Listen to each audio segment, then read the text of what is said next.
The Western Lands. William S. Burroughs is the author of numerous works including Junkie, Naked Lunch, Inner Zone, The Cat Inside, the trilogy consisting of Cities of the Red Night, The Place of Dead Roads, and The Western Lands, and The Letters of William S. Burroughs, 1945-1959, edited by Oliver Harris. His newest work is My Education, A Book of Dreams. He lives in Lawrence, Kansas. For Brian Gysin. 1916-1986. The Western Lands is the final volume of a trilogy written over the last 13 years. Cities of the Red Night was published in 1981, and The Place of Dead Roads in 1984. The author wishes to acknowledge Norman Mailer and his Ancient Evenings, for inspiration, Daphne Shee, for lemur and prosimian material, Peter L. Wilson and J. Friedheim, for research on Hassan Isabah, Dean Ripa, for the lore of snakes and centipedes, David Ohl, for his painstaking work in transcribing my typescript, Gerald Howard, for seeing the finished work from the first sketchy pile of manuscript, and for his patient faith, Dorian Hastings, for careful copy editing, Andrew Wiley, for his valuable assistance and encouragement, and his dedication, Richard Seaver, for having faithfully guided Cities of the Red Night and The Place of Dead Roads to publication, Brian Gysin, for introducing me to Hassan Isabah and teaching me how to see, and James Grower Hawes, for assembling and editing this book, and the other two, and for all the years. The old writer lived in a boxcar by the river.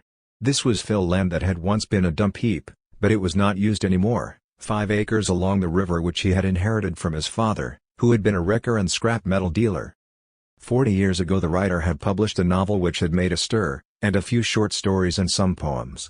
He still had the clippings, but they were yellow and brittle now and he never looked at them. If he had removed them from the cellophane covering in his scrapbook they would have shredded to dust. After the first novel he started on a second, but he never finished it. Gradually, as he wrote, a disgust for his words accumulated until it choked him and he could no longer bear to look at his words on a piece of paper.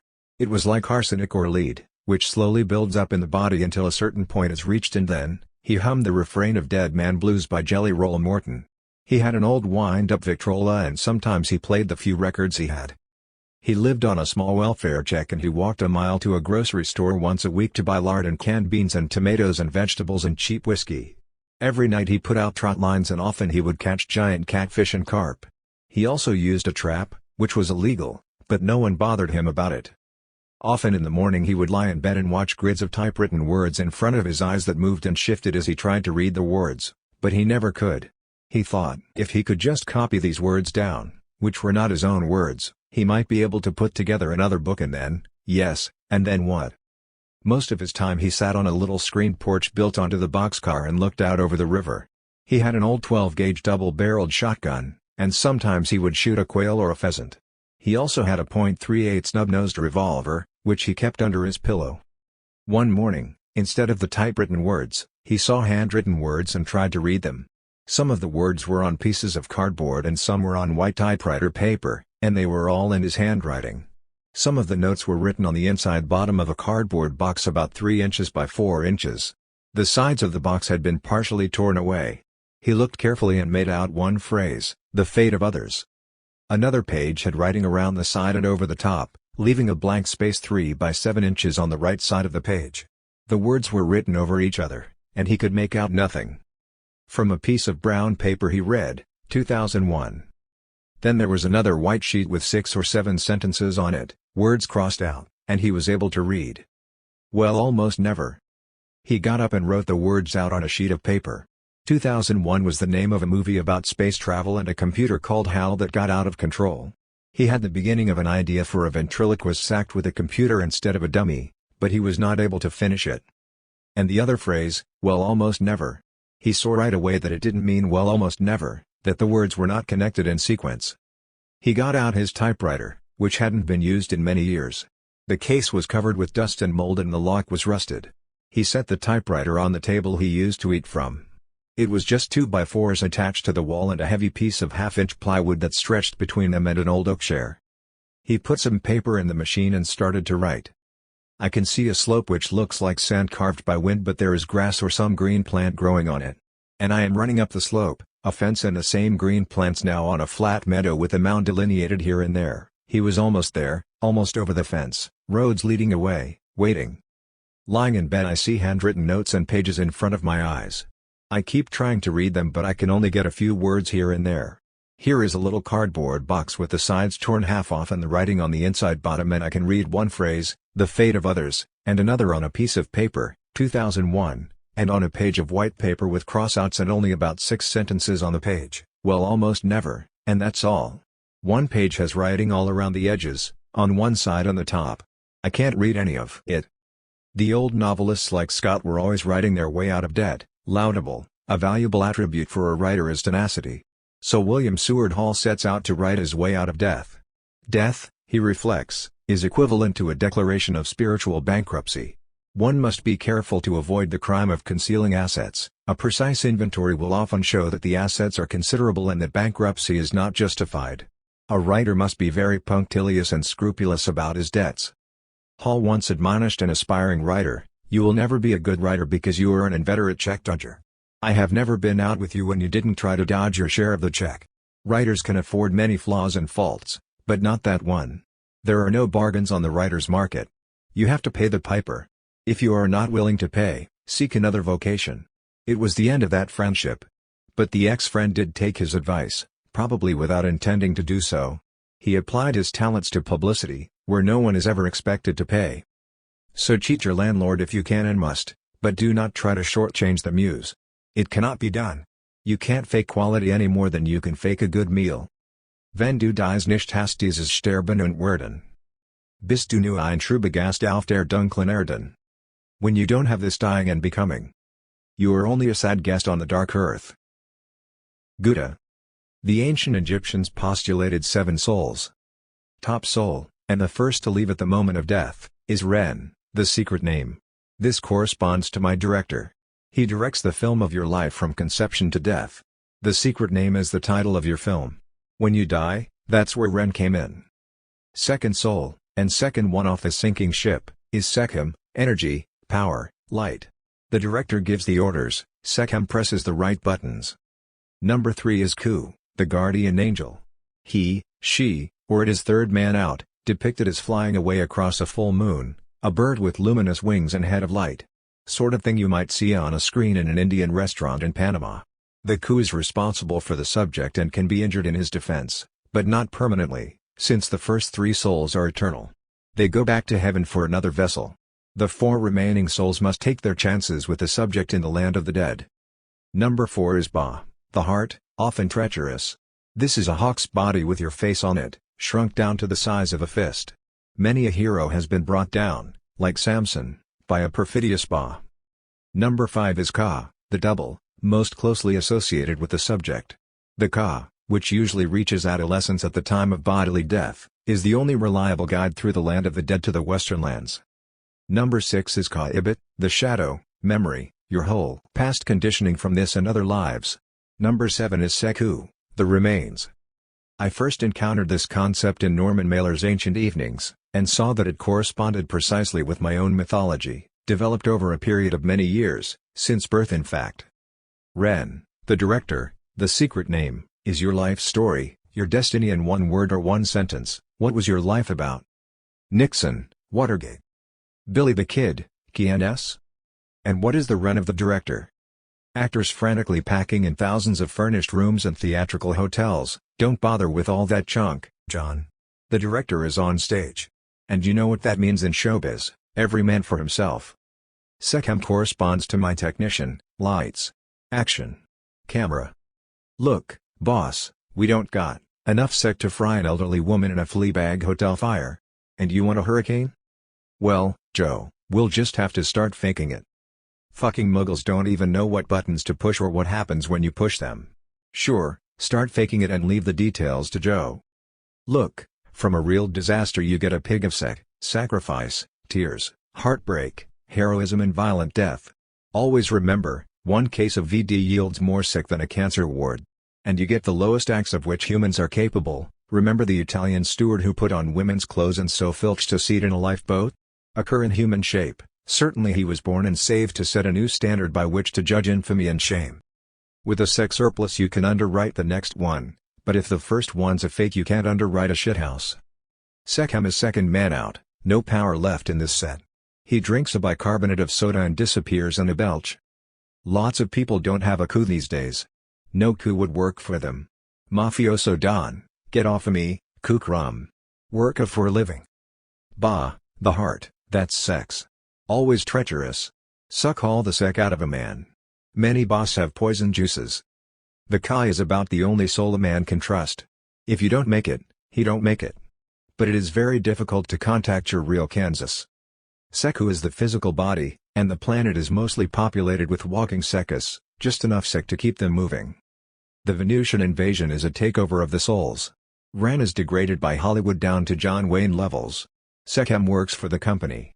The Kas are all transparent fakes. The boss is rotten with AIDS. The Kai is paralyzed. Kaibut sits on you like a nagging wife.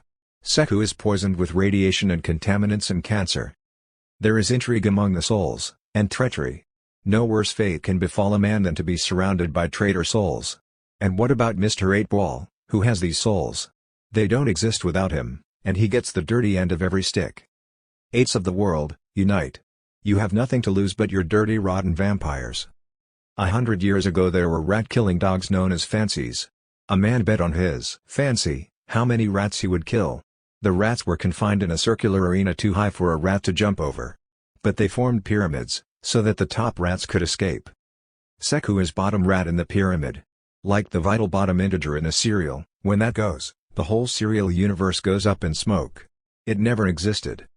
Angelic boys who walk on water, sweet and human voices from a distant star. The Ku, sweet bird of night, with luminous wings and a head of light, flies across the full moon. A born-again redneck raises his shotgun. Stinkin' Ku. The Egyptians recognized many degrees of immortality. The Ren and the Sekhem and the Ku are relatively immortal, but still subject to injury. The other souls who survive physical death are much more precariously situated. Can any soul survive the searing fireball of an atomic blast? If human and animal souls are seen as electromagnetic force fields, such fields could be totally disrupted by a nuclear explosion. The mummy's nightmare, disintegration of souls, and this is precisely the ultra-secret and supersensitive function of the atom bomb, a soul killer, to alleviate an escalating soul glut. Stacked up, you understand, like cordwood, and non-recyclable by the old hellfire expedient, like fucking plastics. We have to stay ahead of ourselves and the Ivans, lest some joker endanger national security by braying out, "You have souls. You can survive your physical death." Ruins of Hiroshima on screen. Pull back to show the technician at a switchboard. Behind him, Robert Oppenheimer flanked by 3 middle-aged men in dark suits, with the cold dead look of heavy power. The technician twiddles his knobs. He gives the OK sign. All clear. Are you sure? The technician shrugs. The instruments say so. Oppie says, thank God it wasn't a dud. Oh, hurry with those printouts, Joe. Yes, sir. He looked after them sourly, thinking, thank Joe it wasn't a dud. God doesn't know what buttons to push. However, some very tough young souls, horribly maimed and very disgruntled, do survive Hiroshima and come back to endanger national security. So the scientists are put to work to devise a super soul killer.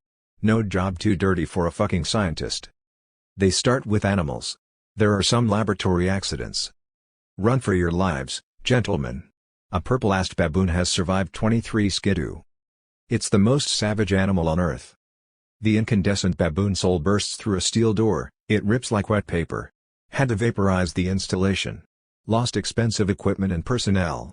Irreplaceable, some of them. Real soul food chefs, you might say, cordon bleu. Well, trial and error. We now have soul killers that don't quit. State of the fart, sure, the big fart. We know how it's all going to end. The first sound and the last sound. Meanwhile, all personnel on planet Earth are confined to quarters. Convince them they got no souls, it's more humane that way. Scientists always said there is no such thing as a soul. Now they are in a position to prove it. Total death. Soul death. It's what the Egyptians call the second and final death. This awesome power to destroy souls forever is now vested in far-sighted and responsible men in the State Department, the CIA, and the Pentagon. The President, with his toadies and familiars, is now 500 feet down in solid rock with enough fine foods, wines and liqueurs to last 200 years, and the longevity drugs to enjoy them all. Held off the market, in the interests of national security. A teenaged president appears on national TV, his well-cut suit hanging loose on his skinny frame, to pipe out an adolescent treble, alternately pompous and cracking.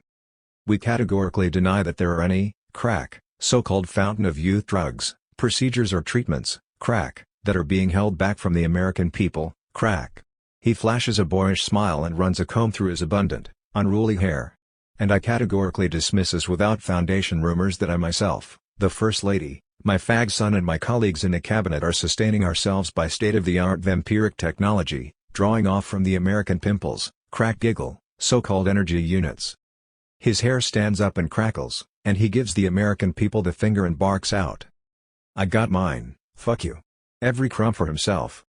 Allen Ginsberg says you got no soul. The ancient Egyptians say you got 7 of these bastards, and pharaohs got 14, what they get for being pharaohs. Like Kim Carson's, a pharaoh in his little patch. Remember, a man with absolute power in one windblown piece of desert or one backwoods shantytown has more power than the President of the United States. He's got the immediate power of death. So Joe the Dead has 2 sets playing against each other, Bickford and Hart, both Wrens, directors, with their SecChem technicians and an army of guardian angels. Now we get down to non-coms and they cop out, don't want no part of the land of the dead on human terms. Wren is always the first off a sinking ship, like the rat he is. He's got nothing to worry about. Back to the studio, where he picks up a new script. Maybe he wins an Oscar on you, some film credits at least. He's eternal as Hollywood, eternal as the stage itself. All the world's a stage. Players come and go. Wren leafs through scripts. Yes, I think this one, BJ Art and Box Office. The way I see it, it's a classic, see? And SecChem is permanent party. He knows what buttons to push to get the show moving, soldiers where they are supposed to be, for the most devastating ambush in history. The Battle of Dead Souls, fought in the land of the dead after Hiroshima and Nagasaki. The tide is coming in from Hiroshima, you dumb earth hicks. Sauve qui peut. So when it got too hot for Rennie he took off, leaving Joe there. That's one reason Joe hates all Wrens. His souls were hideously burned in the blast. His destiny burned off, in terrible pain from the phantom souls seared by the fires of hell, pulled back to make slingshots and scout knives, to make more guns, to make more noise, and Joe is super sensitive to noise. A slammed door keys in the pain almost gone, and then Kim's morphine pinned him back to the cemetery. The best technician in or out of hell, and he wants me to make air guns or brass knucks and blackjacks, music box pistols that tinkle out the danse macabre. Maybe we should open a fucking novelty store with itching powder and plaster turds. Is this what I was brought back for? They say passing a kidney stone is the worst pain a man can experience, and they'll let you pass one right in the ER before they'll give you a shot. Might be an addict, gotta run an X-ray. Machine's broke, doctor. Well then, there's not a thing I can do. Having your Wren burned out is worse, much worse. The searing, throbbing pain is always there, with no purpose to take your mind off it. Look at a man of destiny. Every step, every gesture is handed to him right on cue. All he has to do is ham it up. But when you have to pick up your dead carcass and move it step by bloody step on jagged hunks of white-hot metal and steaming orange juice, no studio will touch me with a pitchfork. So I threw in with Kim and Hall. You reckon he'll leave me out? When will you fly? I am the wings. And who else is going to get this show into space? The tech sergeants who know how to get a job done. Hart and Bickford, poor players to strut and fret their hour upon the stage. Mike Chase as their guardian angel. The Hart, made in Hollywood. Bristling with idiot suspicions, Hart and Bickford could never trust a Kansas, and anybody been to hell and back knows that the double, is the only one in the whole rotten lot you can trust, because if you don't make it, he don't make it. Hart and Bickford can never admit that they might not make it. Knowing you might not make it, in that knowledge courage is born. Bickford and Hart can't take that chance, so they will never know courage. And a coward is the worst of all masters. A deserted penal colony with dead ghosts, pasture land opposite where implausible ponies graze. Does anyone ride them? Do they pull little carts? Do they lay back their ears and bite with their horrid yellow teeth? I doubt it. A line of trees, then white grain elevators crash into the sky like a painting in the Whitney Museum. Kafka speaks of the point of no return. This is the most difficult of all points to reach. The game is called Find Your Adversary. The adversary's game plan is to persuade you that he does not exist. Why all the paranoia? That is only one of his game plans. You find out he exists, and you are still a long way from a confrontation, a long way. A dreary abrasive dull way, sad voices, dirtier, older. Faces of evil hate and despair. He has guns but no one will shoot at him. Easier to wait him out. From the place of dead roads he gambled on a blast out. Last of the gallant heroes. His gun rests in his hand. It's no super weapon from outer space, just a Ruger .357 Magnum. If Winter Comes, bestseller back in the 1920s. Never read it, but it seems winter is old age, the last test and the toughest. Health can be a curse, keeping the body alive when the souls are dead or gone. Your Ren and your Ka walked out in disgust long ago. The beastliness of mom is beyond endurance. I'm getting out of here, me. It takes a good strong Ka to keep the boys in line. Now look, Ren Sekemku. He whips out a straight razor that glows white-hot like a slice of light. You may jet off to the space station, but your wings is going to stay right here. That's the way it is with these accursed poets. They go from adolescence to old age without transition. The kid died in a Boulder cemetery. He was there to talk for Joe. Something I've been waiting to say for a long time, Mr. Kim. August 16, 1984, Thursday. The sheer nightmare horror of my position, of all human positions, waiting for some lunatics or conspirators going to ride out on the blast like a surfboard to explode the atoms we are all made of. A lucky survivor, blind, stumbling about in my ruined house, hungry mewling cats underfoot. How about that, Kim? Kill your dogs and cats. Repeat. Kill your dogs and cats. The boiled eggs were just right. Debonair heartless Kim striking histrionic poses on the buckling deck of a doomed planet, reflecting a flawed unbearable boy image in an empty mirror. Radiant Kim, the fearless ostrich, escape child of a frightened old man. Anybody isn't frightened now simply lacks imagination. Is there any escape? Of course. A miracle. Leave the details to Joe. An old man in a rented house with his cat, Ruski. So he looks about in quiet desperation for an escape route. That's Thoreau, I think. Wasn't he the one drowned himself in Wadden Pond with a dead loon around his neck? Pick a card, any card. So he writes about desperately for an escape route. Such openings are only there in times of chaos when the cry goes up, every man for himself. Chacun pour soi. Sauve qui peut. If you're going to slip in somewhere and save your skin, it has to be when the ship is sinking, a country falling apart, a time when nobody knows who is who and you can pass yourself off as anybody. The Weimar Republic. Cocaine is cheaper than food. Starving boys, Die Wandervogel, the migrating birds, flock to Berlin to sell themselves for a meal. The hero prances out in drag singing, Einer Mann, Einer rich tiger man. Easy to pick up a pair of shoes in the Weimar Republic. Jeder Mann sein eigener Football. Every man his own football, they deserve to lose for such vapid nonsense. The lesbians had a marching song, Wir brauchen keine Männer mehr. We don't need men anymore. And the gays tripped along too, Wir sind anders von den anderen, die nur im Gleichschritt der Moral gelebt haben. We are different from the others, who have only loved in the same step of morality. 300 gay bars, bread riots and street fighting and hunger, every man his own football. SMR shirt. Master Levy, when asked for the price of a flop by one of the Wanderbergs who came from all over Germany to Berlin, some Queen's Gisem may be the first food they have had in 3 days, so Levy says, well, I can't give you any money. But I will give you good advice. Over there under that railroad there is a particularly cold wind. He denies the story. He was a strong man, reminded me of Korzybski. Rather heavy, with big arms and a strong voice. At times the strong must commit acts of incredible cruelty to stoke their strength. One sultan used to cut the arm off whoever helped him into the saddle. You have to be strong to live with such acts, very strong. I do not aspire to such strength.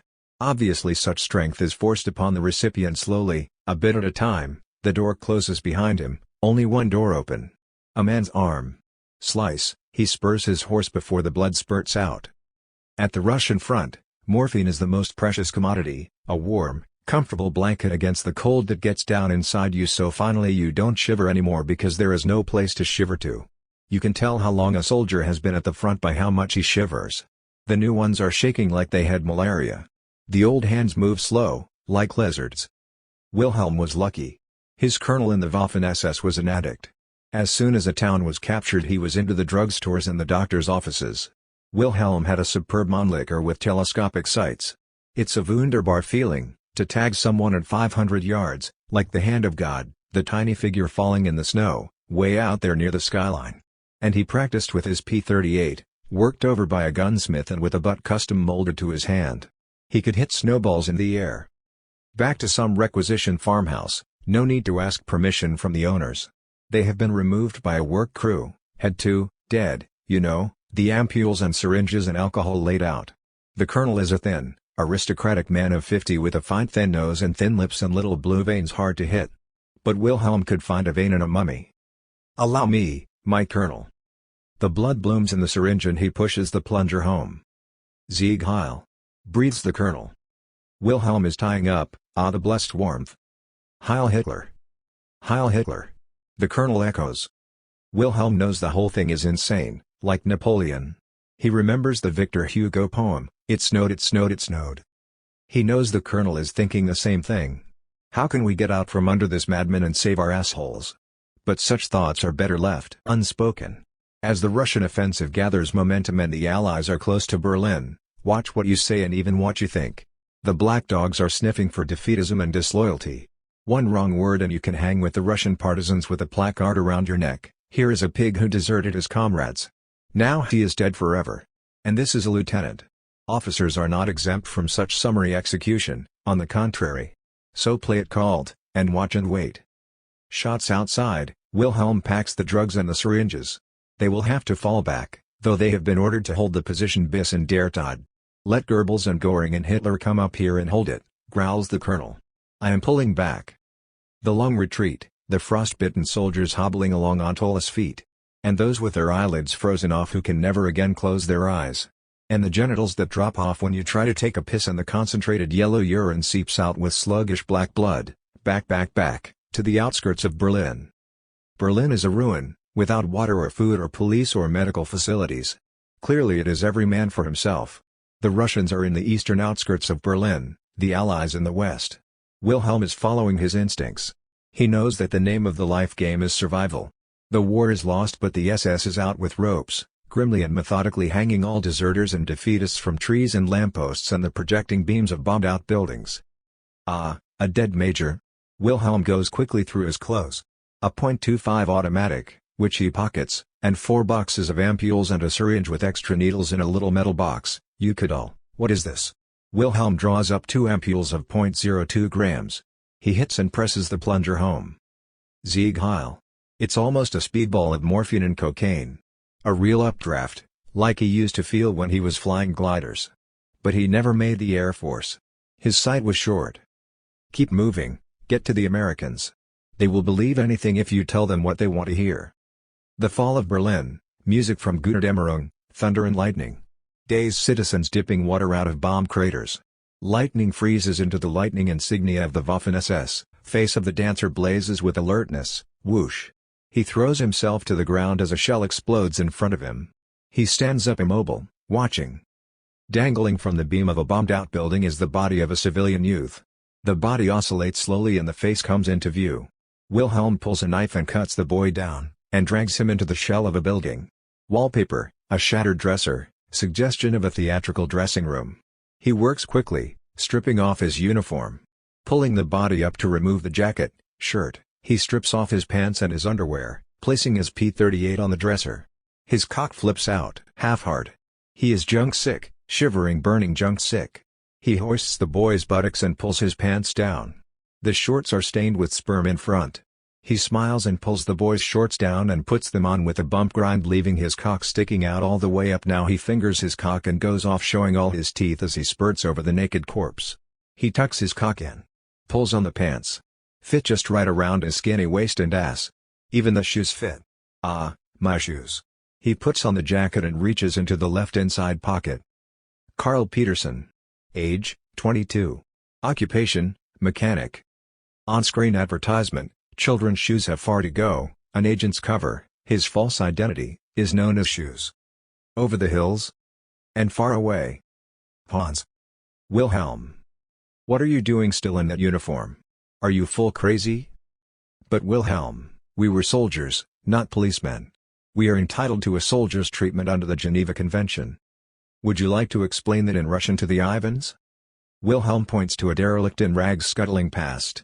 Hans shoots the derelict in the back of the head. He deserves to die for stinking like this, Hans grumbles as he puts on the old man's rags. Nameless asshole didn't have papers. I will probably get typhus from his docile slice. There are worse things than typhus, Hans. We must find the Americans. Go west, young man, go west, and stay well away from the Ivans. Say, are we glad to see you guys? What took you so long?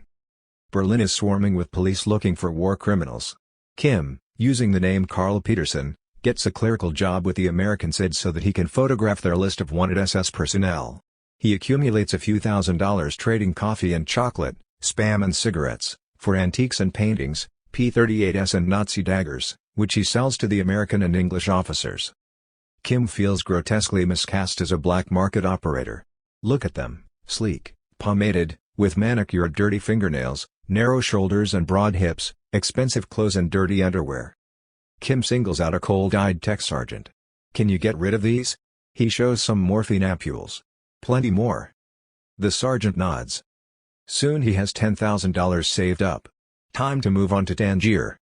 The town is booming, quivering with avarice and money fever like the seismic tremors of an earthquake.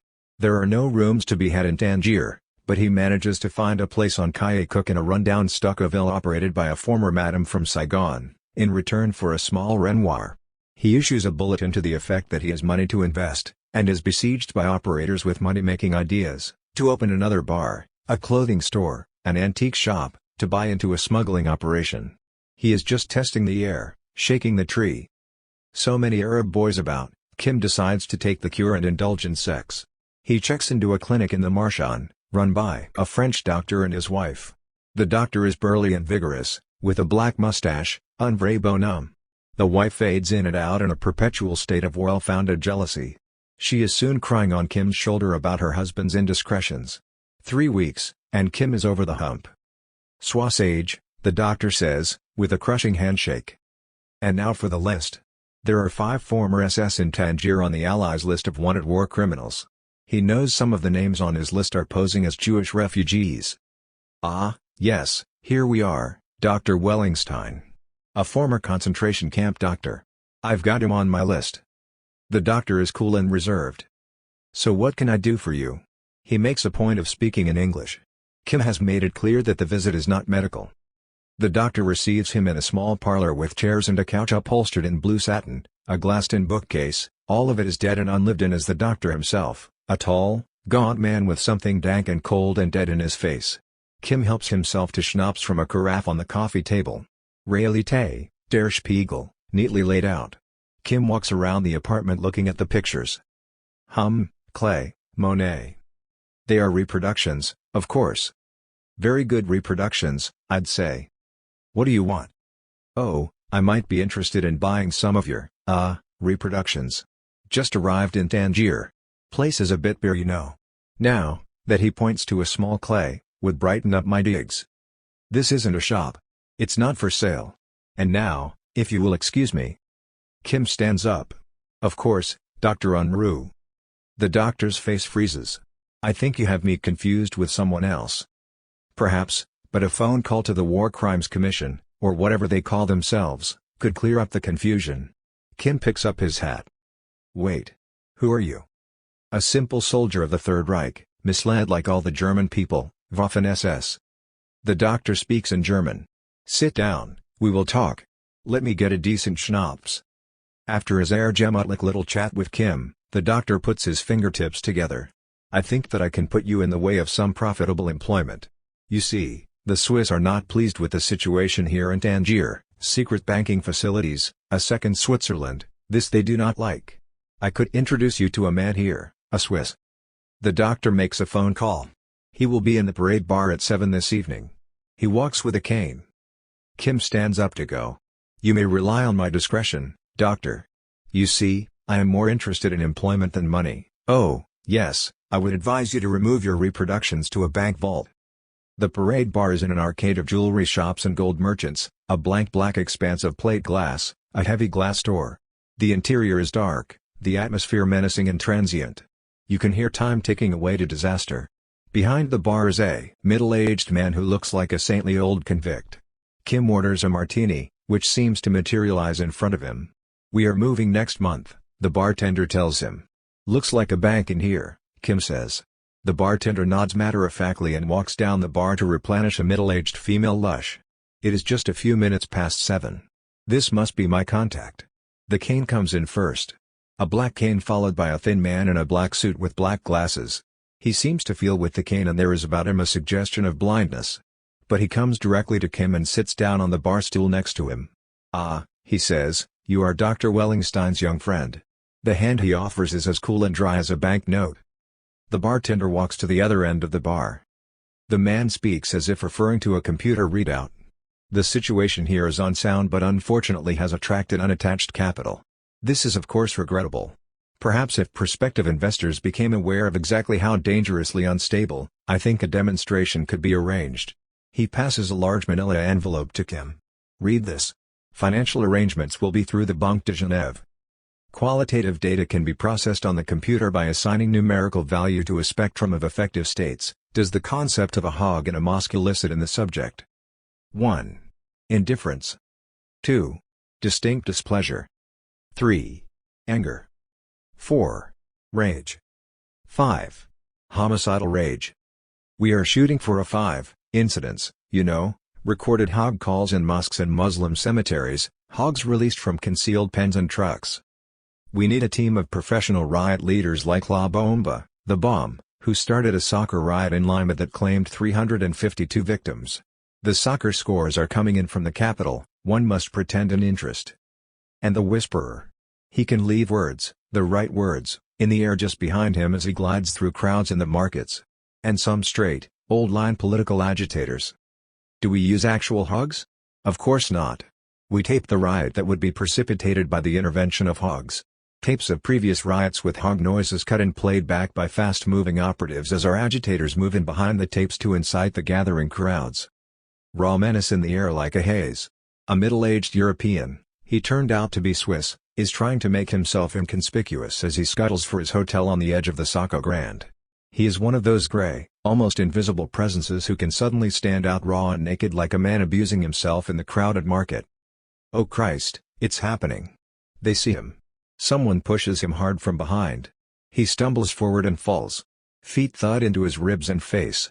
He struggles to get up, hands clutching, pulling, tearing, a sound like ripping cloth as the Spanish legionnaires called in by the British open up with machine guns on the crowd from shop roofs overlooking the Saco Grande. Screaming, trampling, running for the side streets. All over in a few seconds, leaving 23 dead. Big money, like a frightened octopus, turned green and siphoned away, back to Switzerland, west to the Caymans, the Bahamas, Uruguay. The Edelweiss, with its moldy deer heads, sour beer and fermented sauerkraut and the specifically Swiss smell of 1,000 years of thawing garbage spilling down from sordid villages perched on mountainsides and unwashed goiters, gives notice that Asuncion is yet another Switzerland. They've captured the Swiss smell, the reek of its hinterland, and now the money will follow. Unless, of course. Kim Lee sits with Allerton, his contact, at a black oak table with a soiled wine and red checked tablecloth, a small portion of whiskey in a dirty glass. Allerton was a thin, blond man with an air of arrested age. He seemed to float a few inches above the ground, wafted here and there, a specialized organism at once torpid and predatory. His hair was blond but the eyebrows were black and sharp as pencil lines, and slightly arched, giving him a startled look, startled, but never dismayed.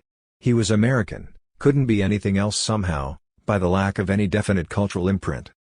There is something cold and fishy behind his easy affability, the way he can slip in anywhere and establish immediate rapport. He is in fact the perfect agent, lacking only dedication. A washout from the CIA for an elaborate computerized swindle of one of the company's proprietaries, so elaborate that the company backed off from inquiring too closely. He was allowed to resign with minimal prejudice. Then Allerton went to work for the Swiss Navy and the second Switzerland was left with the Swiss stink, their currency pressed right down to the paper. Kim Lee had the list. Allerton had some shaky Mossad connections from a stint in Saudi Arabia where the Jews bought minor information from him with bad whiskey. Like conquistadors, they head into the perilous jungles of Uruguay, sustained by a pure flame of avarice, get rich, sleep till noon, and fuck 'em all. Allerton, despite his basic coldness, is a loyal friend and reliable backup. He intends to buy a liquor store. Kim Lee will open a restaurant. One set menu every day. Makes it easier to shop that away. A few chickens. It's the only way to live.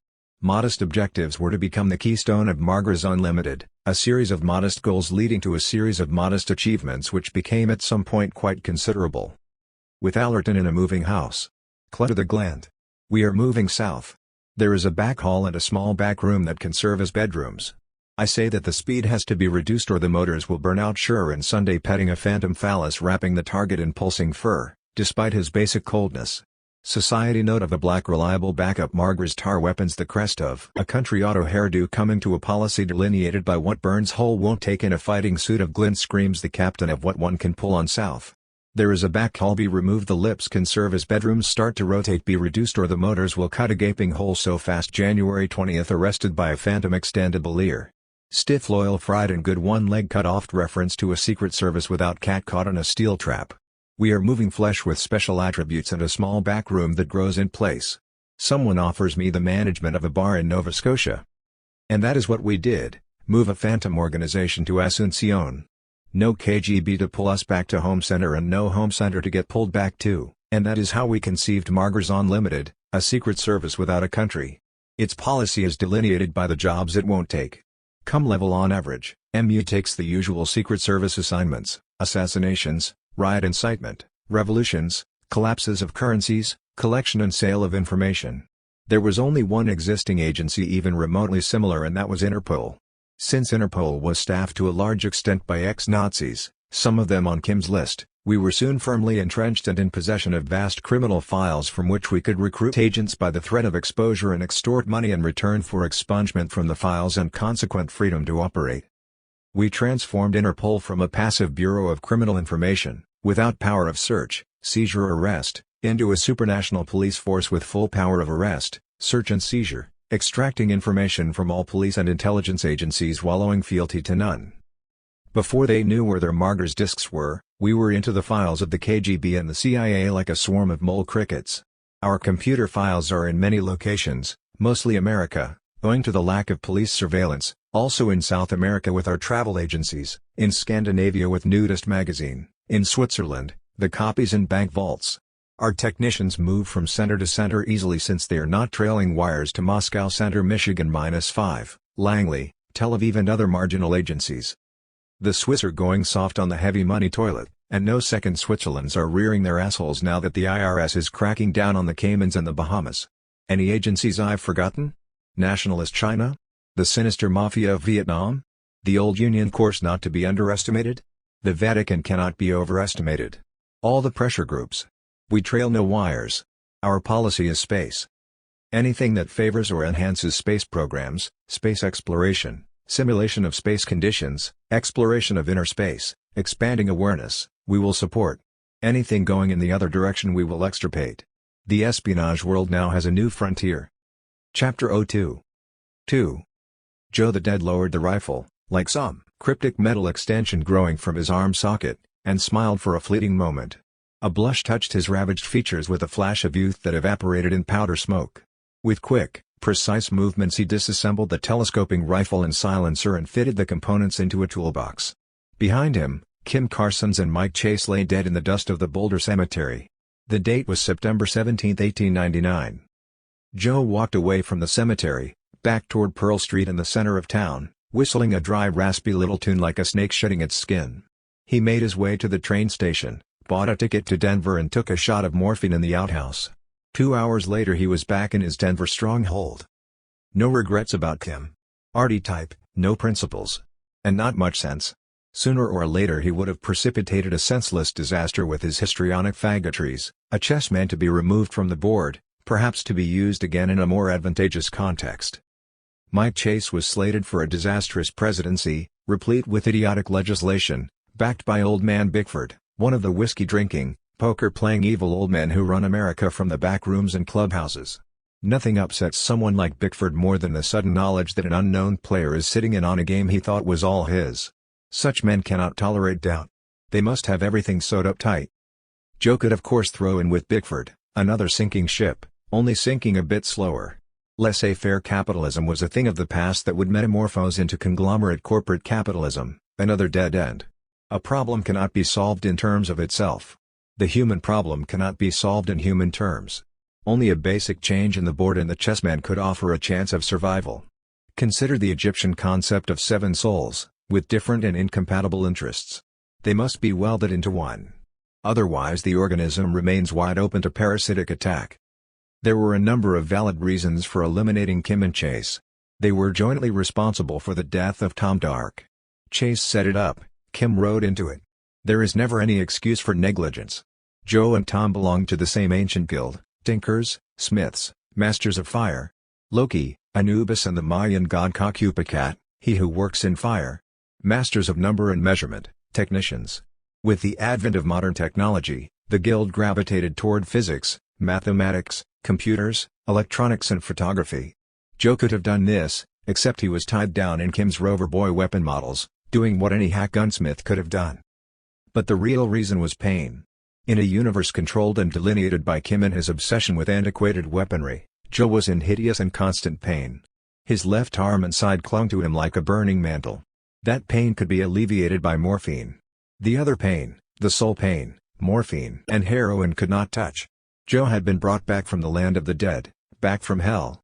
Every movement, everything he looked at, was a source of excruciating pain. The safe that had blown up in his face and nearly killed him was in a warehouse used as a beer drop.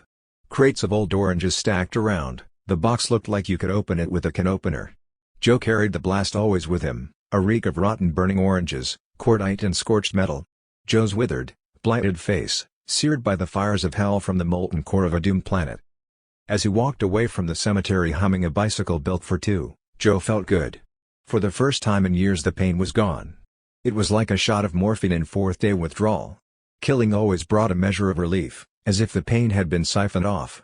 But in this instance the relief was profound, since Kim was an integral part of the pain context.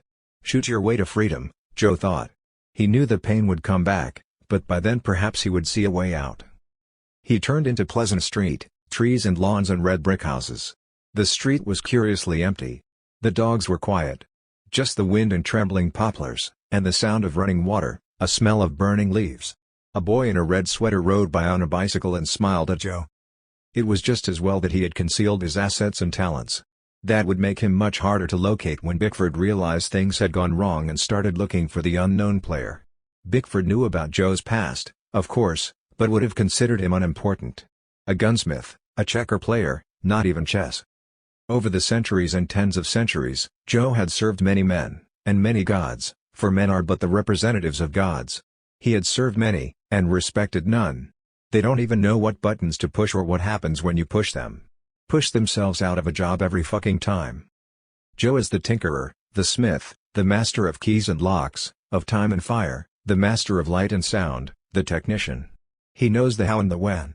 The why does not concern him. He has left many sinking ships.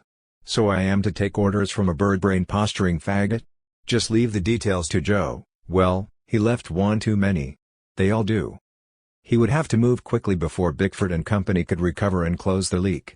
He knew there was only one man who could effect the basic changes dictated by the human impasse, Hassan I-Sabah, his. The old man of the mountain. And his was cut off by a blockade that made the gates of Anubis look like a dime store lock. Joe understood Kim so well that he could afford to dispense with him as a part of himself not useful or relevant at the present time. He understood Kim's attempt to transcend his physical structure, to which he could never become reconciled, by an icy, inhuman perfection of attitude, painfully maintained and refined to an unbearable pitch. Joe turned to a negation of attitude, a purity of function that could be maintained only by the pressure of deadly purpose. The simplest task caused him almost unbearable pain, like looking about his workspace and putting every object in its ordained place, each object to be either assigned a place or moved to another room, which resulted in moving one clutter to another place where he would, in time, extend his tidying process until each object had felt the touch of his hand, and those objects that finally belonged nowhere would be arranged into what he called a muriel, a final expression of random disorder. This continual pain is a sanction imposed by nature, whose laws he flouts by remaining alive. Joe's only lifeline is the love of certain animals. Dogs immediately see him with deep hatred as the stranger, but he can make himself invisible to dogs, incapable of being seen because the dog's eyes would hurt, so that the dog skirts the perimeters of his cover. Cats see him as a friend. They rub against him purring, and he can tame weasels, skunks and raccoons. He knows the lost art of turning an animal into a familiar. The touch must be very brave and very gentle. He can feel his key fill the lost hand and the animal turns, its back arched under the phantom touch. If the touch fails, the animal may attack like a demon from hell. Several people have been killed trying to tame the tiger cat, a 20-pound wild cat found in Central America.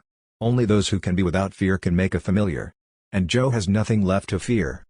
Faint blush transfigured his years and implemented a flash of youth.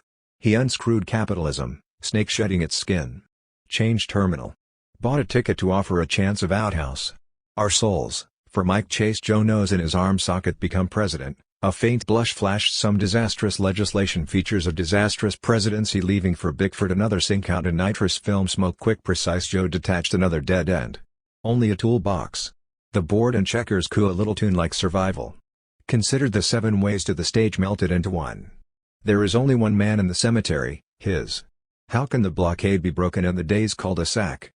Joe the Dead belongs to a select breed of outlaws known as the Nose. Natural outlaws dedicated to breaking the so-called natural laws of the universe foisted upon us by physicists, chemists, mathematicians, biologists and, above all, the monumental fraud of cause and effect, to be replaced by the more pregnant concept of synchronicity. Ordinary outlaws break man-made laws. Laws against theft and murder are broken every second. You only break a natural law once.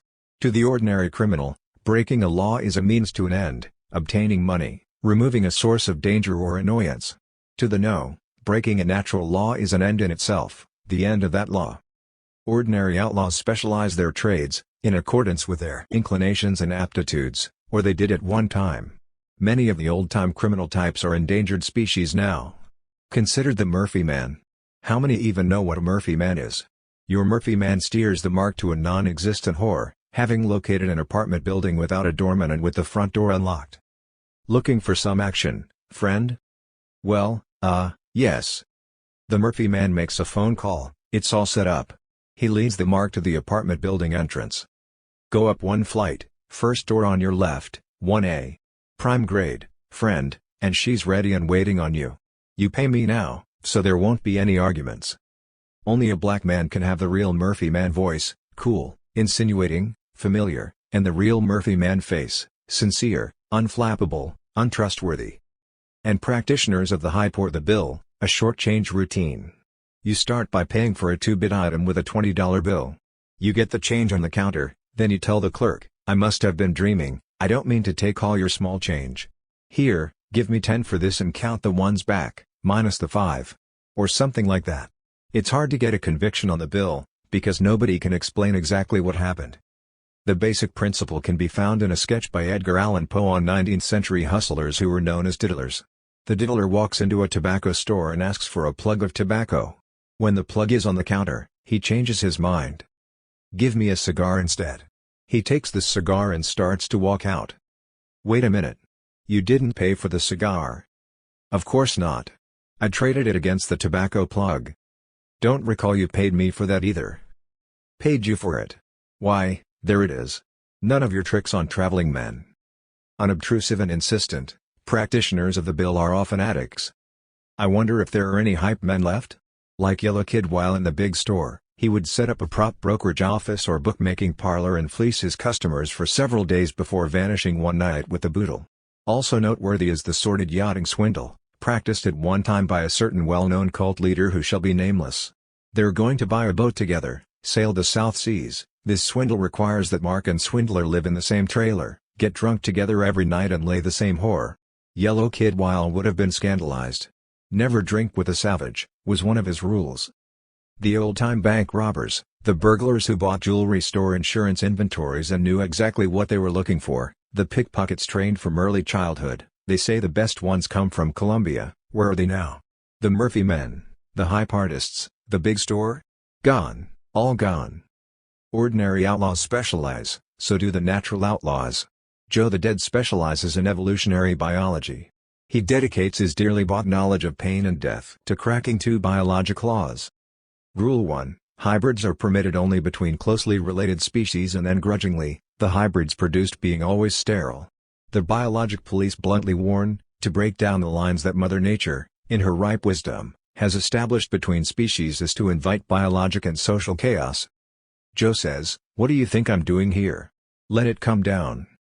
Rule 2, an evolutionary step that involves biologic mutation is irretrievable and irreversible. Newts start life in the water, breathing with gills. At the ordained time the newt sheds his gills and crawls up onto the land, now equipped with air-breathing lungs. Then he returns to the water, where he lives out his days. So it might be convenient to reclaim his gills and breathe underwater again? No glot, clomflidae, says the cosmic uncle. It's the law. So, for starters, Joe pulls a baby mule out of the cosmic manger. There is Mary, mother mule, and Joseph, the father, and the impossible child with a glowing, pulsing halo. A Kansas Vit known as Joe Lazarus was the instrument of altered destiny. He had been kicked in the head by a mule and pronounced dead at Lawrence Memorial Hospital, but was returned to life. Like St. Paul, knocked off his ass on the road to Damascus, after his miraculous recovery, Joe Laz knew what he had to do. He set out to produce a fertile mule. He exposed horse and donkey sperm to orgone radiation in a magnetized pyramid, and inseminated the mare, didn't hack it. So Laz went further, he rigged a magnetized stall and bombarded the copulating animals with deadly orgone radiation. He sewed himself into a goat skin and whipped his beasts to wild pan music. Any woman hit by the goat god's whip will conceive, and finally he created a fertile mule. Skeptics pronounce Joe Laz's mule the most colossal hoax since the Piltdown Man. I had it up my sleeve, Joe deadpanned. A quiet, enigmatic former herpetologist residing in Florida challenges Rule 2. His name is Joe Sanford. Bitten by a king cobra, he recovered and devoted himself to the study of newts and salamanders. Sanford claims to have reinstituted gills in mature, air-breathing newts by injections of a land placenta concentrate. The same preparation, in fact, was used by Dr. Niehaus of Geneva, Switzerland, to turn back the clock for his wealthy patients. To name a few, W. Somerset Maugham, Noel Coward, Pope Pius XII, President Eisenhower. I recall seeing Eisenhower waving a tiny American flag from his hospital bed, with a big stupid grin on his face, and wondering if he would ever die. Winston Churchill couldn't qualify, because he couldn't lay off the sauce for 6 weeks, a prerequisite for the Niehaus treatment, and no exceptions. Rule 2 carries the implicit assumption that time is irreversible. Sanford makes a hole in time, and Joe sloshes through the hybrids. It is not necessary to prove anything, simply to state. This is a biologic revolution, fought with new species and new ways of thinking and feeling, a war where the bullet may take millennia to hit. Like the old joke about the executioner makes a swipe with the samurai sword, well, missed me that time. But just try and shake your head 300 years from now. Let it come down, the ancient barrier between grass-eaters and meat-eaters. The old dichotomy of carnivore and herbivore has dissolved in primal hunger to spawn creatures who eat flesh or grass at will. Lions graze on the veldt.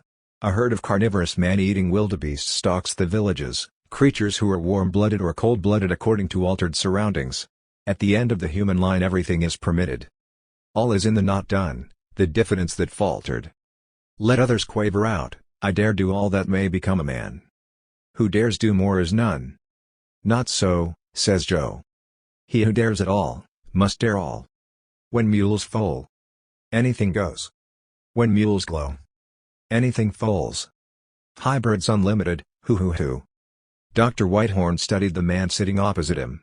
The man's skull looked as though it were made of a thin metal that had been shattered on the left side and rewelded together, a thin line of red-purple scar tissue tracing the joint. As the doctor surmised, Joe's blind left eye was not blind. Joe had devised an artificial eye, wired into the optic center, that presented his mind with pictures, often quite at variance with the reports of the right eye.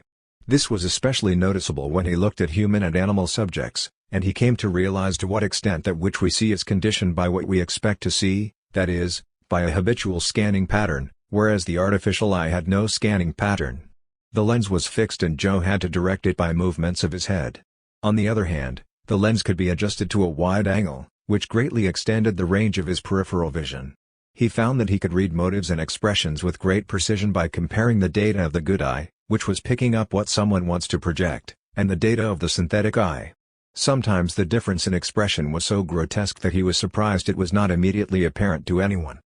He knew now that Dr. Whitehorn, who was looking through his references with an amused smile, doubted their authenticity. Dr. Whitehorn had come to research via psychiatry.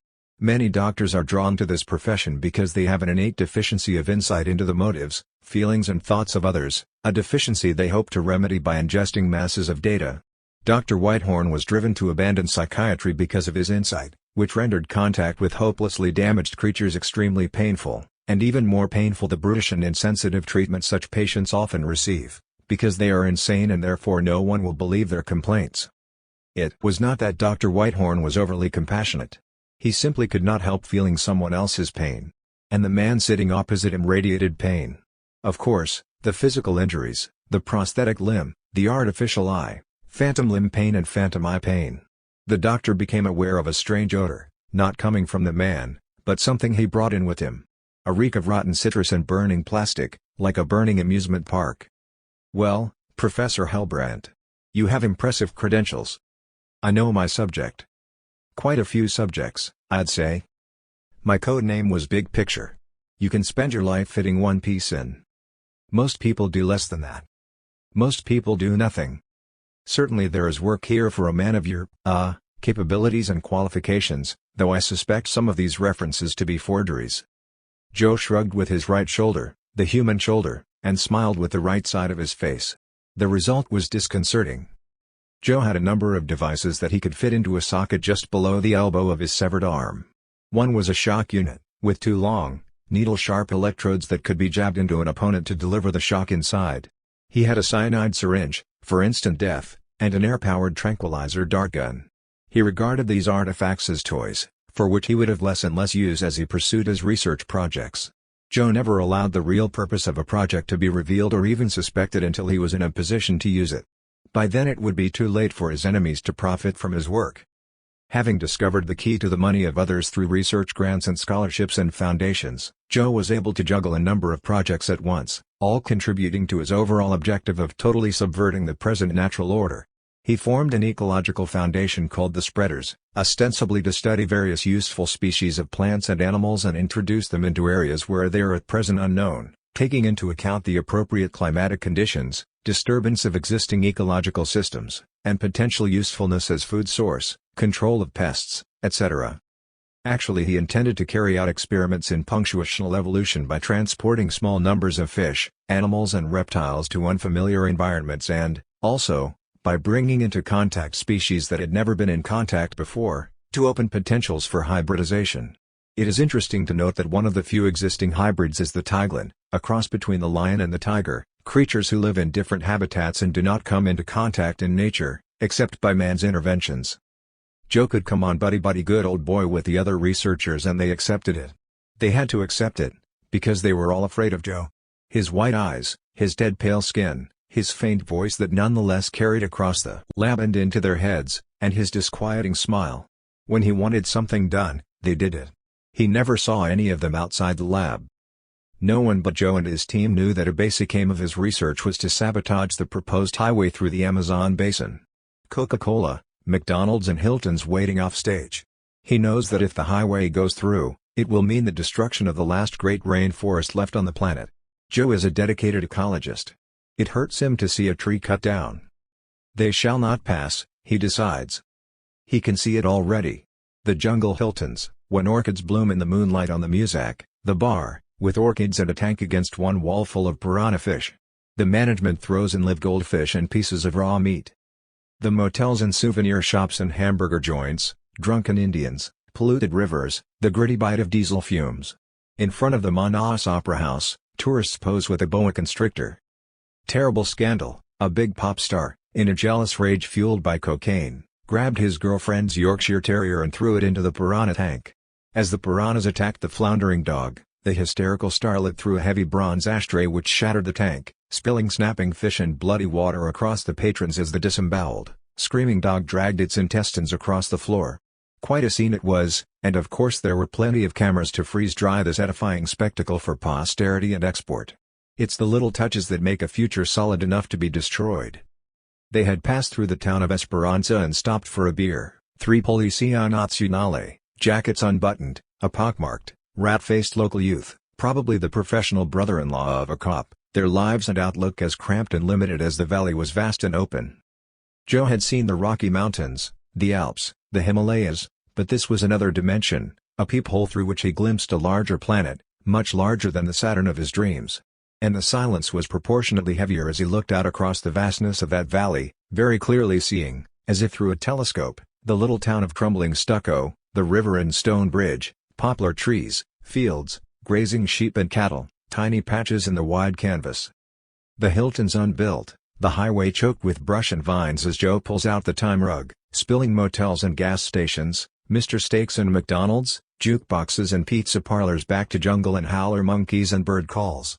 A malignant strain of yellow fever unaffected by standard inoculation, horrible skin diseases, an accelerated leprosy that kills in months, the clock turning back to the Panama Canal, every foot of highway paved with skulls. Pull back. Pull out. And they can't get workers. The Indians lurk in remote areas, waiting like the jungle to reclaim invaded territory. Joe eases over into transplant surgery. He soon excels, after an apprenticeship with Dr. Steincross, best plant man in the business. Joe is able to hide his potentials and act like any idiot surgeon, addicted to his operations and the adulation of patients, nurses and colleagues. Dr. Todd, a respectful echo behind him in hospital quarters. He is written up in life. Like Cato, give his little Senate laws, and sit attentive to his own applause. It is, Joe decides, one of the most distasteful roles he has ever been called upon to play. But dead easy. Besides, transplant surgery ties in with his objectives of hybridization and mutation. The problem is the rejection syndrome. If this obstacle can be removed, a biologic tidal wave will follow. But it is a formidable barrier. If the body rejects a life-saving organ from a fellow human, how much more immutably will it reject pieces of another species, or a biologic mutation within the species? But there is light at the end of the incision. Brain tissue does not reject. It is a different class of tissue. It feels no pain, and does not renew itself or heal after injury. Joe knows better than to start blabbing about brain transplants, but he knows the idea is there in the mind and brain of any transplant surgeon. Why not slip Einstein's brain into the body of a young biker whose brain has been destroyed in a collision? Many recoil in horror from such a concept. Why? It could lead to immortality. Just shift the old brain from one body to another. And sooner or later they won't be waiting for accident victims. Paging Doc Sibley, best scrambled egg man in the industry. He can switch brains in an alley. This is of no interest to Joe. Clearly possible, but why do it? Interspecies transplants offer more enticing perspectives. Say, the brain of a chimp in a man's body. Unhampered by the crippling emotional blocks so carefully installed in humans by interested parties, the chimp might prove to be a super genius, that is to say, he might realize a relatively larger segment of the human potential. Why stop there? Why stop anywhere? Joe can't stop. He has no place to stop in. He can't love a human being, because he has no human place to love from. But he can love certain animals, because he has animal places. Grief is very painful for Joe, iron tears down Pluto's cheek. He feels it in the plates in his skull, in his artificial arms, in his artificial eye, in every wire and circuit of the tiny computer chips, down into his atoms and photons. In setting up his project to research transplant rejection and immune response in animal subjects, instead of assembling a battery of immunologists and surgeons, Joe picked personnel without surgical training or specialized research experience. By the time a student gets through medical school, his brain is so crammed with undigested, often misleading, data that there is no room left to think in. In addition to misinformation, the student has also absorbed a battery of crippling prejudices. As a renowned transplant surgeon with an impressive array of degrees and titles, he has no difficulty in obtaining funds for his project. He has only to point out the financial advantages. The personnel he has selected will work for 1/4 the usual fees. So why bribe some prima donna immunologist away from some other project? Most competent surgeons would not be interested at any price. We are not veterinarians. In fact, any surgeon who would agree to work in the zoo, as it was called, is probably incompetent or worse. Dr. Benway is the only MD on the program, and his license has been called into question. Joe stresses mechanical aptitude, with particular emphasis on electrical and electronic expertise. Boys who from an early age took things apart and put them back together, more or less. Surgeons are nothing more than mechanics in any case, and many of them are piss-poor mechanics. Here are some of the persons Joe recruited. 1. Electrician, inventor. 2. Computer programmer, hobby is to tie his own trout flies. 3. Mathematician, organic chemistry. 4. Wood and ivory carver. 5. Gunsmith, watch repairs. 6. Veterinarian, lost his license for treating pet skunks. 7. Gunsmith, inventor. 8. Stage magician, hypnotist. 9. Draftsman, makes model boats and bottles. Scrambles. The zoo team plunges into an orgy of outlandish operations on the animal subjects. Hearts, kidneys, lungs, livers, appendixes are exchanged in the operating room where often 6 operations are underway, the surgeons passing organs and instruments back and forth, slipping on the bloody floor. Brains are slopped from one pan to another like scrambled eggs. Move over. I got a pregnant warthog here.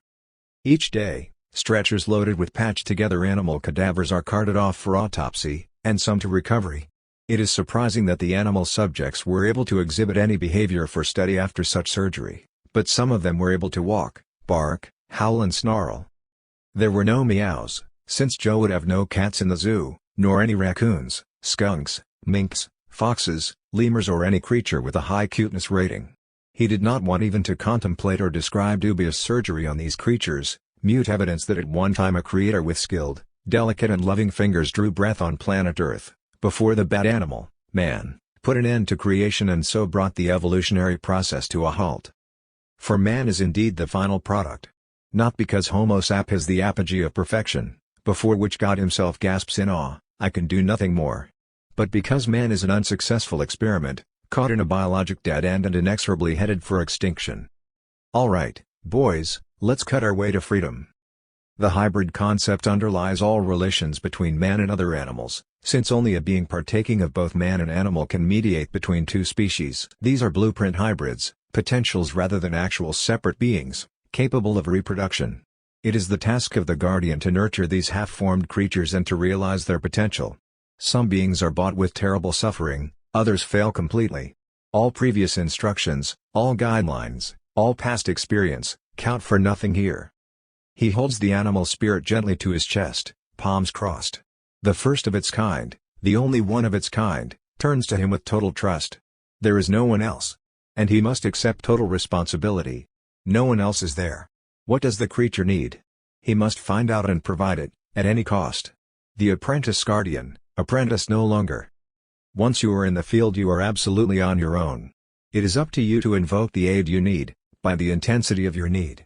There has been much talk of love on this planet, and after all is said and done, and more is said than is done, few realize that there is a love more intense than any love of man for woman, or man for man, a love that is neither sexual nor religious. The love for a creature that you have created from your whole being transcends any other love.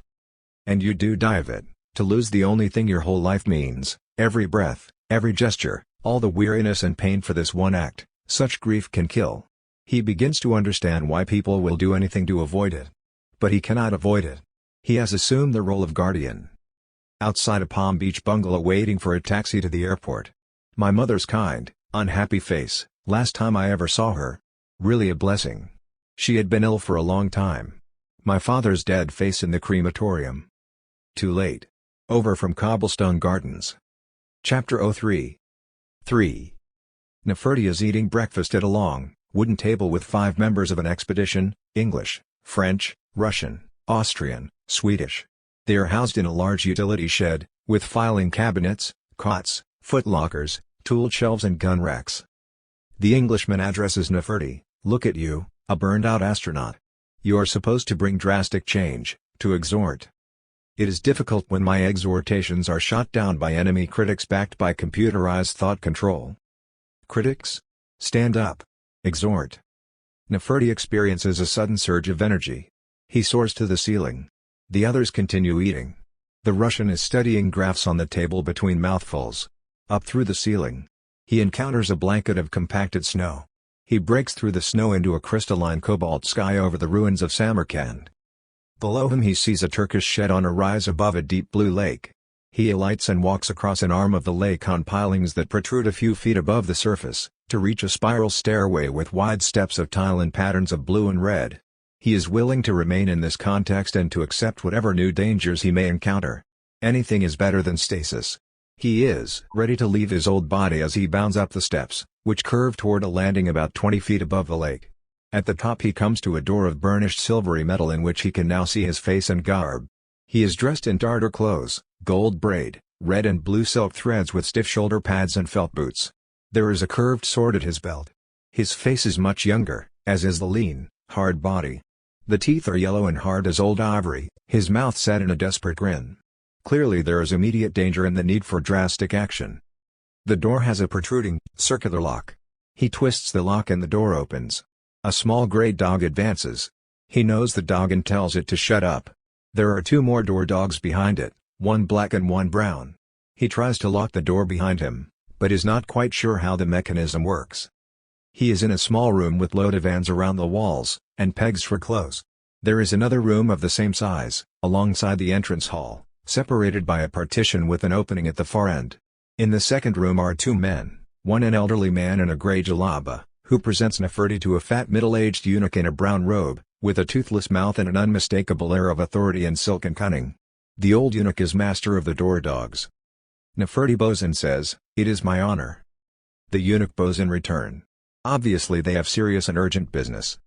A servant brings mint tea and glasses. The 3 men confer. The door dogs sit immobile, looking from one face to the other. The old eunuch takes from a leather bag a worn copy of Officers and Gentlemen. A gray dog sniffs and his lips curl back with a flash of yellow fangs. Now he brings out a fork with the dry yellow skein of distant eggs. The brown dog sniffs and his eyes light up. He brings forth a page of newsprint, a sweatshirt with the number 23, a knife with a hollow handle. The black dog sniffs, a panel slides open. The door dogs file out. When Nefertiti told the door dog to shut up, it was a joke, because door dogs never make a sound. Silent and purposeful, they stray a few inches behind the heels of the target. No matter how quickly he turns, the door dog is always behind him. They are small creatures, not more than 20 pounds, with a long, pointed muzzle, something like a skipperkey. Door dogs are not guarders, but crossers of the threshold. They bring death with them. For a literary precedent, we turn to The Unbearable Basington, by Saki, H. Munro.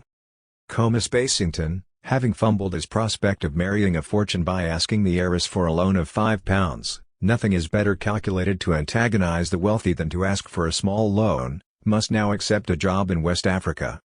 The farewell dinner is loaded with portents of doom. "I did not know you kept a dog," said Lady Viola. "We don't," said Comus. "There isn't one in the house. I could have sworn I saw one follow you across the hall this evening." "A small black dog, something like a skipperkey?" asked Comus in a low voice. "Yes, that was it. I saw it myself tonight. It ran from behind my chair just as I was sitting down." "Have you ever seen it before?" Lady Viola asked quickly.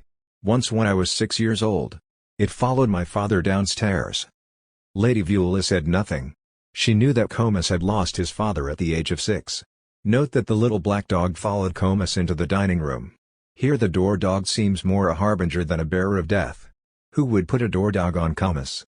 He is already doomed as an embodiment of flawed, unbearable boyishness. There is no clear line between harbinger and carrier, but rather one shades into the other. A medieval chronicler called Gunder of Brandenburg wrote, "Never yet has the plague come but one has first seen a ragged stinking boy who drank like a dog from the village well and then passed on." The plague referred to is the Black Death. And a harbinger can readily be converted into a bearer. The door dog is loaded with doom and misfortune, as a snake in spring is loaded with venom. The door dog is directed toward a specific target. It has been said that man makes dogs in his own worst image. Certainly your door dog is reciprocally fashioned as a vehicle for the worst image of the target. The door dog fits a target as a key fits a lock. Black magic operates most effectively in preconscious, marginal areas. Casual curses are the most effective. If someone has reason to expect a psychic attack, an excellent move is to make oneself as visible as possible to the person or persons from whom the attack is anticipated, since conscious attacks on a target that engages one's attention are rarely effective and frequently backfire. This strategy is especially indicated for critics. Leave your name in the phone book, attack writers on radio shows, anything to keep your image clearly in the foreground of enemy attention. Best of all, engage the writer in public refutation by outrageous misrepresentation and falsifications. For example, here is a critic on a writer who has spent 6 years on a book, this slovenly potpourri, obviously thrown together in a few weeks. A rule that is almost always valid: never refute or answer a critic, no matter how preposterous the criticism may be. Do not let the critic teach you the cloth, as they say in bullfighting circles. Never charge the cloth, even if the critic resorts to actual misquotation. Writing prejudicial, off-putting reviews is a precise exercise in applied black magic. The reviewer can draw free-floating, Disagreeable associations to a book by implying that the book is completely unimportant without saying exactly why, and carefully avoiding any clear images that could capture the reader's full attention. This procedure is based on scientific evidence. Poetzl's law states that dream imagery excludes conscious perception in favor of preconscious perceptions. And Freud's hypothesis that the neutral character of preconscious perception permits it to serve as a cover for material that would not otherwise escape the dream censor, so that unpleasant effect is attracted to preconscious perception. There is, in fact, a 57% correlation between preconscious recall and peak unpleasantness. Charles Fisher says that dreams have a tendency to take up the unimportant details of waking life. There are other tricks, the use of generalities like the man in the street and the editorial we to establish a rapport of disapproval with the reader and at the same time to create a mental lacuna under cover of an insubstantial and unspecified we. And the technique of the misunderstood word, pack a review with obscure words that send the reader to the dictionary. Soon the reader will feel a vague, slightly queasy revulsion for whatever is under discussion. Julian Chandler, book reviewer for a prestigious New York daily, knows all the tricks. He has chosen for his professional rancor the so-called beat movement, and perfected the art of anti-writing. Writers use words to evoke images. He uses words to obscure and destroy images. This afternoon he has delivered his latest review to the office and made an appointment with the editor for 3 o'clock. Reading over a copy of the review, he feels a comfortable, cool blue glow. A perfect job of demolition, and he knows it. And the editor will know it too. 2 columns and not one visual image, word, pure word. The effect is depressing and disquieting, gathering to itself a muttering chorus of negation and antagonism. One starts on a mesa, a jump ahead of the posse, and soon finds oneself in the highlands of Yemen 100 years later in quest of the axe, mysterious monkeys who have sex by rubbing larynxes, and this gives rise to a terrible, ho-hum, plague. When the plague dies down one is back in the Old West, having lost track of time in a labyrinth of irrelevant incidents, like Theseus leaving a thread lest he be bored to death by the terrible Minotaur, and so finds his way back to the feeble and pointless ending. The sky darkened and went out. Not nearly soon enough, was the feeling of this reviewer. Occasionally one glimpses flashes from the man who long ago wrote Naked Lunch, to show that he is not totally dead but simply sleeping, and putting his readers to sleep. A sudden silence that can happen in big cities, traffic sounds cut off, a pause, a hiatus, and at the same moment the feeling that someone is at the door. This should not happen unannounced, that is what he is paying $3,500 a month for. He steps to the peephole. The hall is empty down to the elevator. He slides the deadbolt and opens the door.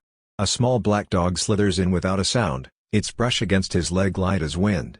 He snatches a heavy cane he keeps by the door. "Get out of here." But the dog is nowhere to be seen.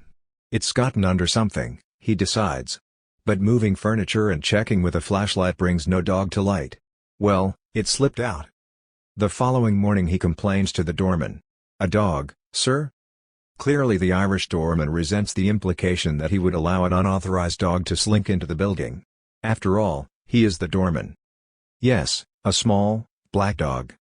"A small, black dog, sir?" Just a slight emphasis on small and black. Julian Chandler was short and slender.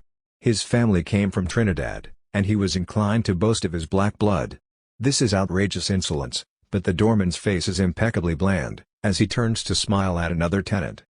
"Ah, good evening, Dr. Greenfield." "Good evening, Grady." Dr. Greenfield is an elderly wasp, trim despite his 60 years, with a pink complexion and a white mustache. Suddenly the critic feels his carefully tended wasp connections falling about his feet like toilet paper. He considers sending a letter to the management to complain of the doorman's discourtesy, and decides against it. After all, a strange dog that comes into one's apartment, and then disappears. Disappeared, did it? Sniffed it up, more likely. Arriving at his usual restaurant, Chandler sees the maitre d' at the far end of the room seating a party, so he moves slowly toward his customary table. The maitre d' turns and starts toward him with his practiced smile, which suddenly fades. "I'm sorry, Mr. Chandler, but we do not permit pets in the dining room." "Pets? What do you mean?" "The dog that followed you in, sir." "But I have no dog." "I saw it distinctly, sir. A small black dog. Came in from the street most likely. It certainly isn't mine." The maitre d' looks unconvinced. Must be under something. He calls a waiter, who peers resentfully under the table. Nothing there. The soul isn't up to standard, and the critic's lunch is spoiled. Chandler arrives at the office a little after 3. "Go right in, Mr. Allerton is expecting you." New girl can't even get the editor's name right. He knocks lightly and steps in. To his confusion, a stranger comes out from behind the desk to shake hands, a youngish man with blonde hair and brown eyes, who seems to float a few inches off the floor and then floats back to his seat. Shocking about Carl, isn't it? What? I didn't know. Complete nervous breakdown. When did this happen? Yesterday afternoon. Became violent, I understand. Thought he was being followed by a black dog. Chandler was profoundly shaken. Carl had always been known for his icy reserve. Where is he? We were close friends, you understand. The new editor shrugged. Upstate somewhere, I believe. He leafed through some proofs on his desk. Mr. Chandler, this review of W. S. Hall's latest book, you say categorically that it is a poor novel, but you don't say why. But, my God, didn't this punk know anything? But? The young man raised a pencil-thin eyebrow inquiringly. Well, I understood, why, his orders had been crystal clear, trash it all the way. You understood? I understood that an unfavorable review was indicated. Indicated? We are trying to maintain standards of impartial appraisal. After all, this is what criticism is all about. I suggest that you submit a rewrite for consideration. Short Eyes, known as C, and the House Stick, known as Prick, are unofficial operatives of Special Operations. Prick is a burly ex-policeman with a cop's florid face and a cop's mean, angry eyes. They are rarely used against enemy agents, but rather against civilian targets, writers, artists, filmmakers, intellectuals, inventors and researchers who are considered a danger to big picture. Big picture involves escape from the planet by a chosen few. The jumping-off place is Wellington, New Zealand. After that, an extermination program will be activated. Needless to say, big picture is a highly sensitive project. Even to suspect the existence of big picture is unwholesome. As the poet says, after such knowledge, what forgiveness? Both operatives are trained in unarmed defense and the rather unlikely contingency of counterattack. Usually the target is too overwhelmed to consider immediate physical retaliation. And the attack occurs when the target is at his most vulnerable. The operatives have an unerring instinct for choosing the right time. C is a more intricate artifact than Prick, an experiment in the creation of artificial character, computer-made for the target. He is the diametric opposite of the target in every way. In appearance he is completely undistinguished, not handsome, not ugly, not tall, not short, dark hair, gray eyes, thick ankles, and equipped with a dumpy, doughy, stupid wife. The target has attended a literary conference in Harrogate. It was a disaster. Fear seemed to blanket the hotel, the stunted garden behind the hotel, the conference hall. Holding the microphone, he found his hand shaking. The first train back to London is jammed, and the writer takes a first-class seat. Every seat in his compartment is taken. Sitting opposite him is a youngish man, reading Officers and Gentlemen. As the train pulls into Victoria Station, the man looks at him, eyes contracted and spitting hate like a poison toad. The writer drops his box of matches. Later he glimpses the same man at the head of a long taxi line. The hate and loathing in C's eyes is designed to key in all the worst moments of the target. Prick is drinking heavily and putting on weight. Big picture is moving into its final phase as they take over presidents, prime ministers, cabinet members and intelligence agencies. The few dissenting voices are no longer considered important. Prick finds his services less and less required. He is in fact a source of potential embarrassment to the department. Twice they have bailed him out of "This punk know anything?" But? The young man raised a pencil-thin eyebrow inquiringly. Well, I understood, why, his orders had been crystal clear, trash it all the way. You understood? I understood that an unfavorable review was indicated. Indicated? We are trying to maintain standards of impartial appraisal. After all, this is what criticism is all about. I suggest that you submit a rewrite for consideration. Short Eyes, known as C, and the House Stick, known as Prick, are unofficial operatives of Special Operations. Prick is a burly ex-policeman with a cop's florid face and a cop's mean, angry eyes. They are rarely used against enemy agents, but rather against civilian targets, writers, artists, filmmakers, intellectuals, inventors and researchers who are considered a danger to big picture. Big picture involves escape from the planet by a chosen few. The jumping-off place is Wellington, New Zealand. After that, an extermination program will be activated. Needless to say, big picture is a highly sensitive project. Even to suspect the existence of big picture is unwholesome. As the poet says, after such knowledge, what forgiveness? Both operatives are trained in unarmed defense and the rather unlikely contingency of counterattack. Usually the target is too overwhelmed to consider immediate physical retaliation. And the attack occurs when the target is at his most vulnerable. The operatives have an unerring instinct for choosing the right time. C is a more intricate artifact than Prick, an experiment in the creation of artificial character, computer-made for the target. He is the diametric opposite of the target in every way. In appearance he is completely undistinguished, not handsome, not ugly, not tall, not short, dark hair, gray eyes, thick ankles, and equipped with a dumpy, doughy, stupid wife. The target has attended a literary conference in Harrogate. It was a disaster. Fear seemed to blanket the hotel, the stunted garden behind the hotel, the conference hall. Holding the microphone, he found his hand shaking. The first train back to London is jammed, and the writer takes a first-class seat. Every seat in his compartment is taken. Sitting opposite him is a youngish man, reading Officers and Gentlemen. As the train pulls into Victoria Station, the man looks at him, eyes contracted and spitting hate like a poisoned toad. The writer drops his box of matches. Later he glimpses the same man at the head of a long taxi line. The hate and loathing in C's eyes is designed to key in all the worst moments of the target. Prick is drinking heavily and putting on weight.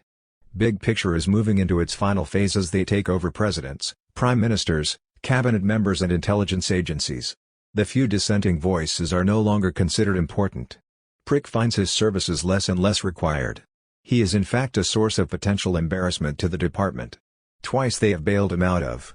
Next time you're on your own. Feeling in need of a quick drink, he stops into a pub at World's End. There are two men halfway down the bar and a pub bulldog curled on the floor behind them. The bartender is wiping the bar. Prick is about to call the bartender and give his order, when the dog looks at him and growls. Its lips curl back from yellow fangs and the hair on its back stands up.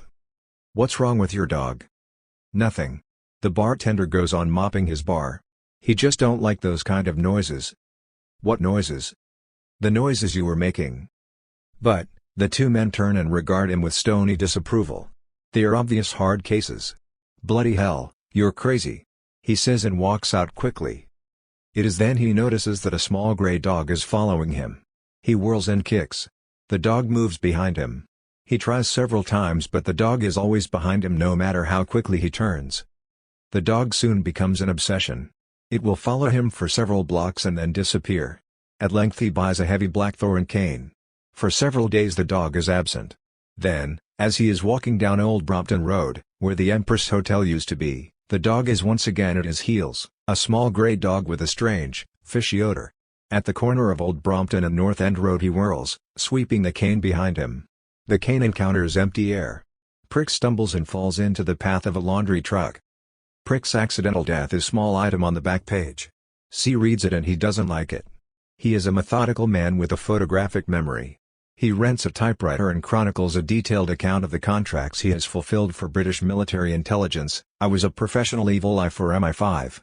He deposits the envelope with a solicitor, to be dispatched to the News of the World, People, and the more conservative media, including the London Times, in the event of his demise, by accident or otherwise." In MI5 there are raised eyebrows. I think Prick got drunk and fell in front of a car, period. And good riddance. Good riddance to be sure. But same office, 5 days later. C's got the wind up, threatening to go to the media. Wants money and a new identity in America. He should live so long. The operative drops an envelope on the table. That's the original, from his solicitor's safe. What we substituted is insane, paranoid ravings. Ah, very good. I think Henry can handle it. C is having a beer at a corner table in a pub on North End Road. Who are you fucking staring at? 4 skinheads with bomber boots ranged along the bar. Look, I wasn't staring. The boy contracts his eyes into a grimace of hate. You wasn't staring? They spread out, moving forward. C regained consciousness in the emergency room. You took quite a beating. Nothing broken, luckily. However, there may be a delayed concussion. We'd advise you to stay in the hospital 48 hours at least. No. I'm all right. The intern shrugged. A brown dog followed C out of the hospital. He couldn't shake it. It was, he decided, a tracking device. They are trying to find out where the envelope is. Well, he isn't such a fool as to go to his solicitor's office. Arriving at his bed-sitting room, he opened the street door and shut it quickly. But when he opened the door of his room, the dog slid in ahead of him. He made a grab for it, and needle-sharp teeth slashed his hand. Bloody hell. He bolted the door. Now I've got the son of a bitch. He went to the desk and took a .22 semi-auto with a silencer from a hidden compartment. He started looking under chairs, poking in closets, his hand dripping blood. Must be in the bathroom. He looked behind the bathroom door, glanced into the mirror. It was all over in a few seconds. A Spec Ops agent talks to the medical examiner. Anything unusual about this one? Yes, several things. First, location of the wound, in the middle of the forehead, an awkward angle. Evidently he was standing in front of the bathroom mirror. Usual place is the temple, or, for those in the know, up through the roof of the mouth. Police call it eating the gun or smoking it. And the wounds on his hand, like a barracuda's bite. Couldn't it have been broken glass? He may have shoved his fist through a window. We have reason to believe he was irrational. I don't think so. There were no glass splinters, and the scratches all slant one way. A cat perhaps? Room was locked from the inside. Your man Henry, who had been tailing the target, summoned police. The officer who went in with your operative is sure that no animal slipped out. Spec Ops doesn't like it. Unknown perpetrator, unknown motive, unknown MO. Assuming that the motive was retaliation instigated or carried out by a recipient of the special services of Prick and C, then the perp must realize that these operatives were simply paid servants. His next step would be to proceed against their employers. And how are they to protect themselves against an unknown? Bradbury, Spec Ops head, has heard rumors of Margres, an international intelligence organization owing allegiance to no country or any known group. He has discounted the rumors as absurd. Where does the money come from? Now he is having second thoughts, and he is not a man who likes to entertain second thoughts. So why did they alert the masters by starting with the servants? Reluctantly, he recognizes a procedure frequently used by his own department, known as shaking the tree. They intended to alert the masters, hoping to scare them into precipitate, ill-advised action. Get me the file on Prick and C all the way back. The files go back to 1959, 25 years. Quite a few of the targets are now dead. It doesn't take him long to find his man, William Seward Hall, the writer, of course. Hall had opposed the use of Prick and C, and resigned in protest over the Spec Ops project. You don't understand this Hall character. He won't quit. He'll just come back harder. I say terminate. I think Prick and C will teach him a lesson, with just the right shade of shoyu. They taught him a lesson all right, Bradbury thinks, unrelenting hate and deadly persistence. Idiots. You have an enemy like that, you terminate. You don't leave the job half done. The door dog is a limited artifact. Our most versatile agent is Margres, the dreaded white cat, the tracker, the hunter, the killer, also known as the stone weasel. He is a total albino. All his body hair is snow white, and his eyes are pearly white discs that can luminesce from within, a diffuse silver light, or can concentrate into a laser beam. Having no color, he can take all colors. He has 1,000 names and 1,000 faces. His skin is white and smooth as alabaster. His hair is dead white, and he can curl it around his head in a cask, he can ruffle it or stick it up in a crest, and he's got complete control of all the hairs on his body. His eyebrows and eyelashes flare out, feeling for the scent. His ass and genital hairs are wired for a stunning shock or a poison deadly as the tentacles of the sea wasp. There are those who say we have violated the articles by invoking Margres. He is too dangerous. He can't be stopped once he gets the scent. He has not come just to smell you. As Margres closes in, the light waxes brighter and brighter with the musky smell flaring to ozone as the light reeks to a suppurating electric violet. Few can breathe the reeking, seeking light of Margres. Nothing exists until it is observed, and Margres is the best observer in the industry. Open up, Prick. You got a Venusian in there. I'll kill you, you filthy sod. Lights, action, camera. The chase comes to a climax. All around him dogs howl and whimper and scream and moan as Margres moves closer. What you want with me? What you asking me for? Give him the light now, right in the face, enough to see the worn red upholstery of the first-class seat with a brass number through his transparent fading shell, fading with a stink of impacted mortality, a final reek of hate from shrieking silence. The pustules on his face swell and burst, spattering rotten venom in the breakfast room. Mrs. Hardy, help. He's gone bloody mad. Call the police. Call an ambulance. Margres can follow a trail by the signs, the little signs any creature leaves behind by his passage, and he can follow a trail through a maze of computers. All top-secret files are open to him. The rich and powerful of the earth, those who move behind the scenes, stand in deadly fear of his light. The dim silver light of Margres can invade and wipe out other programs. He is the call, the challenge, the confront. His opponents always try to evade his light, like the squid who disappears in a spray of ink. Preferences in food and wines, evaluation of pictures, music, poetry and prose. An identikit picture emerges, charged with the energy of hundreds of preferences and evaluations. He can hide in snow and sunlight on white walls and clouds and rocks. He moves down windy streets with blown newspapers and shreds of music and silver paper in the wind. Being albino, Margres can put on any eye color, hair color, skin color, right up until he whites the target. Push, off, grease, blow away or out, white is in. The white purr, without color, he attracts all colors and all stains. Without odor, he attracts all odors, the fouler the better, into smell swirls, whirlpools, tornadoes, the dreaded smell twisters, creating a low-pressure smell wake so that organic animals explode behind them. The inner smell sucked into the stink twister round and round faster throwing out a maelstrom of filth in all directions, sucking in more and more over a cemetery and the coffins all pop open and the dead do a grisly exploding polka. Privies are sucked out by the roots with old men screaming and waving shitty Montgomery Ward catalogs. Odors can also be the most subtle and evocative agent for reaching past memories and feelings. The nuances, you understand. The wise old queer cardinal, oozing suave corruption, slowly slithers amber beads through his silky yellow fingers as the beads give off tiny encrusted odor layers. Ah, a whiff of Egypt. Chlorine from the YMCA swimming pool, the clean smell of naked boys, and the differences, my dear. Just whiff this, from before World War I, when people traveled with steamer trunks and no passports. I mean, of course, the people who mattered. Comfortable, isn't it? And smell the 20s, those dear dead days, hip flasks, raccoon coats.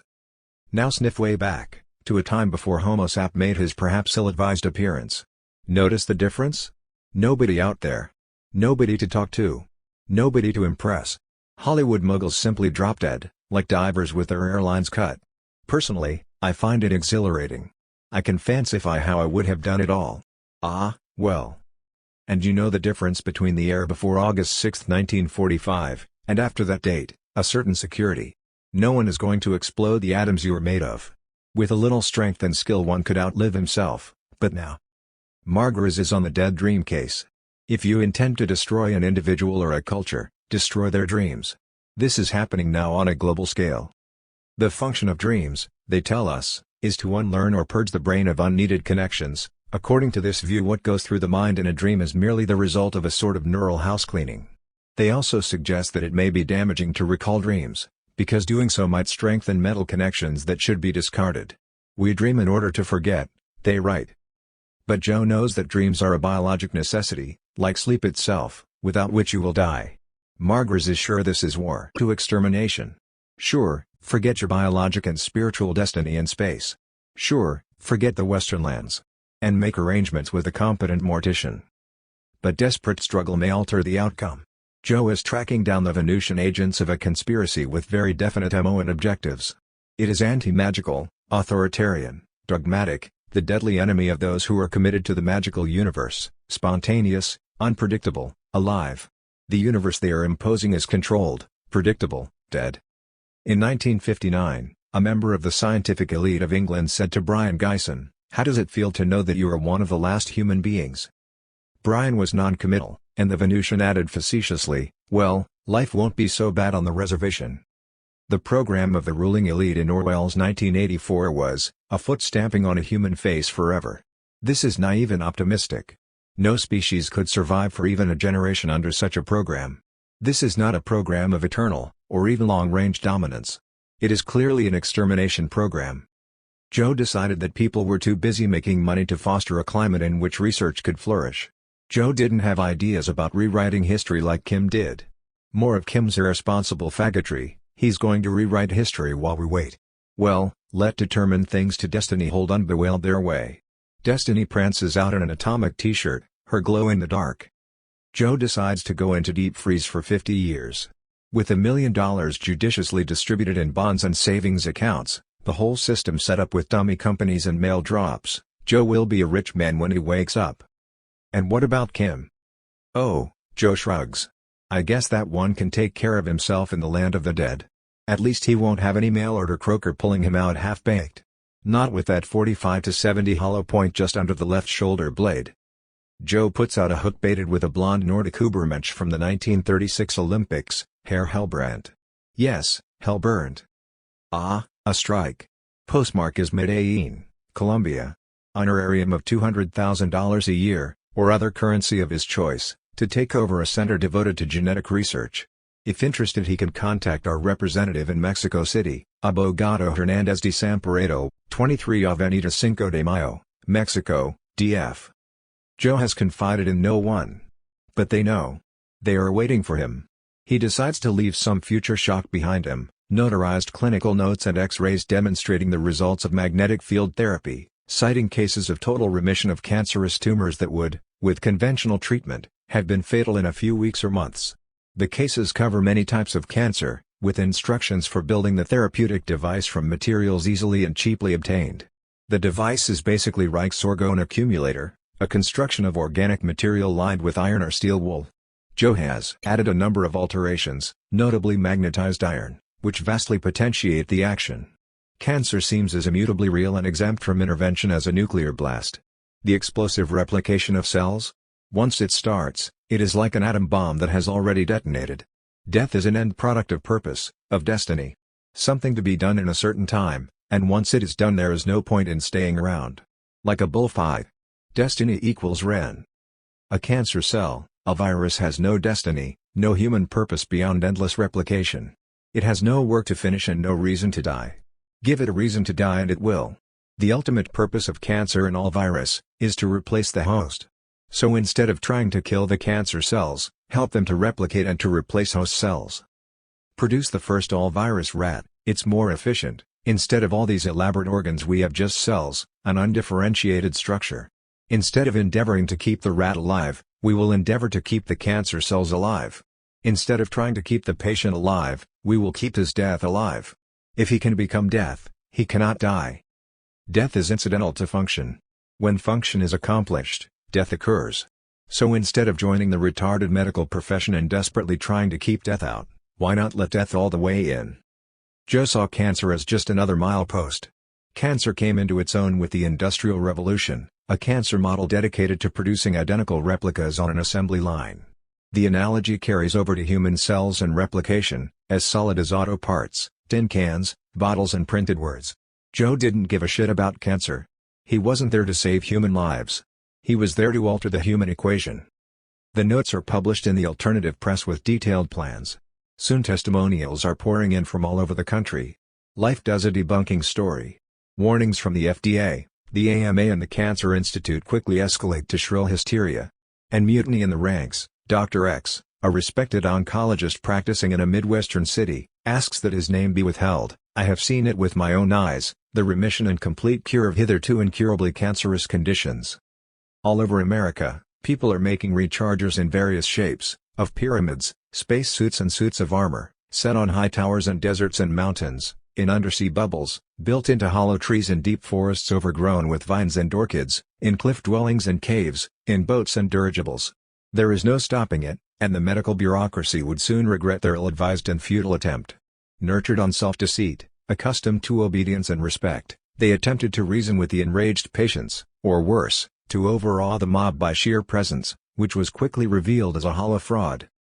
Hall has been reading a lot of these doctor books. His own Dr. Benway shines forth as a model of responsibility and competence by comparison. Perhaps the most distasteful book of this genre is entitled A Pride of Healers. To be remembered that it is pathology who decides a patient got cancer or don't got it. The doctors open it up. Anything looks suspicious, cut off a hunk and send it down to pathology.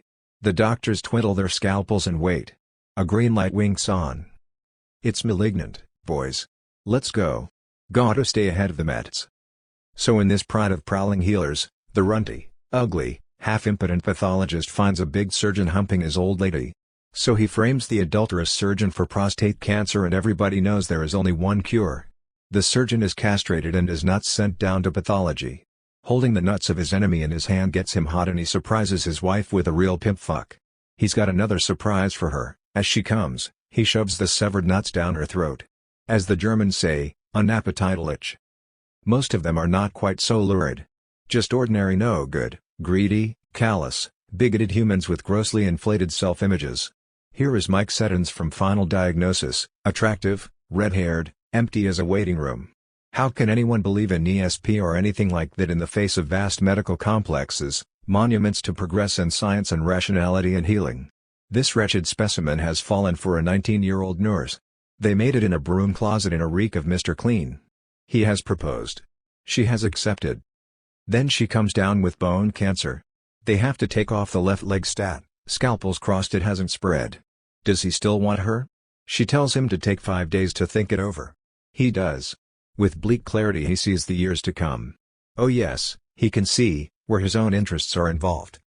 He is striding toward surgery, big man on complex now. It takes guts to practice surgery, he says. It certainly does. What would he do without guts? Striding toward surgery, the patient is clearly terminal, he would operate on a mummy, and she is shambling along on her new prosthetic leg. Will you shake the lead out? I'm doing the best I can, darling. Why don't she go back to her crutches, he thinks irritably. Aloud he says, why don't you jet propel on your stinking farts?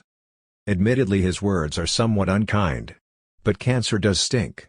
Of course it's not her fault she is in this loathsome condition, or is it? His mother always said. Son, in this life everyone gets exactly what he wants and exactly what he deserves. People tend to believe it, so long as they are getting what they think they deserve. Incongruously Mike thinks of an old joke. The eternal traveling salesman, protagonist of the eternal dirty joke, spots an attractive woman in the club car. As fate would have it, she is in the lower bunk just opposite his upper bunk. And he is eyeballing her. She takes off her wig. She pops out a glass eye. She spits out her false teeth. She unhooks her wooden legs, looks up at him pertly, and says, is there anything you want? You know what I want. Take it off and throw it up here. He starts laughing. She demands why. Finally he tells her, and she hits him with her prosthesis. Required 5 stitches. So Joe has left a cloud of ink behind him like a retreating squid in the form of his orgone cancer cure, like a cure for death itself, so closely is cancer linked with death. Exaltation sweeps through cancer wards and cancer-ridden outpatients, and with regained vitality comes anger. Why have doctors concealed this cure? Why did the FDA burn Reich's books and suppress his findings without a trial?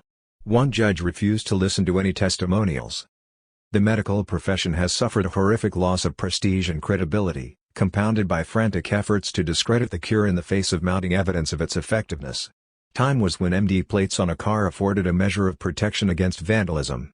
Now doctors are subject to find their tires slashed, murdering bastard written in soap on the windshield. It's stacked up and up. Unnecessary operations, patients dying in the emergency room. We cannot accept medical admissions from emergency. Woman with a heart attack. Her husband calls for an ambulance. I can't send an ambulance until I know what's wrong with her. I tell you she's having a heart attack. I can't send an ambulance until I know what's wrong with her. She's having a coronary. A heart attack. I can't send an ambulance until I know what's wrong with her. Potentially beneficial and harmless products and treatments kept off the market, lethal products kept on the market. Recent example, the so-called non-steroidal anti-inflammatory drugs for arthritis. In England 8 people died of liver failure caused by the drug Oraflex, and still they won't withdraw it, just change the trade name.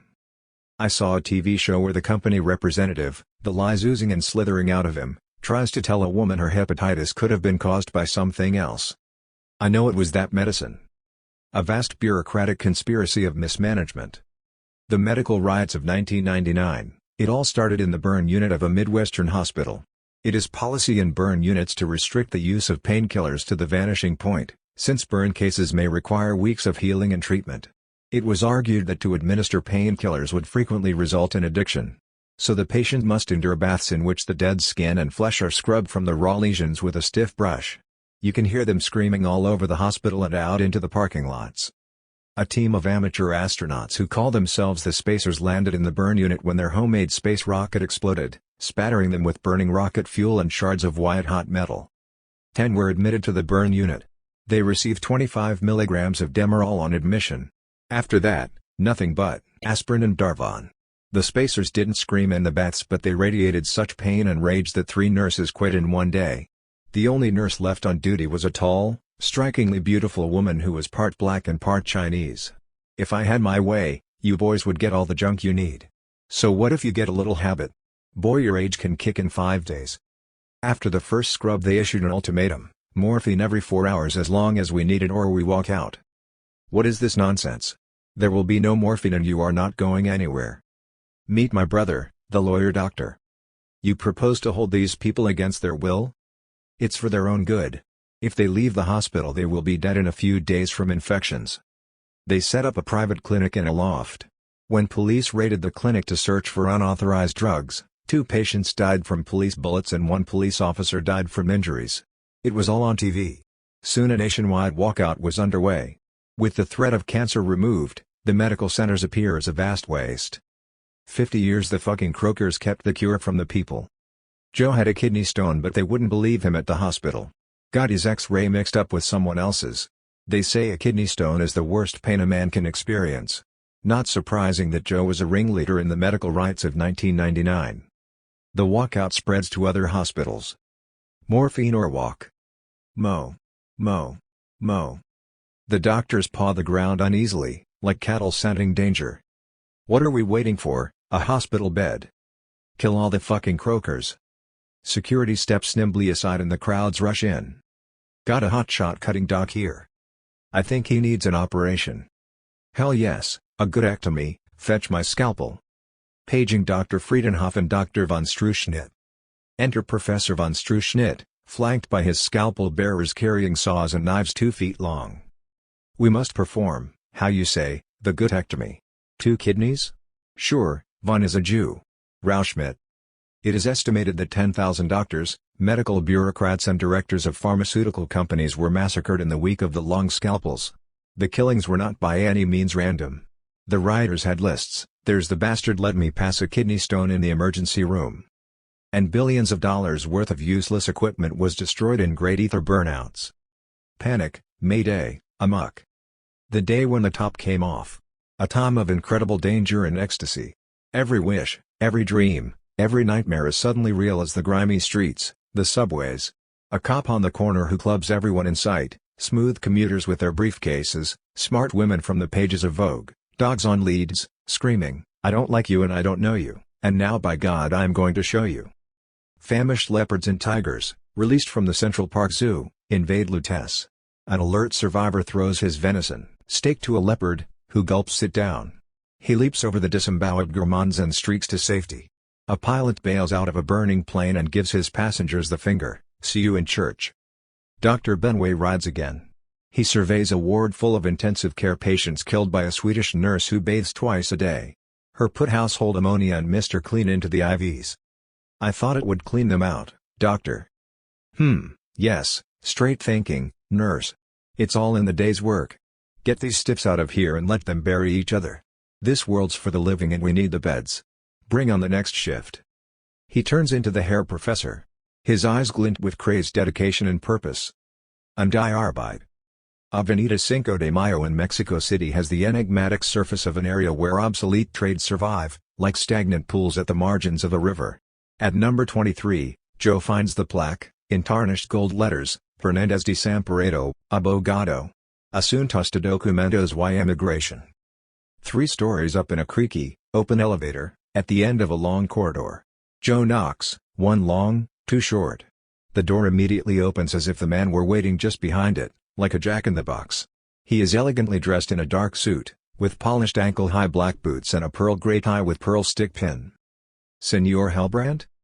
De Samparedo holds out a thin brown hand, smooth and cool to the touch, like the underside of the lizard that has emerged from beneath a stone. He motions Joe into a small room with an old roll-top desk and a swivel chair in front of it. By the desk is an oak chair with leather cushion and back. Joe sits down. The abogado sits in the swivel chair, then neatly crosses his thin legs and pivots to face Joe. He is an old man in his 70s, with a disdainful expression that is obviously chronic. He picks up 4 pages of legal-sized paper held together with a copper paper clip. Joe notices that the clip has stained the paper with verdigris. The paper is old and thick, like parchment. looking down at the pages through his gold-rimmed bifocals, as if what he reads is both wearisome and distasteful. Finally Desamparato speaks, in a silky, sibilant whisper. Genetic research. When you have understood race, you have understood everything. He looked at Joe as if evaluating his ability to understand everything. Joe recognized a fellow corpse, a compendium of gestures, intonations and expressions painfully rehearsed and reenacted. You will have a free hand within the parameters of the project. For a moment he seemed too weary to go on. His words hung like cold ashes in the air of the office, lit only by a grimy, barred window of wired glass that let in a dim gray-white light. With an obvious effort, Hernandez Desamparato uncrossed his legs. There are papers to sign. It took all of Joe's strength to get his pen out and glance through the various releases and agreement forms which the abogado placed in front of him. Then, taking a deep breath, he concentrated on the one point, signed each document carefully and placed it face down on a blotting pad with leather corners. Desamparato retrieved the signed forms and filed them on a dark shelf deep in the old desk. During the charade, which seemed to go on forever, Joe felt his carefully hoarded stash of vitality drain out of him into a cold gray fog. He shivered, recognizing a practitioner higher in the vampire hierarchy than himself. But Joe didn't have time to play politics. There are many varieties of vampire. The old cloak and tomb vamps went out with Lugosi. Nowadays the vampires have got together and hired a good PR man to improve their public image. A chap named Winston has put forward the pregnant concept of benevolent vampirism. Enlightened interdependence is the phrase he uses. Take a little, leave a little. However, by the inexorable logistics of the vampiric process, they always take more than they leave. That's what vampires are about. And there are reverse vampires who give out energy, like fertilizer for a better long-term yield. At the top of the hierarchy are what might be called astronomical vampires, who approach the condition of black holes, sucking everything in and letting nothing back out. Joe hoped he wouldn't have to play his antimatter card. Joe is alert, scanning the alley in front of him. Back in the front lines, back in Egypt. But this is a different time and place. He is breathing one god poison here. The Muslim Arabs have taken over. The pharaohs are dead, all their gods crumbling to dust. Only the pyramids and temples and statues remain. This is Cairo, and he belongs to the forbidden Ismailian sect. A traveling merchant with his 2 bodyguards. Keeping the guide in sight, through labyrinthine alleys and bazaars and markets, the sour stench of poverty and a snarling, dog-like hate. He is carrying a short sword, a short ebony club and a poisoned dagger. A very important and, I may add, dangerous, assignment. The far assembly was simply a small tea house with benches along the walls, in an isolated section of the market. Since all the seats were full, a stranger would pass on by. Now, as they approach, 3 men get up and pay and walk out. That is their signal to come in and sit down. This was his first meeting with Hassan Isabah, who was sitting directly opposite, 6 feet away. He wrote in his diary, I had an immediate impression of austerity and dedication, but it was a kind of dedication I had never seen before. There was nothing of the ordinary priest fanatic here at all. A priest is a representative and, by the nature of his function, a conveyor of lies. Hassan Isabah is the imam. It cannot be falsified. You notice his eyes, of a very pale blue, washing into white. His mind is clear and devious as underground water. You are not sure where it will emerge, but when it does, you realize it could only have been just there. Questions raised: how did the Egyptian gods and demons set up and activate an elaborate bureaucracy governing and controlling immortality and assigning it, on arbitrary grounds, to a chosen few? The fact that few could qualify is evidence that there was something to qualify for. Limited and precarious immortality actually existed. For this reason no one challenged the system. They wanted to become gods themselves, under existing conditions. In other words, they prostrated themselves before the pharaoh and the gods that he represented and partook of. Then come the one-god religions, Judaism, Christianity, Islam, promising immortality to everyone simply for obeying a few simple rules. Just pray, and you can't go astray. Pray and believe an obvious lie, and pray to a shameless swindler. Immortality is purpose and function. Obviously, few can qualify. And does this Christian God stand with his worshippers? He does not. Like a cowardly officer, he keeps himself well out of the war zone, bathed in the sniveling prayers of his groveling, shit-eating worshippers, his dogs. In Mexico City, Kim finds work in a weapon store and devises variations on the macuahuitl. This is the only effective Aztec weapon, consisting of obsidian chips set in wood, the usual shape being rather like a cricket bat. The sharp edges of broken glass with the weight of the hardwood handle, and an advanced warrior, a blood glutton or an armed scorpion, could cut both feet from under his opponent with a single swipe of his mac. Kim made makwa wheatles of many shapes, some in the form of long whips of flexible wood, or slotted into an arc of wood with a crosspiece to fit the hand, can be kept concealed, one blow to the throat, and flails with obsidian chips sewed into leather thongs that can be dipped in poison. Kim liked to lose himself in the market, floating along with the crowd.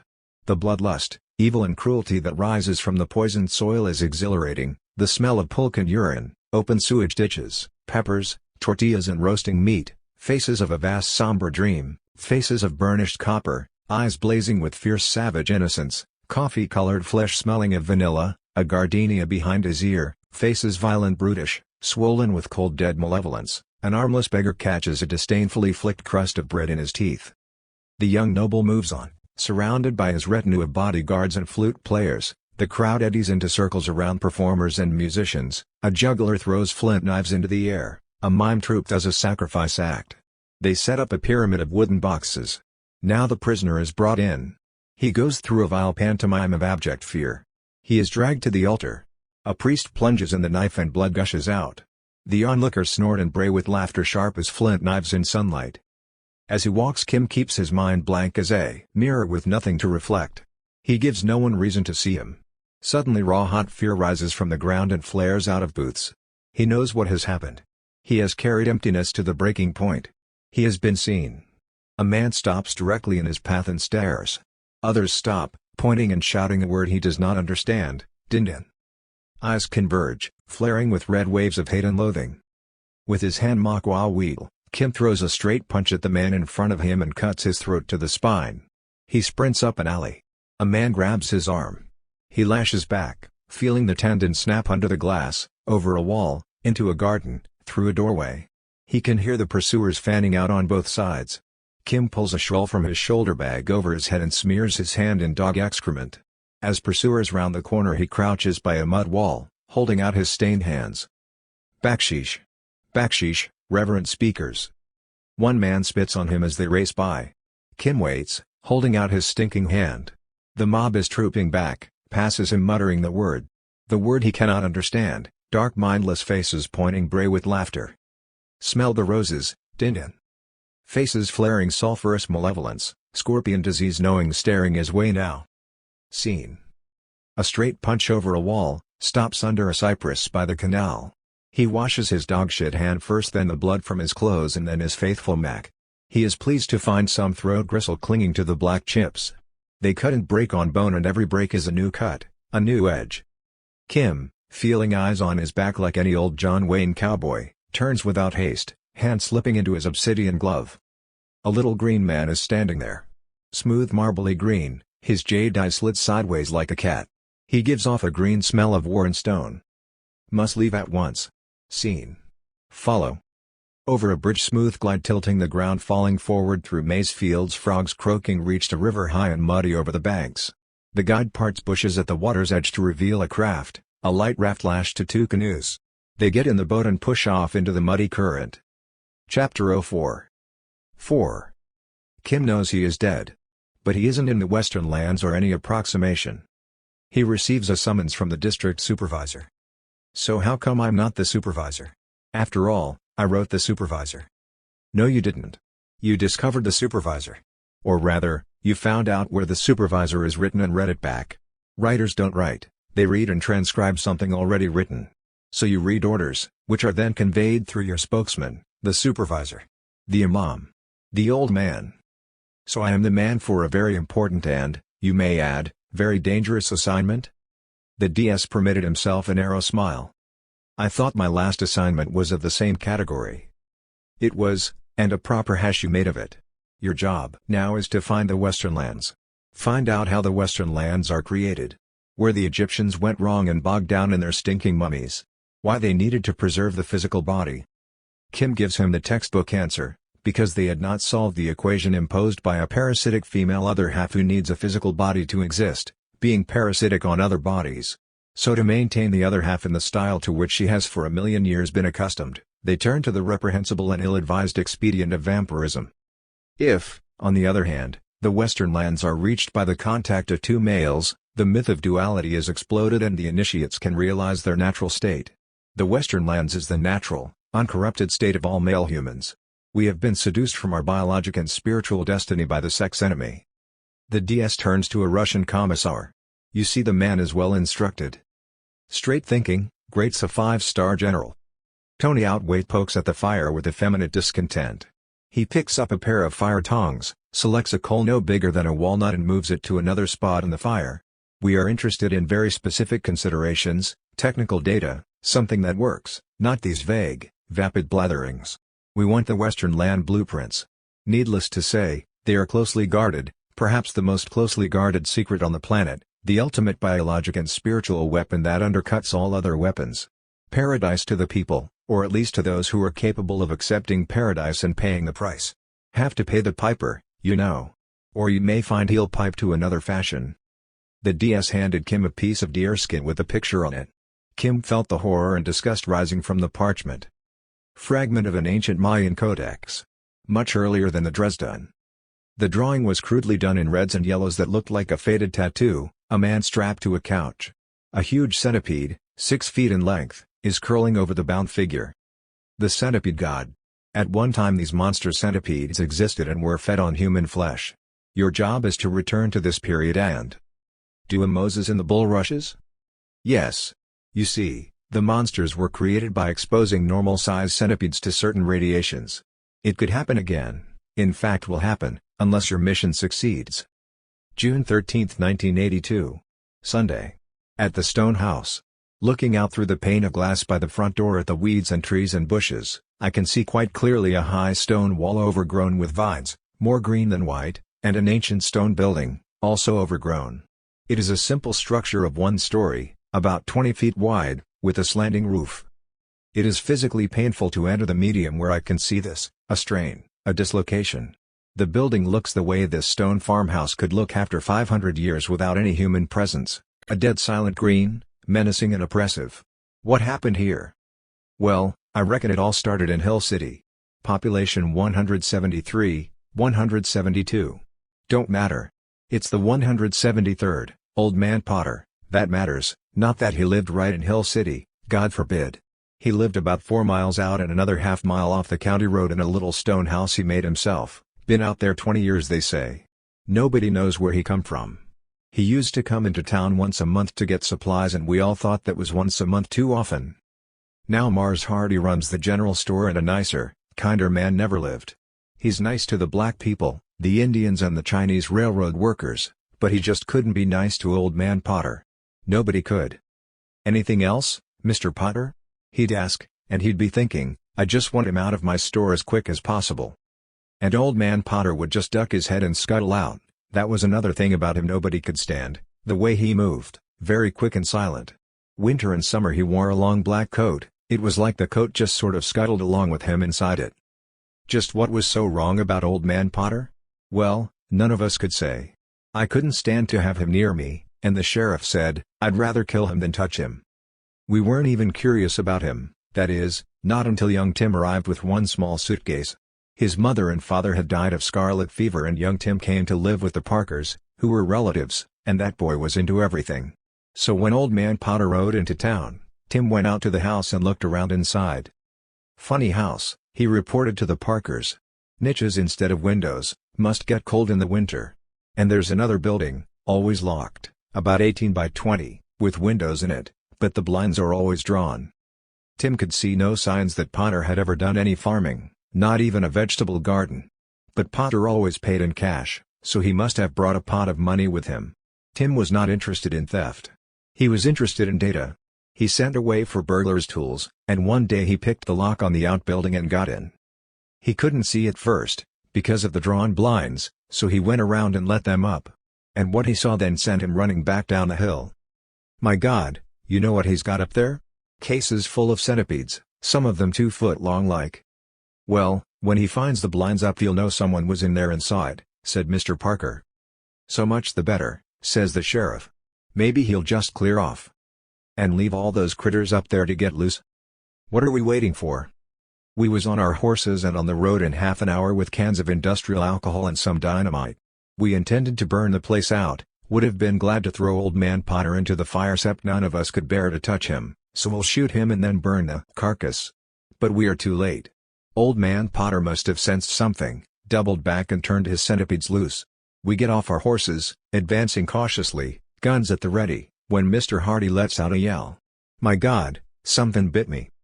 And there on his leg is a 6-inch centipede covered with hair, looked like it was growing into him. We had to pull it off in pieces and he is half out of his mind screaming he is burning and beating his head against the ground. Well, he dies, and we hightail it out of there. Gallagher got bitten too, and only the 4 of us made it back to town. The centipedes spread throughout the area. There was no antidote for the poison, but one victim with a very light dose recovered and said it was like being in a white-hot oven, torn to pieces by giant centipedes. You could tell just by watching it was the most horrible death anyone could suffer. The petties spread further and further, cases turning up in Michigan, Minnesota, Illinois, Ohio, Nebraska. Seemed it would never stop, but it did sorta level off in certain areas, which nobody could understand. Maybe they are all dead in there. And they finally built the quarantine wall, way ahead of the centipedes, they hope, after teams with protective clothing checked it out. The wall is considered impossible to get over. There are electrical barriers, toxic barriers, glue barriers. Of course they drop tons of pesticide over the area, but you could never get them all. Lots of talk now. Some say it's all a hoax to starve the poor and keep the best land for themselves. Yep, there's talk of moving in and building behind the wall. The island of Esmeraldas is known for its large centipedes, said to attain, on occasion, the incredible length of 15 inches. There is considerable disagreement as to the danger to humans from a centipede bite, and to the best of my knowledge no precise analysis or classification of the venom has been carried out. We have all heard the story that centipedes carry venomous spines in each leg, leaving a trail of rotten, gangrenous flesh behind them. I think we can dismiss this as mythology.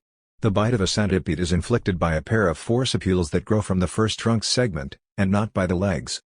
However, there is some factual basis for this lurid story. A doctor with a practice in Puerto Rico told me he had treated centipede bites. The bite produces a localized necrosis which, if untreated, can lead to gangrene. The remedy is surgical excision of the affected area, and washing out the cavity with a disinfectant solution.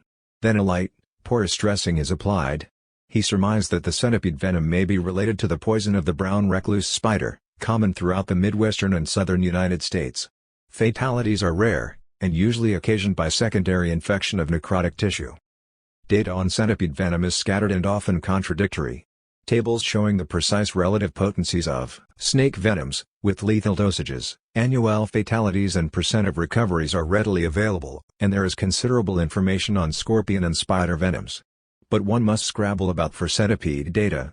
Fortunately, I number among my friends a young man named Dean Ripa, who could have stepped from the pages of a Joseph Conrad novel. Dean is a snake catcher by profession, selling his reptiles to zoos and private collectors. It is very dangerous and poorly paid work. He has been bitten 3 times and can barely recoup the expenses of his trips to far-off places in search of the venomous snakes. On one long journey to Ghana, the big chief of the tribe died the day that Dean arrived in the village, and Dean was lucky to escape with his life. It was around the time of this trip that he wrote the following letter in answer to my inquiries concerning the venom. My dear Hall, in regard to your question about centipedes, there are about 3,000 species. They range from about 1 centimeter in diameter up to about 30 centimeters in length, from 15 pairs of legs to about 177 pairs. For predation they possess a pair of venom glands with forcipules at the first trunk segment. They are bilaterally symmetrical, of course, metamerically segmented animals with a double ventral nerve cord, typically with a ganglion in each segment and concentrations of nervous tissue above and below the gut at the ass end of the body. Centipedes are sexually dimorphic. Also, the external genitalia of males are often concealed within the anal segment, so that the sex may not easily be determined. Slight pressure will, however, often cause them to evert, thus allowing the sex to be determined. But you wanted to know about the venom. There is an extensive but scattered literature concerning the effects on man. Instances of death from bites of scolopendrids were reported in the older literature, but recent authors are inclined not to credit the reports. Since the aggressor was not actually seen, it may have been a scorpion or a snake. There is the tale of the large centipede that crawled across the abdomen and chest of a Confederate Army officer, leaving a number of deep red spots forming a broad red streak. Violent, painful convulsions soon set in, accompanied by excessive swelling of the bitten areas. The man was dead 2 days later. The bite of the European Scolopendra cingulata causes pain, and at worst inflammation, edema and superficial necrosis, but the pain goes quickly and the symptoms disappear in a few days. A fellow named Klingel was bitten some 30 times by this type. In 26 cases the only symptom was pain, which disappeared in about 20 minutes. In the other 4 cases the pain was more severe, like a wasp's sting, and the hand and arm became numb, with some pain in the neck and chest. These symptoms abated after a day or 2. Sometimes the animal bit painlessly, especially an hour after killing mealworms. The bite of S. hughes is said to cause intense pain, and the animal also produces a red streak where it has crawled over the body. S. subpinipes produces intense pain, blistering, swelling, local inflammation, buboes and subcutaneous hemorrhage. S. verticornis in South America causes pain for 8 hours and small superficial necroses after 12 days. There are many more such accounts: vomiting, headache, swelling of a large area around the bite, which had a blackish center, subcutaneous bleeding, etc. Apparently India, Burma and Ceylon have one of the worst species. The recovery from bites is slow, sometimes as long as 3 months. Every case seen developed acute lymphangitis with edema, as well as inflammation of the skin and subcutaneous tissues. In most cases a local necrotic process developed at the site of the bite, and in some cases this progressed to a condition not unlike phagedenic ulceration, a rapidly spreading and sloughing ulcer. The most serious symptoms followed the bites of the Andaman Islands species, which can reach a length of about 33 centimeters. Klingel found that animals that had not fed for several days could bite harmlessly and therefore the lack of poison could not be ascribed to lack of poison in the glands. Poor Klingel, I wonder if he used himself for that one too. The only well-authenticated fatality appears to be that of a child of 7 years, bitten on the head by a scolopendra in the Philippines. The effects of the bite of the scolopendra vary with the time of year. In winter the bite causes, at most, a small pimple that disappears in an hour. In spring, when centipedes are active, a bite causes inflammation which can last for up to 3 days, and a bite on the finger can cause the hand and lower half of the forearm to become swollen. The effect of centipede venoms has also been investigated by injecting it into various animals. A man named Briot in about 1904 injected the venom of a French centipede into rabbits. Paralysis in the hind leg, edema, then an abscess and death 17 days later were caused by 2 cc of the venom. An injection of 3 cc into a second rabbit caused death in 1 minute. Briot stated that the effect of the venom was like that of a viper's bite, causing almost immediate paralysis and necrosis. I let a very large example of Chilopodon on my middle finger the other day. I caught it in a rotting stump and held it in my cupped hands, thinking it would not notice that I was a possible enemy. But it did notice, and I was envenomated, though only mildly. I have been plagued by strange occurrences, which lead me to doubt my own mind. In the night I wake up and find some of the snakes crawling free about the quarters. A door locked the night before will certainly be found unlocked the next morning. Then there are the dreams. A grotesquely tall figure, thin as a bone and high as the ceiling, stands over my bed and watches me as I sleep. I try to wake up but I cannot. Malaria must be the cause of these visions, unless it's that damnable Otta. I don't know what he could be putting in the food. He seems such a friendly fellow, but you never know with them. He is bringing me some gruel this evening, and perhaps I shall ask him to share in my humble meal. Then we shall see what is the score. Yours most devotedly, Dean Ripa. The town of Esmeraldas clusters around a small, deep lagoon reached by sea through a narrow channel. The lagoon is encircled by wooded mountains that reach, in places, an altitude of 3,000 feet. During the 6-hour crossing from Trinidad there was a fresh sea breeze, but as the boat turned into the lagoon the breeze died off and a heavy, oppressive heat enveloped the boat. The lagoon, shut in by surrounding hills, was dead calm and stagnant. I searched the hillsides for signs of habitation, but there were none. Certainly it must be cooler in the hills, and there would be a breeze. The boat glided to a halt. Our luggage was dumped onto the pier. The sailors did not even wait for a tip. They rushed back to the boat, which reversed, turned in the lagoon, and headed out through the channel. I looked around from the rotting pier to the mud streets and the houses beyond, shacks that had been thatched at one time, with galvanized iron nailed on over rotting thatch giving the roofs a patchy, leprous look. What I felt from my first contact with Esmeraldas was a feeling of depression and horror such as I have never experienced anywhere else. I have been in high mountain towns in the Andes, 14,000 feet, and bitter cold at midday. Everyone wears a gray felt hat, and after sundown, a scarf around the face, eyes red with smoke. The sod houses have no chimneys, just a drafty hole in the roof. There are strange skin diseases, sometimes confined to a single, desolate valley, great purple growths on the face, or hunchbacks with their soft humps like rotten melons. Guinea pigs scuttle across the earth floors, they eat them, and another source of food is frogs in the icy shallow ponds on the high plains. I have traveled in villages in the Sahara, the desert flies thick as black cloth on a table at the only hotel. Flies. Flies, you couldn't get a forkful to your mouth before the flies were on it. I have seen the cemeteries of the hairy Ainu, erect phalluses on the male graves, crudely carved in wood and painted with ochre, the phalluses split apart and covered with the drifting snow. Yes, I have seen many scenes of desolation, but nothing like the dead, inhuman fog of oppression and evil that covered Esmeraldas. An official descended from a horse-drawn fiacre and slowly made his way toward us. He was a man of 50, with a contrived slovenliness, like Peter Lorre impersonating a corrupt chief of police. Passports, señores, documents. The chief studied our papers suspiciously with his hooded reptilian eyes, of a glazed gray color like a carp's eyes. Purpose of visit, señores. He suddenly barked out, glaring at us with insane hostility. We are here to study your centipedes. This island is known for its huge centipedes. The official paled. But why, señores? His voice was pleading. Because we have been paid to do so. We represent the National Geographic Society, the Smithsonian Institution and the Peabody Museum of Harvard. Overcome by these words of power, the official collapsed onto a cane seat. Of course, I should have known. He wiped his face with a dirty silk handkerchief. You should indeed. We have, incidentally, letters from Trinidad.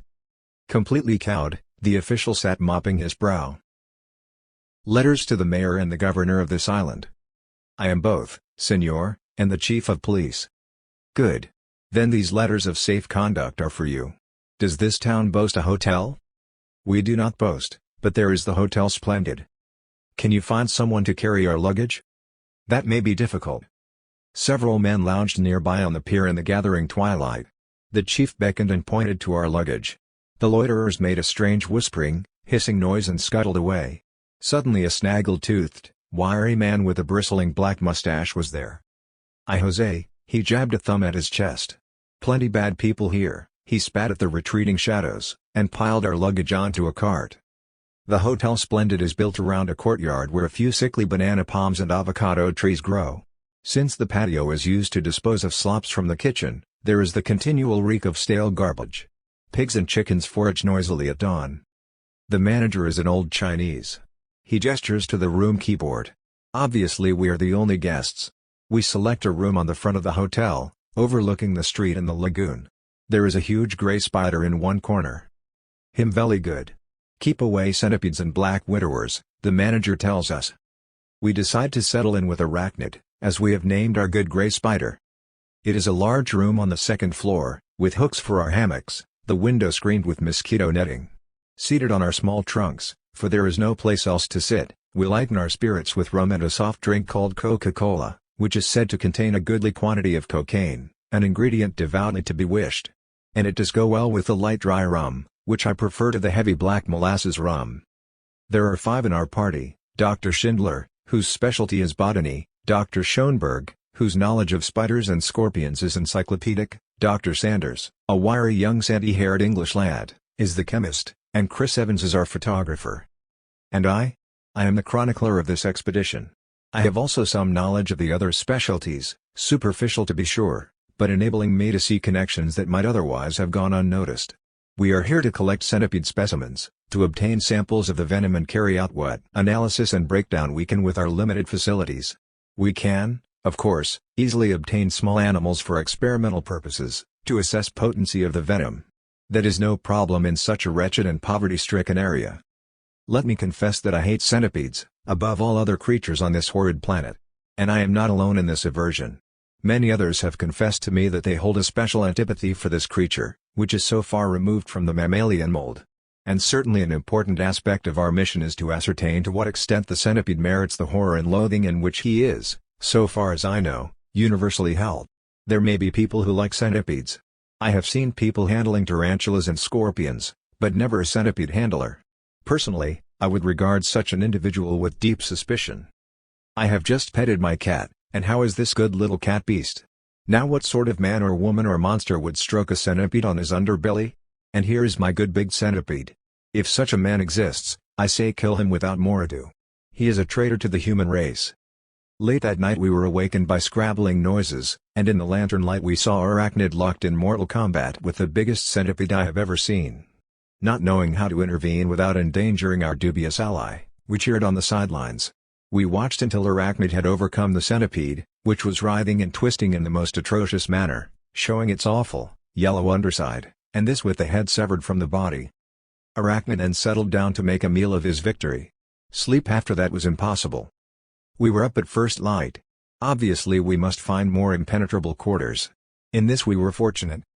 It seems that some years ago, these people are vague about time, there was a workers' rebellion on the island.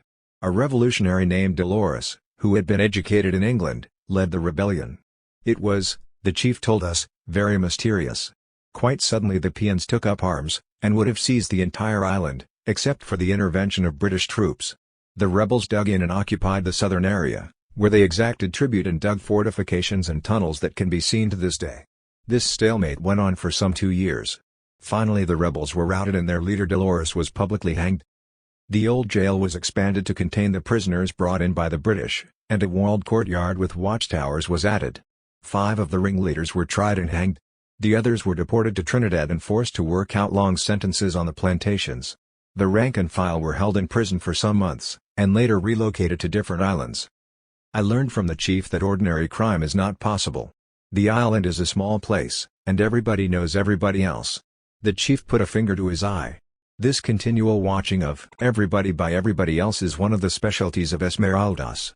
Field glasses and telescopes are the most coveted luxuries, and your status is determined by the surveillance equipment you can afford.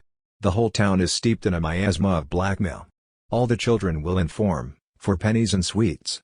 The inference is obvious, the chief is the head blackmailer of Esmeraldas.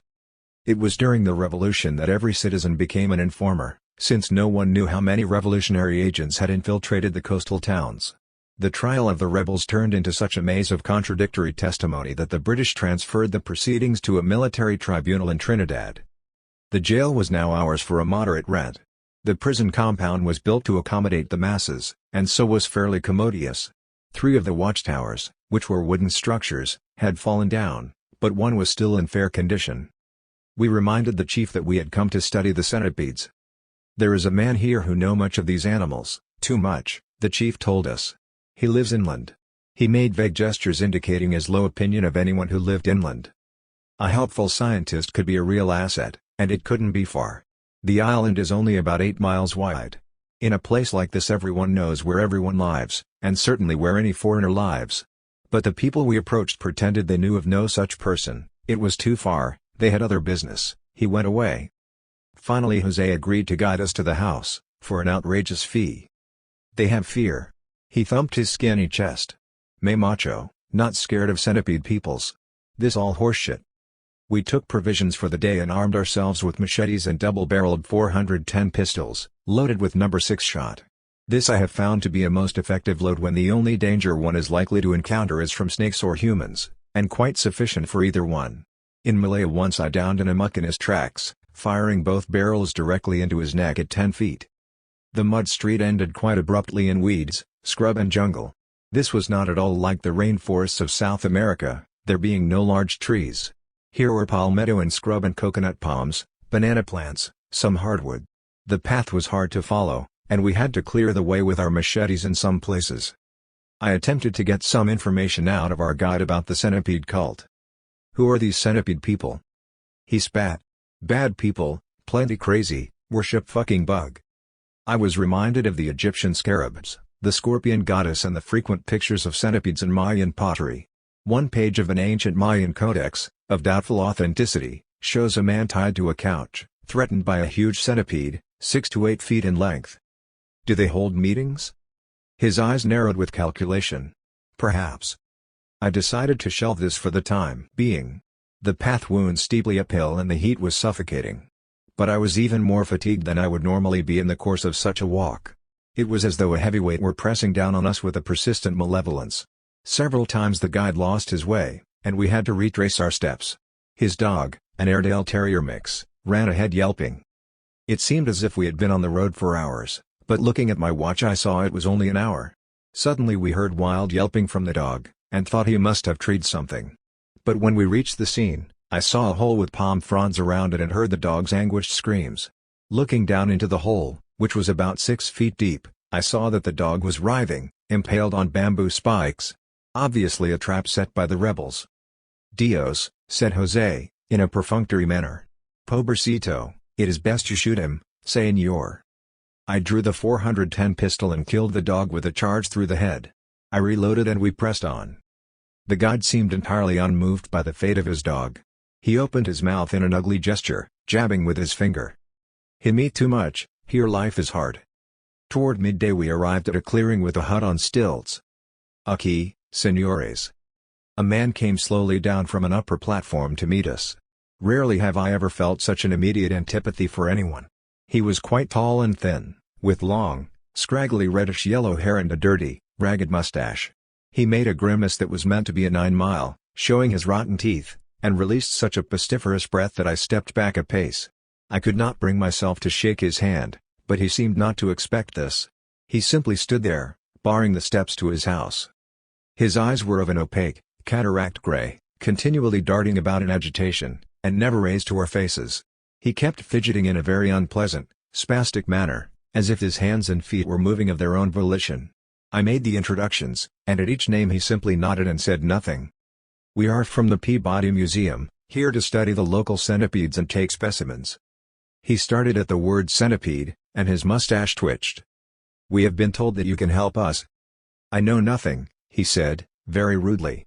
"My study is butterflies. I think centipedes are to be found in another part of the island, to the west." He gestured with his fingers outstretched.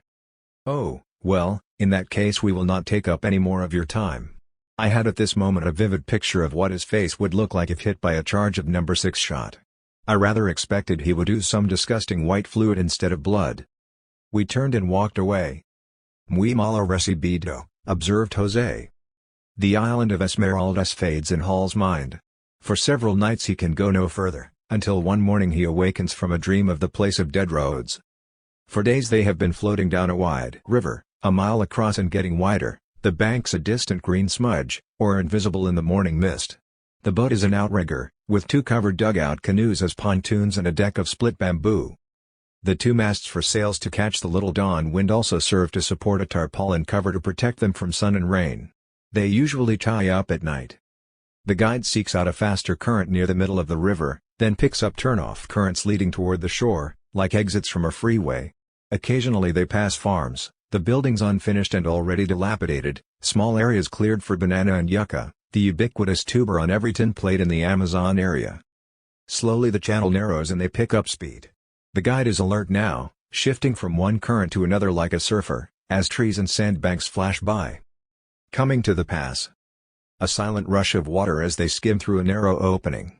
Nefertiti can see grass just under the surface, must have flooded over recently. A solid wall of green ahead, but they make it through a narrow chute out into a vast lake, still riding the fast current. They are soon out of sight of land.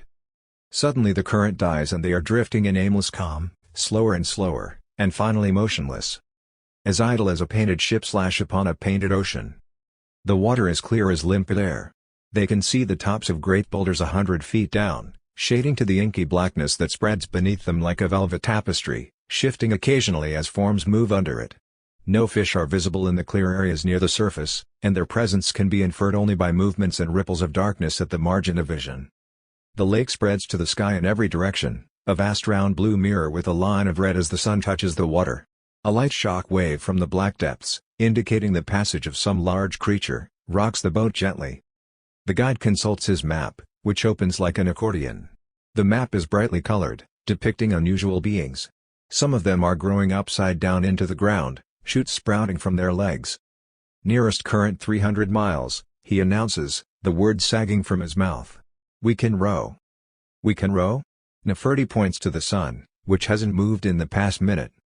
Wilson, the guide, who lost his license as a white hunter for shooting rhino with a bazooka, now turns on Nefertiti those cold blue eyes that always seem to be looking down a gun barrel. "All we need is push, you know. No friction in the water." He passes his hand quickly through the water. A black shadow streaks up and teeth snap just behind his fingers. See how long you'd last in the bloody water? No friction, the darkroom fish can move at a speed you'd better believe. Couldn't we just blow from the stern? No good. No friction in the bloody air either. We have to get a push without the air or the water. His eyes light up like burning sulfur. We used to hold jack-off contests at Eton, you know, speed and distance. The speed boys all gravitated to small arms and shotguns, whereas the distance shooters went for long range, kills at 600 yards. Maybe if both of us stand in the stern and let fly, like, now, I make you for speed, right? Right. About 20 seconds when I'm in the mood. Well, you bloody well better be moody and randy. Metabolism will start to freeze in an hour, 50 minutes now, so we have to look sharp. Differential pressure should jar us out of freeze coordinates. Nefertiti nods as he sheds his loincloth and drops it absently behind him, as if to abandon it forever. His long green-yellow snake's eyes narrow, the way a snake freezes and gathers himself into silent intention as he feels the nearness of prey. His nipples and ears and nose turn a bright, pulsing red. Wilson stands perfect and immobile as a statue, except for his seeking, throbbing phallus, his cold blue eyes searching the horizon for a distant target. There it is, sights lining up, his nuts tighten. He starts to squeeze the trigger. It is coming up from his long, prehensile toes and feet. His lean body glistens like fish scales. It gathers in a knot at Nefertiti's 1.2 inches below where his navel would be, if he had one. A raging, snarling animal, goat cat deer, is rearing out of him. He screams in exquisite agony as horns wrench through his skull and blood spurts from his nose. Wilson squeezes it off. The target falls from his sights. The boat is moving, slowly at first, then faster and faster. Get forward! Wilson yells.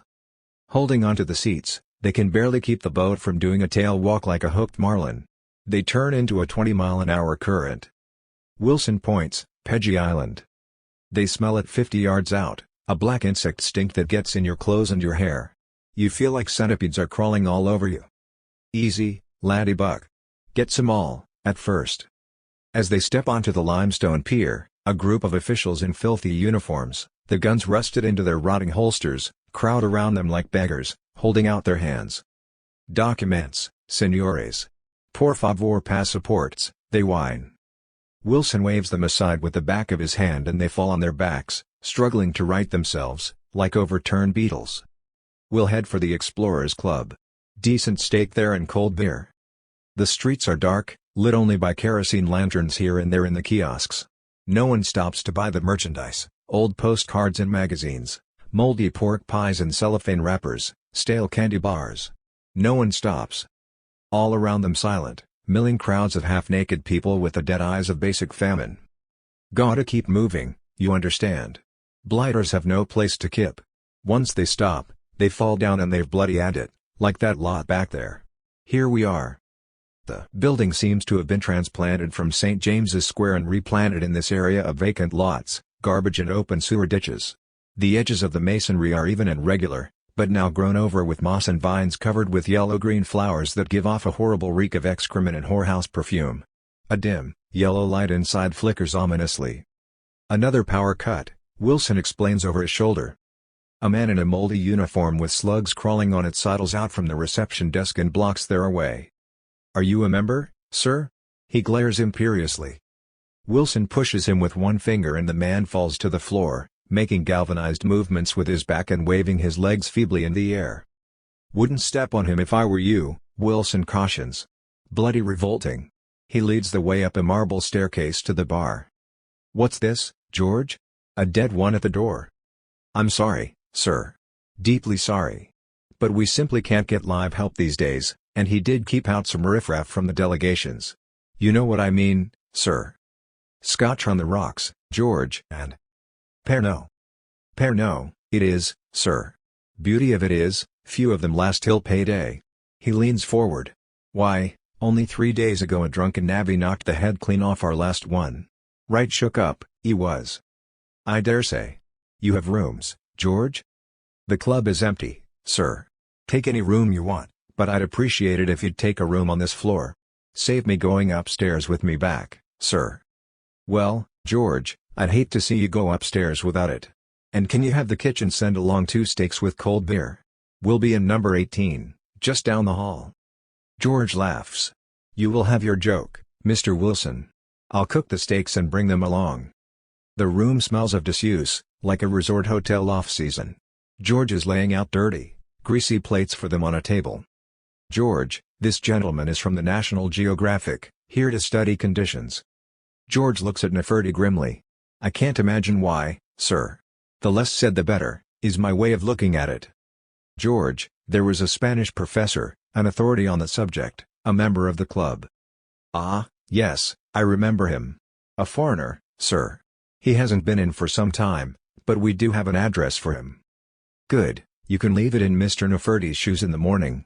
Tell me, is the university still operating? I couldn't say, sir.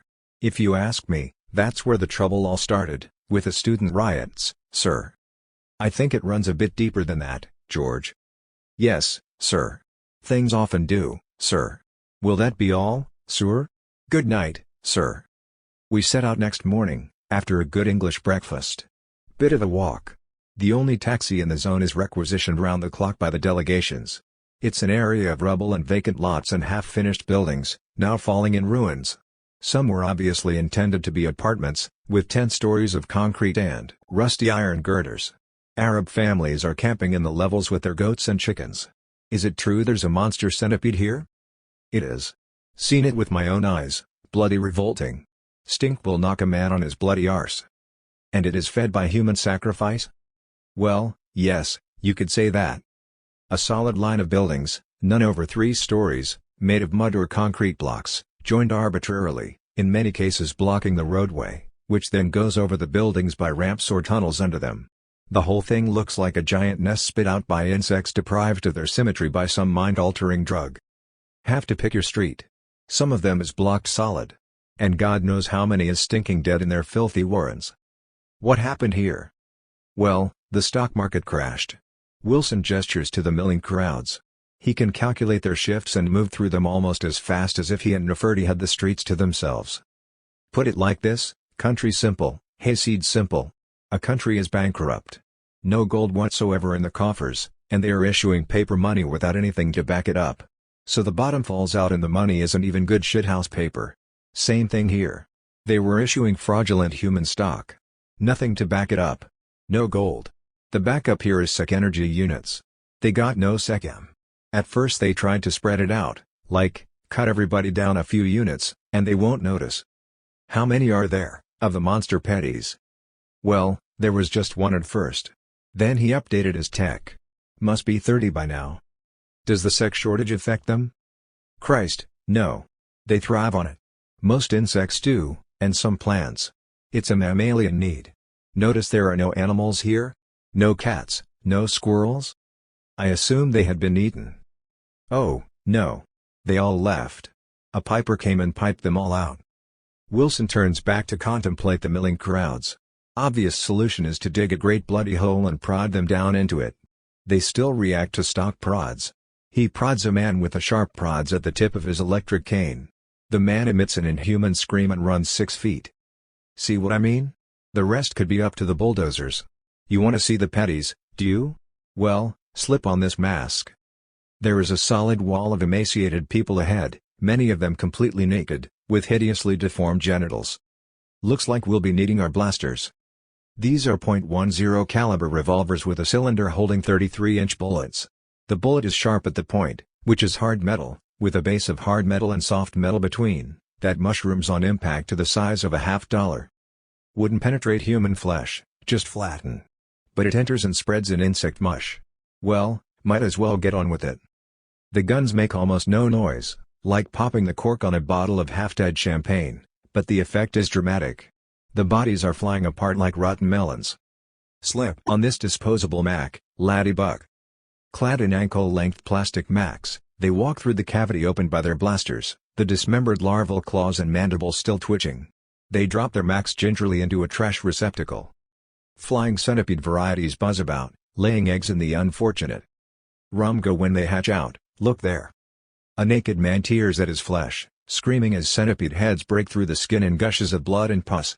The silent crowds walk by, faces blank, catatonic. The stricken man kicks convulsively as a centipede head breaks through the crown of his penis. Another is eating its way through an eye socket. Wilson kills the man with a single shot from his Hank P7.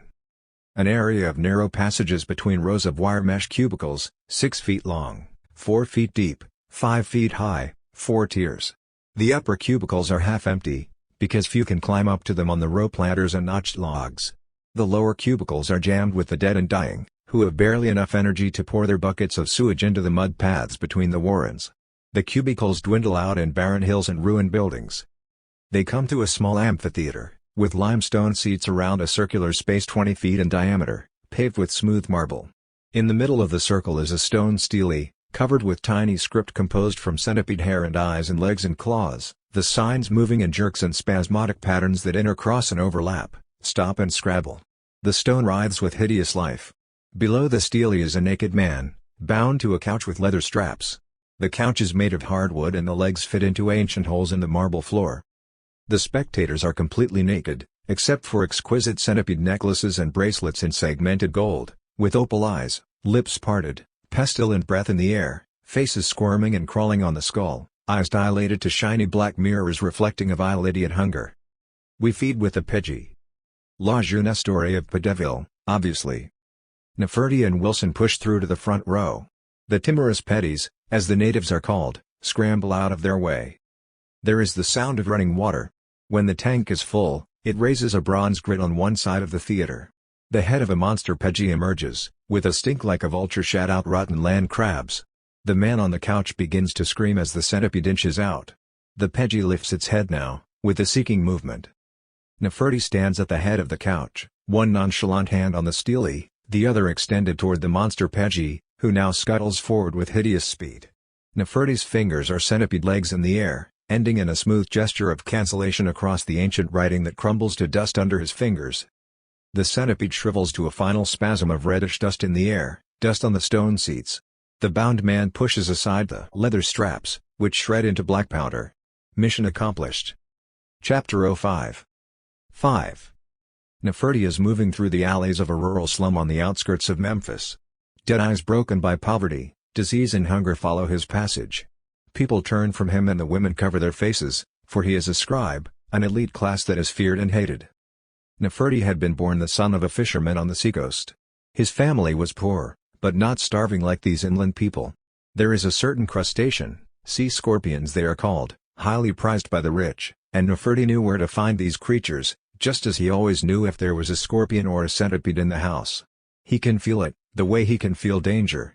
Sea scorpions gave off the same emanations, much weaker but still detectable. Stop the boat. Sea scorpions here. Delivering this delicacy to rich clients, he was often propositioned. And he had already decided whether the offer was to his advantage. It was not long before he received the proposition he was looking for, to become a scribe, apprentice to old Sesostris, the pederast. Neferti learned the glyphs with breathtaking speed. Sesostris had never seen such a student. Neferti knew that it was dangerous to depart from the norm in any direction, and most particularly in the direction of excellence. But he didn't have much time. Neferti wrote each day in advance, whom he would encounter and how he would deal with the encounter. He took pains, of course, to conceal these experiments from Sesostris. He can think in glyphs as he walks, writing from the pictures he passes, a horned owl, legs, eyes, a mouth, an empty road waiting. And he writes as he walks, coming forth, his legs and eyes waiting in the road, a sheaf of wheat in a field, his erect phallus under his loincloth. Coming forth waiting for thee from of old, legs, eyes, a mouth, a road, a hand pointing, an erect phallus, a sheaf of wheat. Individual glyphs can be delineated in many different ways. They can be incorporated into a picture, and the pictures can move. Panels of glyphs can be shifted into various combinations. Neferti devised glyphs of his own to indicate whole panels and ways in which they can be fitted together. Where the horned owl lights, a connection is made. Abeta's official position was assayer of scribes, and since the number of scribes was far in excess of the work available, he still exercised considerable influence, his position being more or less similar to that of a modern art critic. The scribes were divided into a number of schools: the traditional, the naturalistic, the functional, the situational, the punctual, the random, the picture puzzle. Abeta invariably chose the most stilted, conventional and banal scripts, so that schools of this lifeless garbage flooded the art market. but his position was precarious. Brokers were consulting their own assayers. Even the most tasteless and vulgar parvenus of the emerging merchant class complained of his boring murals, that always looked the same from any angle or in any light. We want picture puzzle scripts. In picture puzzle scripts, the glyphs are incorporated into the big picture. An eye, a phallus, water, birds, animals spell out the story. At first it is just a picture with a special look, then glyphs swim out of clouds and water, pop out of swift lizards, run with the hair of hours, sit with the toad of a million years, spatter out of excrement thrown by an angry ape, trickle out of streams, a boy masturbates in the shadow of an owl's wing, a weather vane whirls in the wind. Abate's power depended on keeping the other assayers in line to support his judgments. This he found increasingly difficult.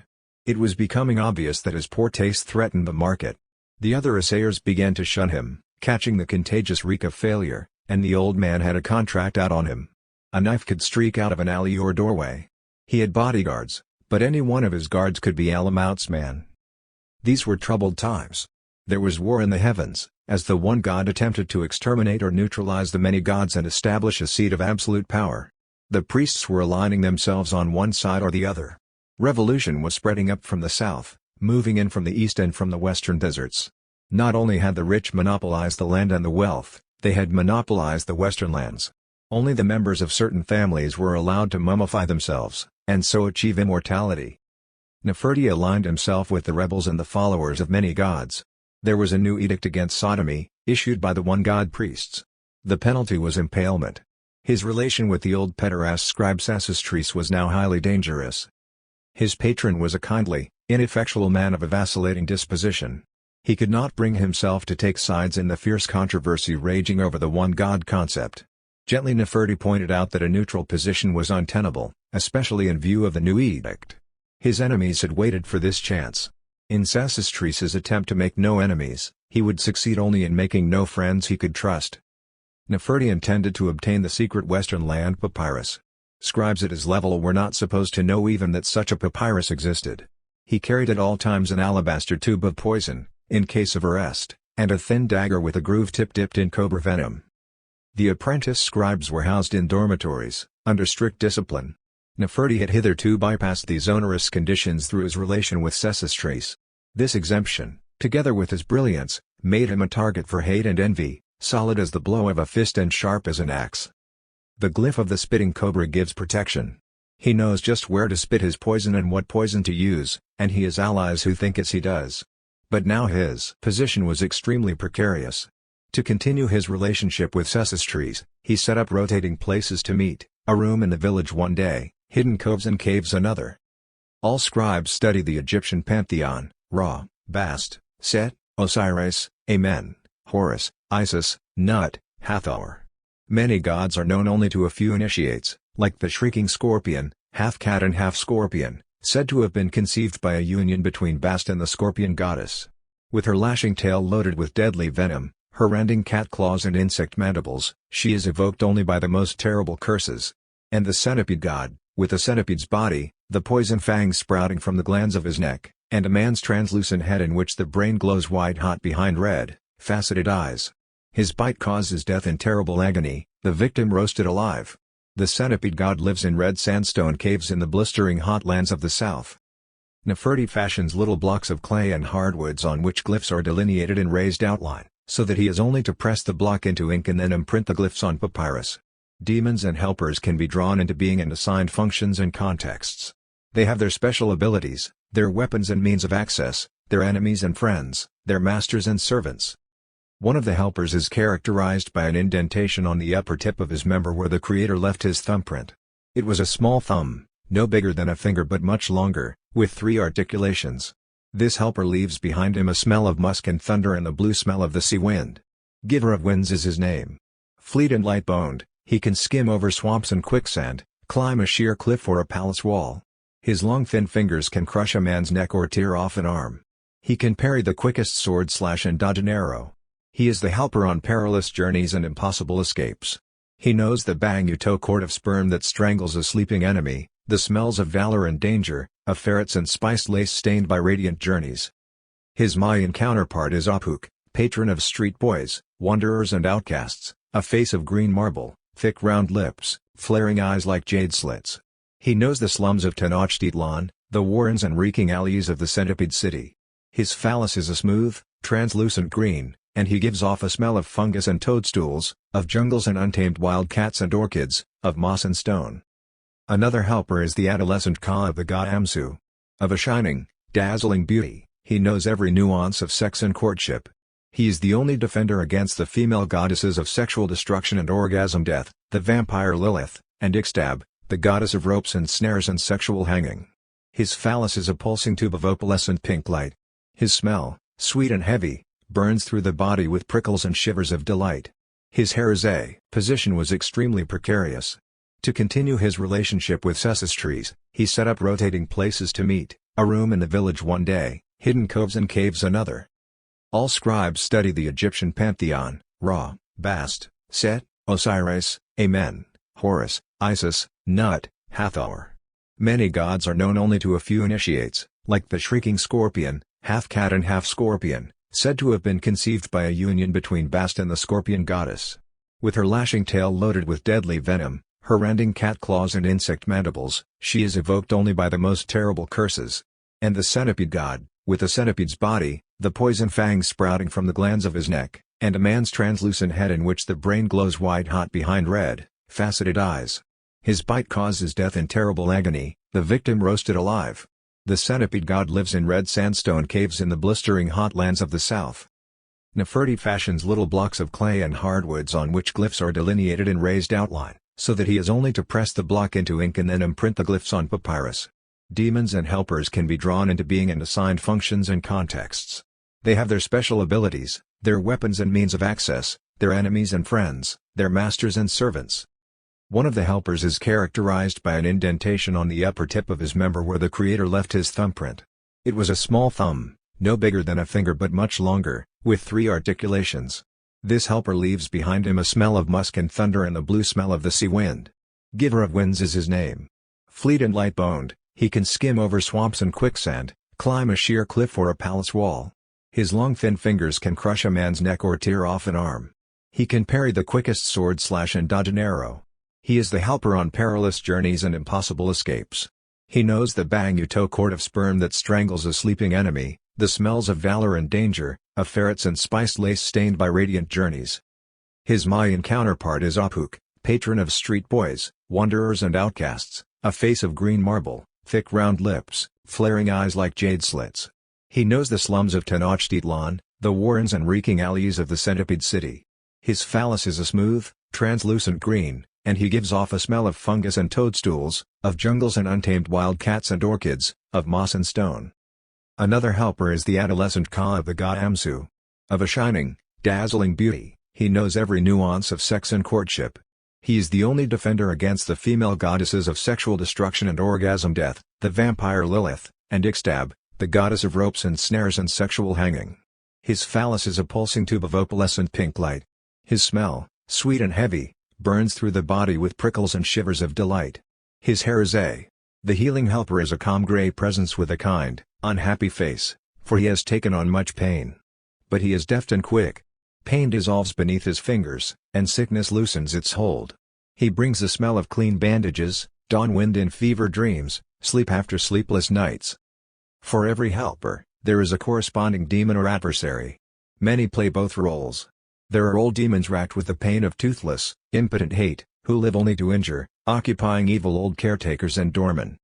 The pharaoh is a one-god believer, but he does not have the support of his palace staff.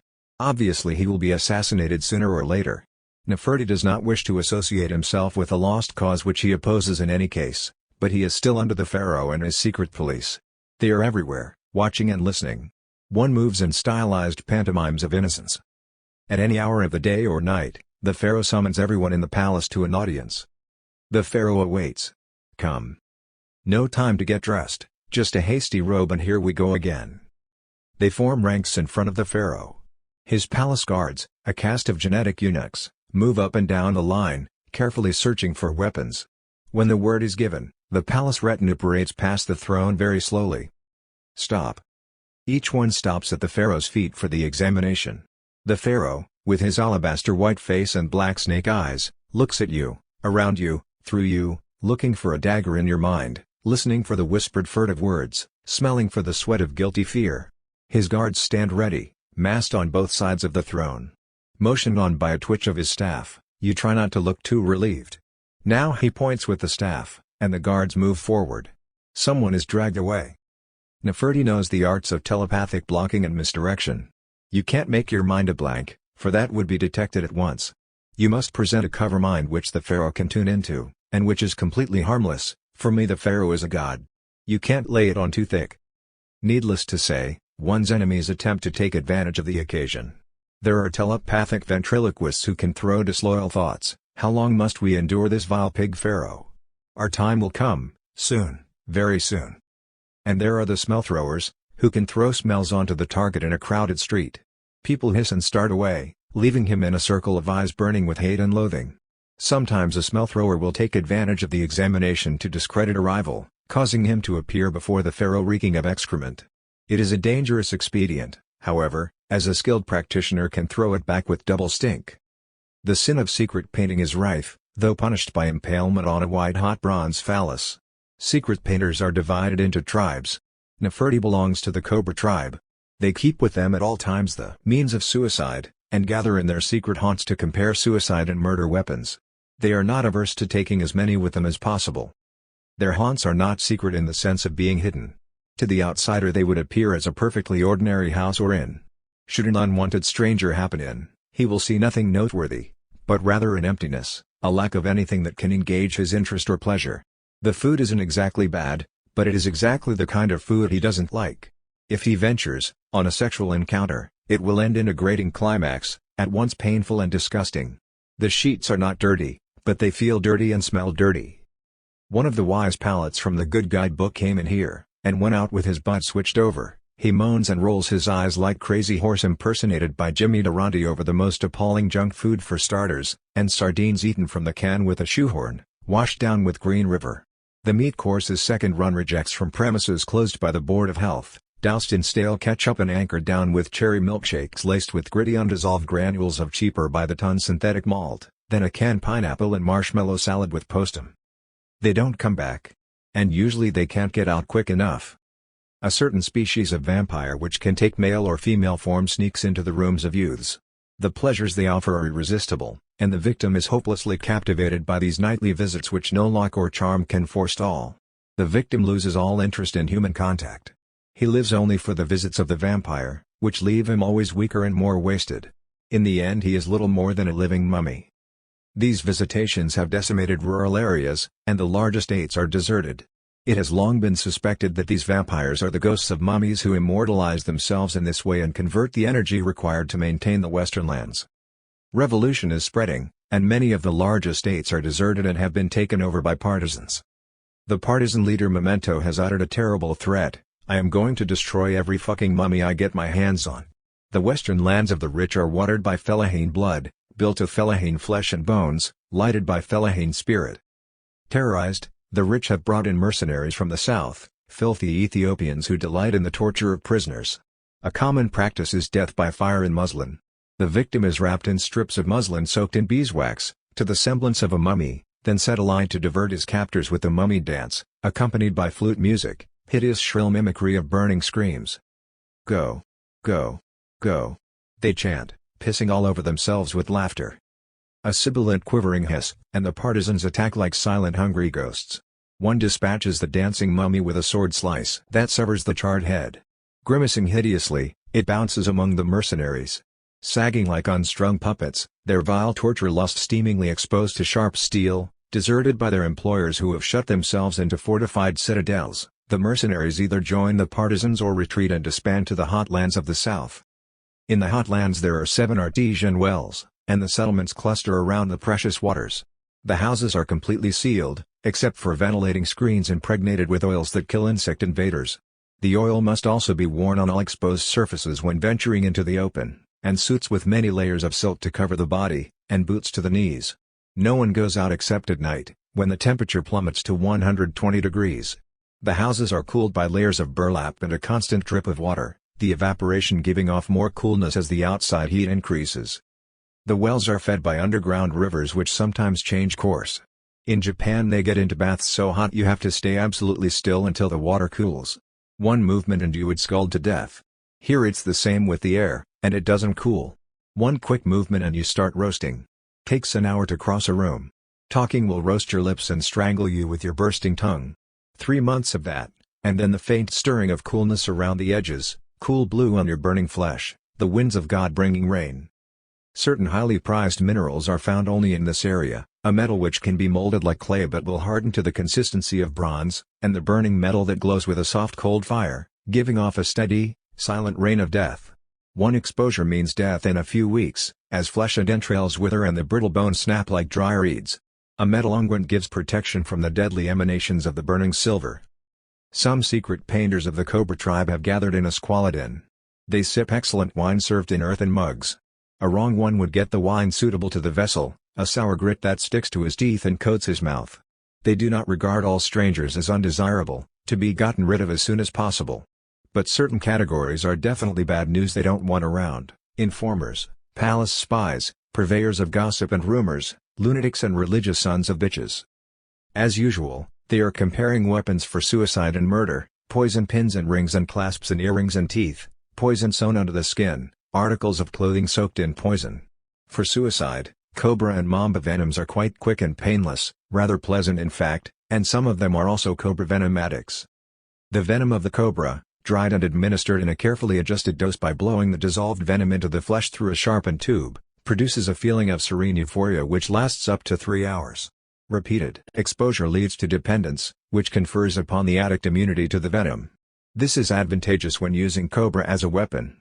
Cobra venom is now restricted to initiation ceremonies and the use of a few advanced adepts, who converse in sibilant hisses, reptilian purrs and sometimes the icy cold shriek of reptile hysteria. They slowly become cold-blooded, and cease to dream. The withdrawal symptoms are excruciating, the cold blood as low as 75 degrees Fahrenheit heated back to 98.6 degrees in a few hours. Patients must be restrained from suicide by any means at hand. Industrial doses of heroin are the only remedy if no venom is available and, since cobras are not always handy, few choose to contract this perilous addiction. Fortunately, dependence is not quickly established. Turning now to some of the more deplorable files, yes, Reggie Carlton, anonymous features that are somehow very displeasing. In fact, one feels definitely queasy, a hideous member straining out from just below the navel, wrinkled purple-black at the end. The shaft juts up, flat on top, with little nodules of purple-pink flesh around the crown oozing with deadly venom. The dead empty eyes, the hideous cock. Deformed children beg behind him. Every cock is deformed, some swollen and bulbous, some thin as pencils, two-pronged penises with tiny fangs strike at each other spurting venom. A rectum where the penis was, the penis now grows slowly from the navel. These demons from Bosch are familiars of the gaboon viper, a bloated snake with symmetrical patterns of brown, white and black, thick as an average thigh, tapering to a blunt tail. The head is like a small shovel, translucent gray-pink poison glands on each side and on the snout, two little purple-pink horns that writhe and smell toward the target, replicas of the gaboon's cock. Instead of wriggling along like a decent snake, your gaboon viper crawls along on his ribs, straight ahead, like a purposeful caterpillar. Despite their bloated and torpid appearance, they can move with great rapidity to catch a rat in the air, or a horrified hand.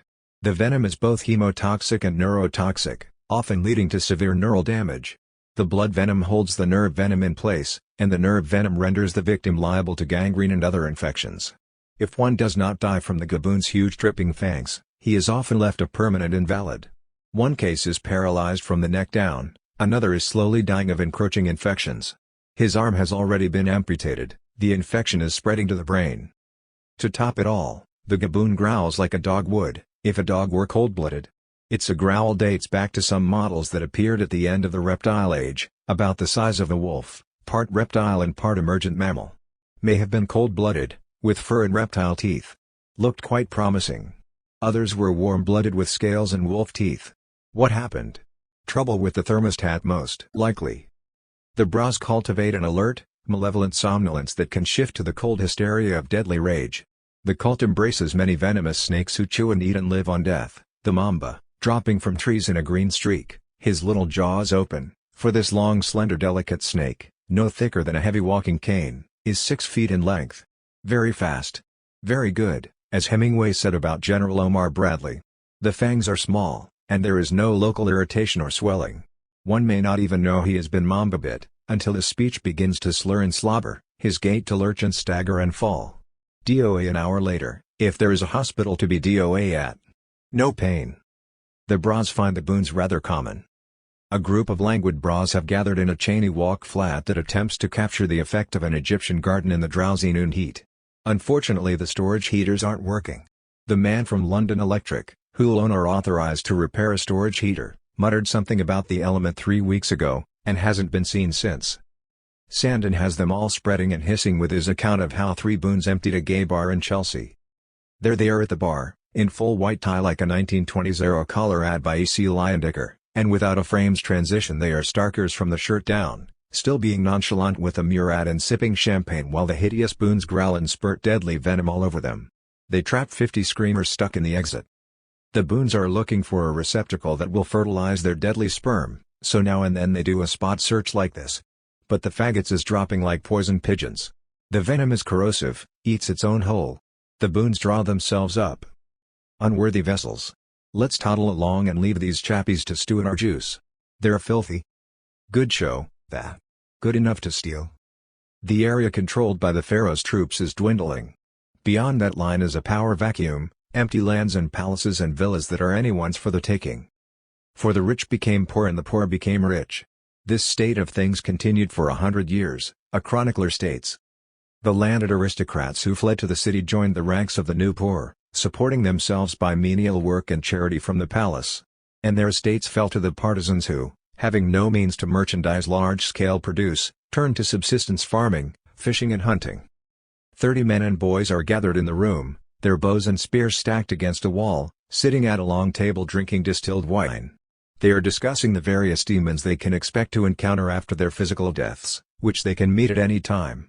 Feuding tribes, disgruntled mercenaries and ex-soldiers roam the countryside like dog packs. They are referring to the Book of the Dead and other texts and maps laid out on the table. The demon guards have made mummification a prerequisite for immortality in the Western lands. Why, exactly? Obviously the mummies serve as receptacles to collect and store the plasma of the fellaheen needed to preserve their masters. In return, the sucking mummies are given conditional immortality, as vampires to be milked like aphids. So the one god, backed by secular power, is forced on the masses in the name of Islam, Christianity, the state, for all secular leaders want to be the one. To be intelligent or observant under such a blanket of oppression is to be subversive. What are you looking at? And the old gods will eke out a wretched, degraded existence as folklore for the tourists. Juju doll, meester? Shrunk down head? Pointy bone? Very filthy? Very long. The one God can wait. The one God is time. And in time, any being that is spontaneous and alive will wither and die like an old joke. And what makes an old joke old and dead? Verbal repetition. So who made all the beautiful creatures, the cats and lemurs and minks, the tiny delicate antelopes, the deadly blue crate, the trees and lakes, the seas and mountains? Those who can create. No scientist could think it up. They have turned their backs on creation. Juju doll, meester? Fill with nails. God good juju. Never fails. Shrunk down head? Hair will grow. Pointy bone? Very filthy. Very long. It is of course assumed by Western savants that the Egyptian animal gods are the fantasies of a primitive and backward people, who did not have the advantage of the glorious gains of the Industrial Revolution, a revolution in which a standardized human product overthrows himself and replaces his own kind with machines. They are so much more efficient. However, all fantasy has a basis in fact. I venture to suggest that at some time and place the animal gods actually existed, and that their existence gave rise to belief in them. At this point the monolithic one-god concept set out to crush a biologic revolution that could have broken down the lines established between the species, thus precipitating unimaginable chaos, horror, joy and terror, unknown fears and ecstasies, wild vertigos of extreme experience, immeasurable gain and loss, hideous dead ends. They who have not at birth sniffed such embers, what have they to do with us? The hawk cults, blue eyes harsh and pitiless as the sun, the owl cults, with huge yellow night eyes and wrenching needle talons, flying weasels and reptiles. But the one god has time and weight. Heavy as the pyramids, immeasurably impacted, the one god can wait. The many gods may have no more time than the butterfly, fragile and sad as a boat of dead leaves, or the transparent bats who emerge once every 7 years to fill the air with impossible rites of perfume. Consider the one-god universe, Ogu. The spirit recoils in horror from such a deadly impasse. He is all-powerful and all-knowing. Because he can do everything, he can do nothing, since the act of doing demands opposition. He knows everything, so there is nothing for him to learn. He can't go anywhere, since he is already fucking everywhere, like cow shit in Calcutta. The Ogu is a pre-recorded universe of which he is the recorder. It's a flat, thermodynamic universe, since it has no friction by definition. So he invents friction and conflict, pain, fear, sickness, famine, war, old age and death. His Ogu is running down like an old clock. Takes more and more to make fewer and fewer energy units of sec, as we call it in the trade. The magical universe, MU, is a universe of many gods, often in conflict. So the paradox of an all-powerful all-knowing God who permits suffering, evil and death, does not arise. What happened, Osiris? We got a famine here. Well, you can't win 'em all. Hustling myself. Can't you give us immortality? I can get you an extension, maybe. Take you as far as they do it. You'll have to make it from there on your own. Most of them don't. Figure about 1 in a million. And, biologically speaking, that's very good odds. We have notice of knives, rebirth and singing. All human thought flattened to a dry husk behind a divided pen. He walks in the glyphs and flattens man and nature onto stone and papyrus, eliminating, except in stone and bronze, the dimension of depth. We were not ignorant of perspective. We deliberately ignored it. A flat world was ours and everything in it had a name once and all the names were ours once. With perspective, names escape from the paper and scatter into the minds of men so they can never be held down again. The means of suicide haunts their position. We are not averse to a king had a name and had once stone statues to be sure secret in the usual sense and bronze perspective, rage of animated dust that growls like a dog, barks and snarls of black granite serene crystal converse in sunlight, relive in boats aslow to the sky dotted with rafts, the smoke of cooking fire in dawn mist. All human thought flattened there in present time, flashes of innocence, birth and singing in the marshes. God of the long chance, the impossible odds, the punch-drunk fighter who comes up off the floor to win by a knockout, blind Samson pulling down the temple, the horse that comes from last to win in the stretch, God of perilous journeys, helper in the voyage between death and rebirth, the road to the western lands. To be reborn at all makes your condition almost hopeless. He is the God of almost, the God of if only, the God of miracles, and he demands more of his followers than any other God. Do not evoke him unless you are ready to take the impossible chances, the longest odds. Chance demands total courage and dedication. He has no time for welchers and pikers and vacillators. He is the God of the second chance and the last chance, God of single combat, of the knife fighter, the swordsman, the gunfighter, God of the explorer, the first traveler on unknown roads, the first to use an untried craft or weapon, to take a blind step in the dark, to stand alone where no man has ever stood before, God of mutation and change, God of hope in hopeless conditions. He brings a smell of the sea, of vast open places, a smell of courage and purpose, a smell of silence confronting the outcome. The Great Awakening arose from the horror of a dead, soulless universe. All the old answers have failed, the church, the state. All the hundreds of cults with their answers, all seen as lies in the inexorably gentle white light of the white cat, lies with nothing but terror and emptiness behind the lies. It started in the sensational press, the Inquirer, People, the World. Ancient Egyptian papyrus demonstrates that life after death is within the reach of every man. One of those life after death flutters in every issue. Some housewife got a tip on the stock market from her dead husband. However, soon the papyrus starts unrolling very precise instructions for reaching the land of the dead. The message falls on summer golf courses waiting for rain, on the parched deserts of mid-America, dead hopeless wastes of despair, a glimmer of light and hope on a darkening earth. The great mushroom-shaped cloud always closer. Just as the old world mariners suddenly glimpsed a round earth to be circumnavigated and mapped, so awakened pilgrims catch hungry flashes of vast areas beyond death to be created and discovered and charted, open to anyone ready to take a step into the unknown, a step as drastic and irretrievable as the transition from water to land. That step is from word into silence. From time into space. The pilgrimage to the western lands has started, the voyage through the land of the dead. Waves of exhilaration sweep the planet, awash in seas of silence. There is hope and purpose in these faces, and total alertness, for this is the most dangerous of all roads, for every pilgrim must meet and overcome his own death. Governments fall from sheer indifference. Authority figures, deprived of the vampiric energy they suck off their constituents, are seen for what they are, dead empty masks manipulated by computers. And what is behind the computers? Remote control. Of course. Don't intend to be there when this shithouse goes up. Nothing here now but the recordings. Shut them off, they are as radioactive as an old joke. Look at the prison you are in, we are all in. This is a penal colony that is now a death camp. Place of the second and final death.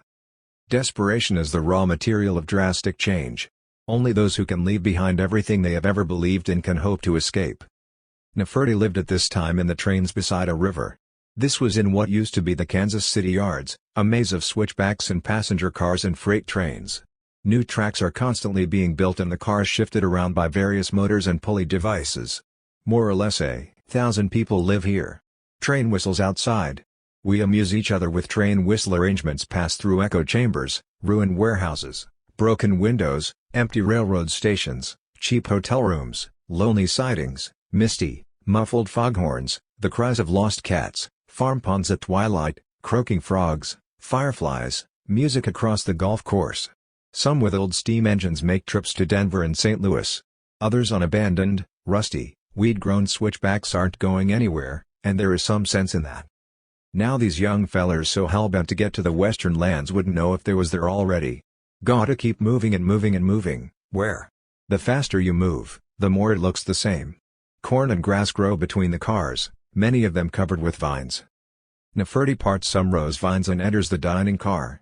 Boys in white suits and blackface rush forward. Good evening, white boss man. Got catfish boiled alive in asparagus piss, it's piquant. They pull off their masks and sit down wearily. I wonder if we could ever get this thing moving? You want moving trains, they got 'em. Got an itch for St. Louis, the Valley maybe? Go to the House of David and watch the girls eat shit? Damn. Makes you feel good all over.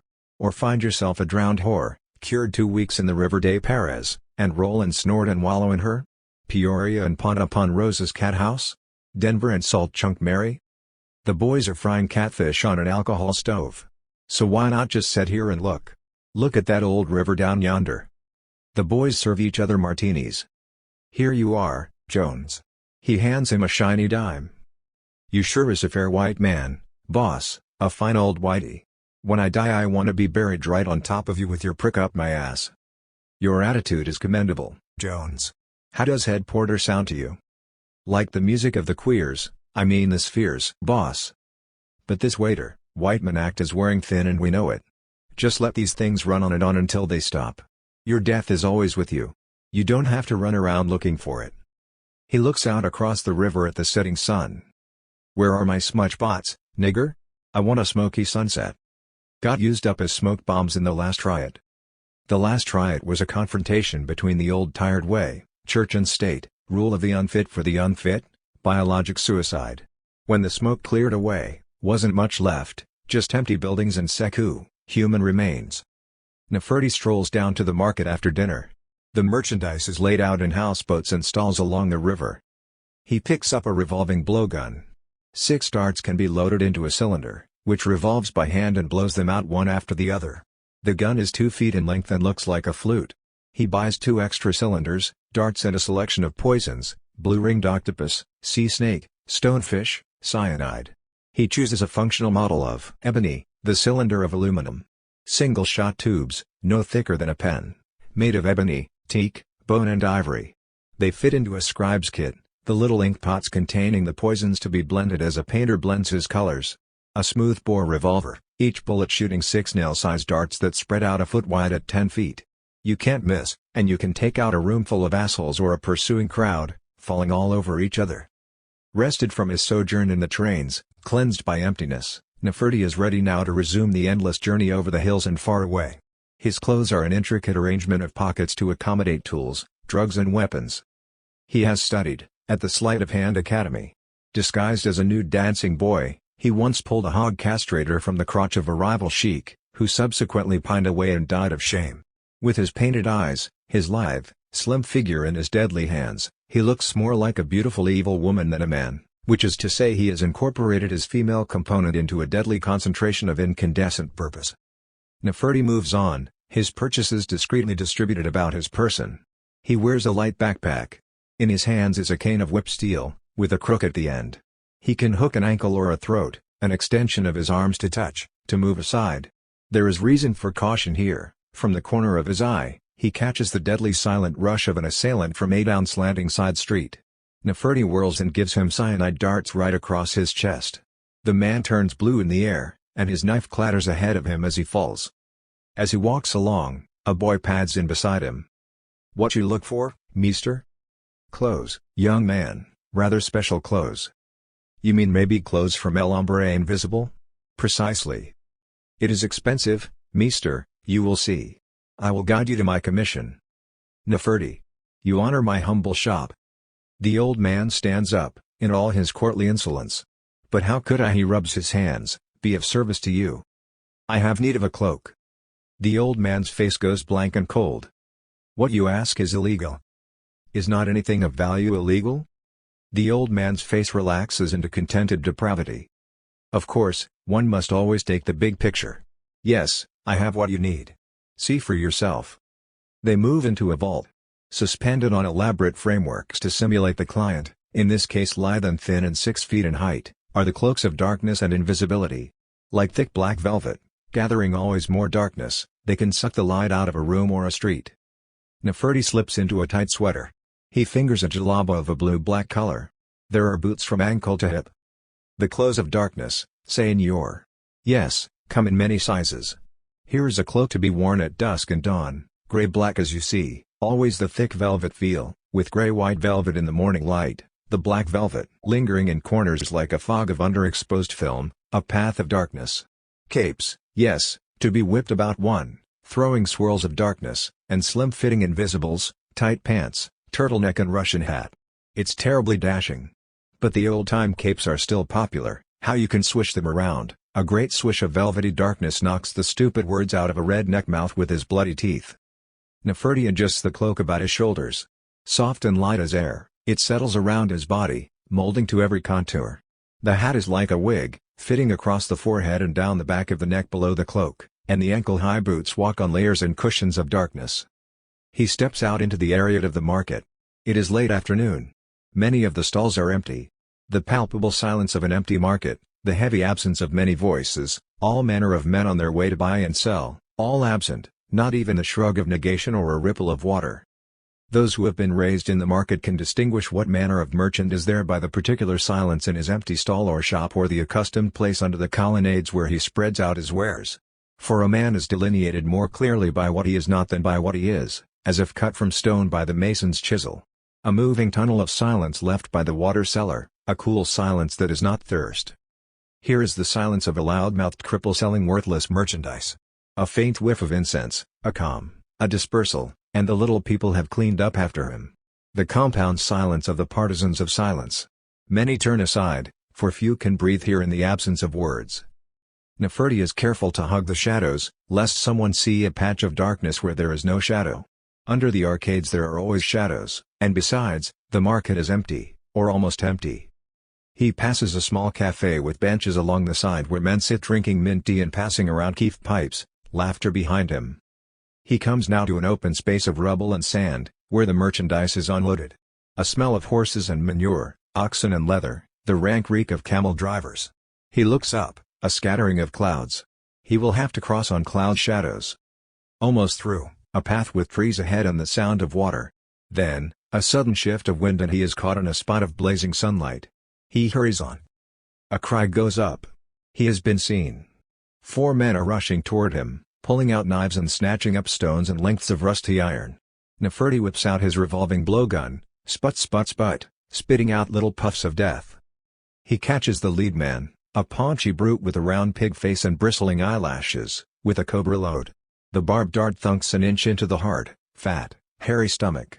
The man's mouth flies open. He stumbles and falls to his knees. A pile-up like a football scrimmage. Stonefish dart, the pain like acid through the blood. A man in front of him with an adze, henbane and cobra venom right in his open mouth. He tries to raise the adze, his hands like blocks of wood. The man hit with the stonefish dart is still screaming. A crowd gathers suddenly, as if they had sprung from the ground, cruising and snapping like aroused sharks. The moment is coming when they will all look at Neferti. He speaks sharply. "Can't you see, the man is having a fit? Go fetch the healer at once." They looked back at the screaming man, just long enough for Nefertiti to slip into the cool shade of a tree. Chapter 06. 6. One that April with his sure sote. The drode of Marche hath pursed to the road. Then long and folk to goon on pilgrimages. There is something exhilarating about the concept of a pilgrimage, stirring dull roots with spring rain, sudden smell of the sea, vast empty lands, at once festive and purposeful, and any such occasion will attract a cruising school of swindlers, steerers, fixers, guides and outright killers for profit. The thuggies, the deceivers, are in business again, bound together in the brotherhood of murder, waiting for the moment when the glad cry goes up. Batho. Outsider. Whereupon travelers who have passed themselves off as accountant, hippie, survivalist, farmer, artist, academic, hard hat, pop group, CIA, KGB, as one man cast off their roles and strangle the bathos. How can one protect his caravan against the deceivers?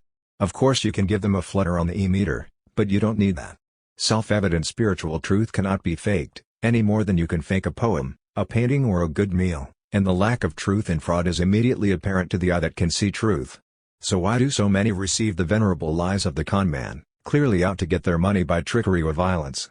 Answer is, the mark fears the con man, fears his stronger will, his glittering eye. He listens like a 3-year-old child. The swindler has his will. I fear thee, ancient swindler. I fear thy skinny hand. Fear not, convention guest. This body dropped not down. It was the fake murder scene with a bladder of pig's blood, where the swindler pretends to kill his accomplice, who has bungled the deal they were all going to clean up on, into which the mark put his life's savings. Now the mark is an accessory to murder. They spirit him out of town and go on bleeding him. Afraid I have bad news. The relatives are screaming for an autopsy. I thought that was all settled. So did we. First they have to pay off a doctor to sign a natural causes death certificate. Next thing, the doctor has been indicted for faking death certificates. All his certificates are under investigation. Fortunately, we've been able to shake hands with someone in the record department to pull our file. A surprise witness bobs up. A scrub woman passed out in a broom closet was awakened by the shot. All these people need to be paid off. The mark fears the con man, and he wants desperately to be part of the dangerous, glamorous world of Yellow Kid while in the high-ass kid. This carrot is ruthlessly dangled, and the mark comes back moaning for more.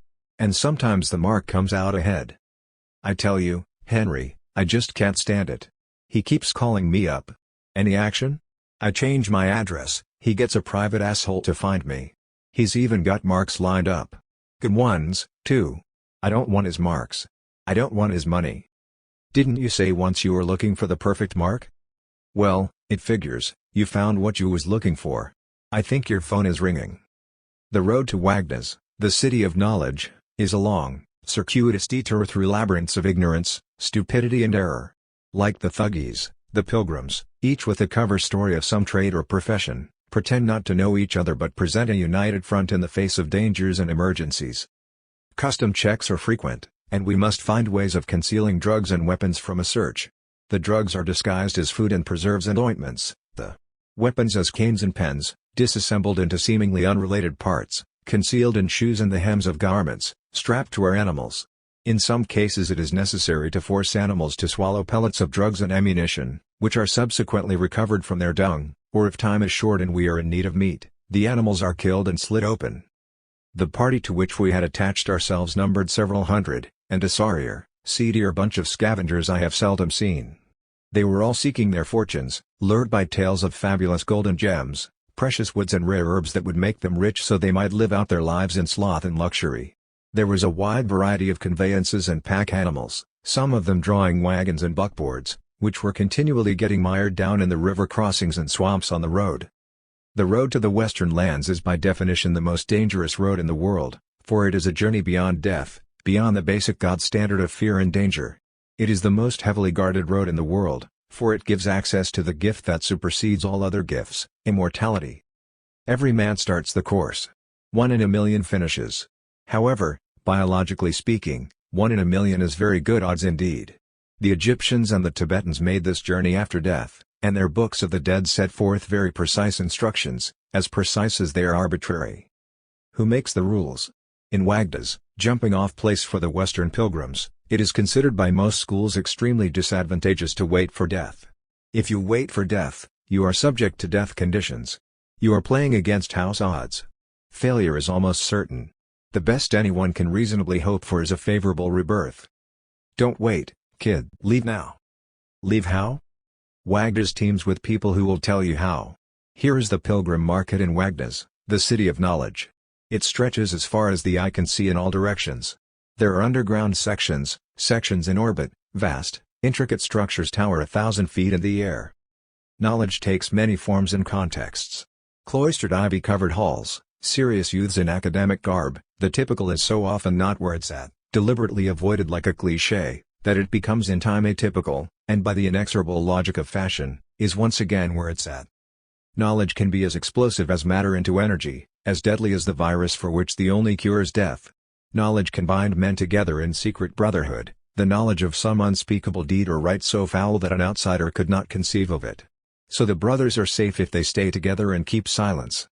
The market is honeycombed with secret societies, and new ones are constantly taking form. Most of them are oriented toward the pilgrimage, and involve a rigorous course of training, which is considered essential for a bare fighting chance of survival. Training in a wide gamut of weapons and disciplines, meditation, vipassana, Zen and synthesized disciplines incorporating old teachings with the latest advances in brain and neurological research. Other societies prey on the pilgrims, for the area is infected with every variety of faker and swindler selling spurious western land plots and villas and condominiums. There you are in your beautiful villa, straight out of Disneyland, on a clear blue lake that drains away, while you sit, with a last derisive gurgle, "Su-ugger." Hustlers, guides, fixers, travel agents cruise the market like sharks. Messiahs on every street corner transfix one with a confront stare. Your life is a ruin. We have the only road to personal immortality. Swamis, Rinpoches, practitioners of is, that's all there is to it, folks, what is right here, right now in front of you, and once you grasp the is, you got the will be. Uncouth survivalists, bristling with weapons, scent deadly contagion on all sides. Goddamn perverts and dope fiends. Sex across the state line and injections of marijuana. Communist partisans preach immortality to the people. Don't wait. Leave now. How? There are electromagnetic booths that guarantee immediate exteriorization from the body. Be careful, are you really getting out, or is it one of those fake trips like Mission Impossible where someone thinks he is home in Russia and he is actually in a CIA ops room? A dangerous road.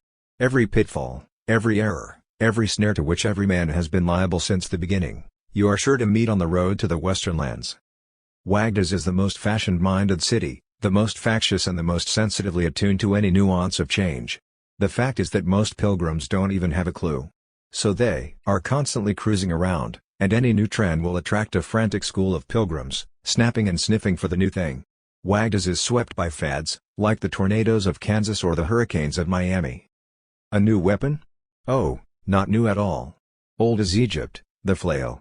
But suddenly everybody who is anybody is flail crazy, flails with live snakes woven in, centipedes and scorpions in thin, glass containers, poison porcupine tails, a sea wasp whipped from an aquarium holster. Ah, madam, I have often wondered what jewel I could offer you worthy of your incomparable beauty, and now, quite suddenly, I know. He deftly extracts a tiny blue-ringed octopus from a cigarette case tank and places it around her horrified neck.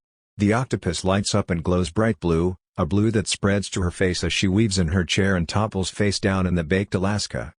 Then blowguns take over, and blowpens, like an artist's pencils, in bamboo and thin as teakwood, ivory and ebony. But it isn't the gun, darling, it's the way you blow it. There are magnificent old red-faced English colonel types can throw one of those fake English coughing fits, harumph, coughing out a gaboon viper dart with every ha-umph ha-ho. It's like the mask of the Red Death. The clubroom is littered with stricken agents, bleeding through every pore and orifice. Elegant young Oxonian with an ivory blowgun held between thumb and index finger with impeccable elegance as he puffs out a dart, shput, that simply blows his opponent away as a nothing and a nobody. Uncouth types who belch out the darts like a machine gun. Burp burp burp. Ugly frog-faced CIA operative belched out the parade bar, singing blow artists, zing, the darts out. Flute blowguns and blunderbuss clarinets, and horns that can blast out 10 darts to Dead Man Blues. Irish denners trickle out the darts, snuff boxes and the deadly sneezers, chew at you, and he sneezes the dart out like a bullet. Many pilgrims hope to simply style their way in by doing the chic thing, the hip thing, the trendy thing, the righteous jumping swinging thing. They dislocate limbs and slip discs in a frantic effort to assume fashionable postures, which constantly change with bewildering speed. The bumbling, sloppy, awkward thing is out, the tense, purposeful, graceful thing is in, the nonchalant, jaunty thing is out, the interested, earnest thing is in, sex is out, sex is in out. Right left. You'll never make a style queen, Brad, unless you straighten up, stoop a bit, loosen up, tighten up, keep your eye on the ball, learn to look away, learn to look at, stop, go, the style trap. The styles change faster and faster as the ultimate arbiter issues directives weekly, daily, hourly. People strip off unsuitable garments in the street, sneering at less agile contenders who have not taken the Alexander course in smooth, quick undressing and redressing. Everyone carries toilet kits, in case hairstyles should suddenly change, and they are to be seen shaving off untrendy long hair or beards in restaurants, in the streets or in subways, their hairs drifting about and sifting into food like fine herbs. They learn to whip around like boomerangs. You come in leather and get the sorry, sir treatment, or you come in a tux and get the same from a leather bar. The arbiter's face is like gray wax, his lips very red, his eyes sparkling with dazzling malice. He is going mad, loincloths to full dress, skinheads, 18th century dandies, togas, julebas. Everyone now carries huge suitcases about. Wagda's, City of Knowledge, is a center for outfitting pilgrims to the Western lands. Since the dangers are manifold and different for each pilgrim, what equipment and provisions he will need is conjectural. However arcane, recherché, rarefied, outré, Alexandrian your requirements, the wags can meet them. Sharp practice and purveyors of the deadly illusion drugs abound. The Western bubble gives a vista of lake and valley, vast cities and temples and avenues through which the pilgrim moves without effort, free of his body to roam at will without hunger or fatigue or thirst. All this fades in a few hours, leaving the traveler with his hunger, his thirst, his carnal needs, his awkward, bungling body, abrasive, dreary, dead-end surfaces where everything is exactly what it seems to be. There is no mystery, no magic. Death is as prosaic as the daily paper to flattened minds, a bedpan to a terminal cancer patient. There can be nothing beyond, since there is nothing in front or to the sides in this dead empty place without purpose or meaning. The unfortunate traveler, having poured all his magic into the bubble, pop, gritty surface with nothing behind, a smell of burnt plastic and rotten oranges. The traveler stops by a concrete wall painted in pyramids of pastel blue and pale pink, a broken box, some lathes, an empty concrete sack. A framework in front of the wall supports a roof of tattered plastic broken into jagged patterns. You can see stick people frozen on the wall, like the shadows of human figures left on the walls of Hiroshima. The shadows don't move. There are windows, used to be a store, list of prices on a slab of whitewood. You know no one is behind the wall. Nothing is there but the photograph. Look at the shadows that should dance with the wind. They don't move. Look at the big dark gray window, on the left side. What could be a man's stick-thin leg with a brace? His head is on the right side of the window, mouth open, a mustache. The thuggees operated in India during the early years of the 19th century, before the railroads. At that time travelers and pilgrims moved in groups, and it might be weeks or even months before they were missed. The deceivers would join a caravan of travelers separately and seemingly unknown to each other.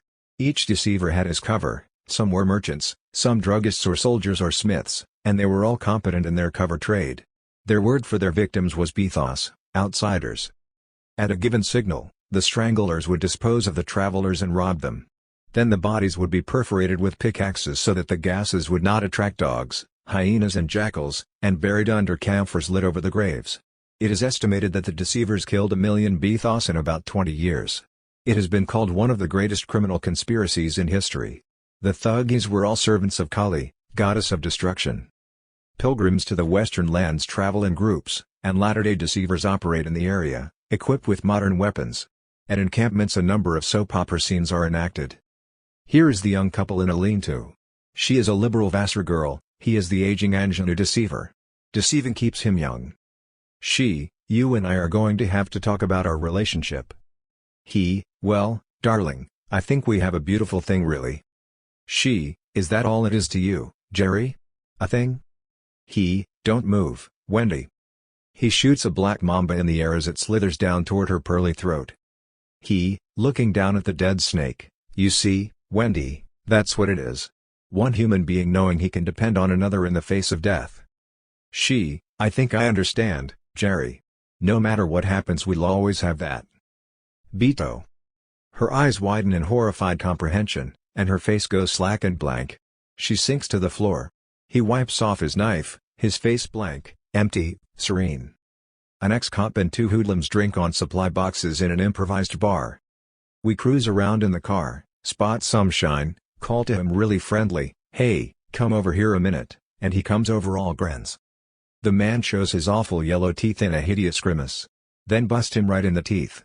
He goes through the smile act again. Then bust him right in the teeth. The cop says, "Just jab them in the nuts with your stick. Then they are dead meat. Do anything you want with it." Bust him right in the teeth. Beto. The third hoodlum takes out a silenced gun and shoots the raconteur in the mouth. Shoots the cop in the crotch. The Beto caller is a skilled operator since he must decide on the precise moment of action. Some specialize in these relationship things, and have been known to fall in love with a Beto and escape with him or her. But the call of the Beto runs deep. There can be heart-rending scenes between a man and his ordained Beto, but we got a simple job to do for Kali. Encampment of pilgrims. They have been delayed for some weeks by floods. They sit around at campfires or fidget aimlessly. There is a smog of duplicity and vague fear that dampens conversation. People throw out remarks, hoping they will mean something. People have nothing to say, but they are afraid of saying nothing, so what they do say comes out flat and vapid and meaningless. The shadow of death is on every face. Every man fears his neighbor, and with good reason, for the deceivers are paid in death. Horace Neferti is a bit tired of being the perpetual ingenue, the eternal reflection of unbearable radiant boyishness. But then radiance is a potent weapon that has served him in a number of awful engagements, a light weapon. You have to conserve and pace your kilowatts. Otherwise you can blow a fuse in a tight spot. Dusk in an Acropolis slum. The streets are so deep that some are in darkness at the bottom. Light is the most precious commodity here.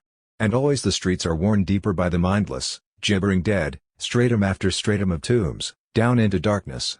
The rich live in the light streets on the sunny side, where there is light for an hour each day. The others are sinking deeper and deeper into the lightless depths. Neferti was outside on the rubbly outskirts of the necropolis, in a deep valley but still above ground.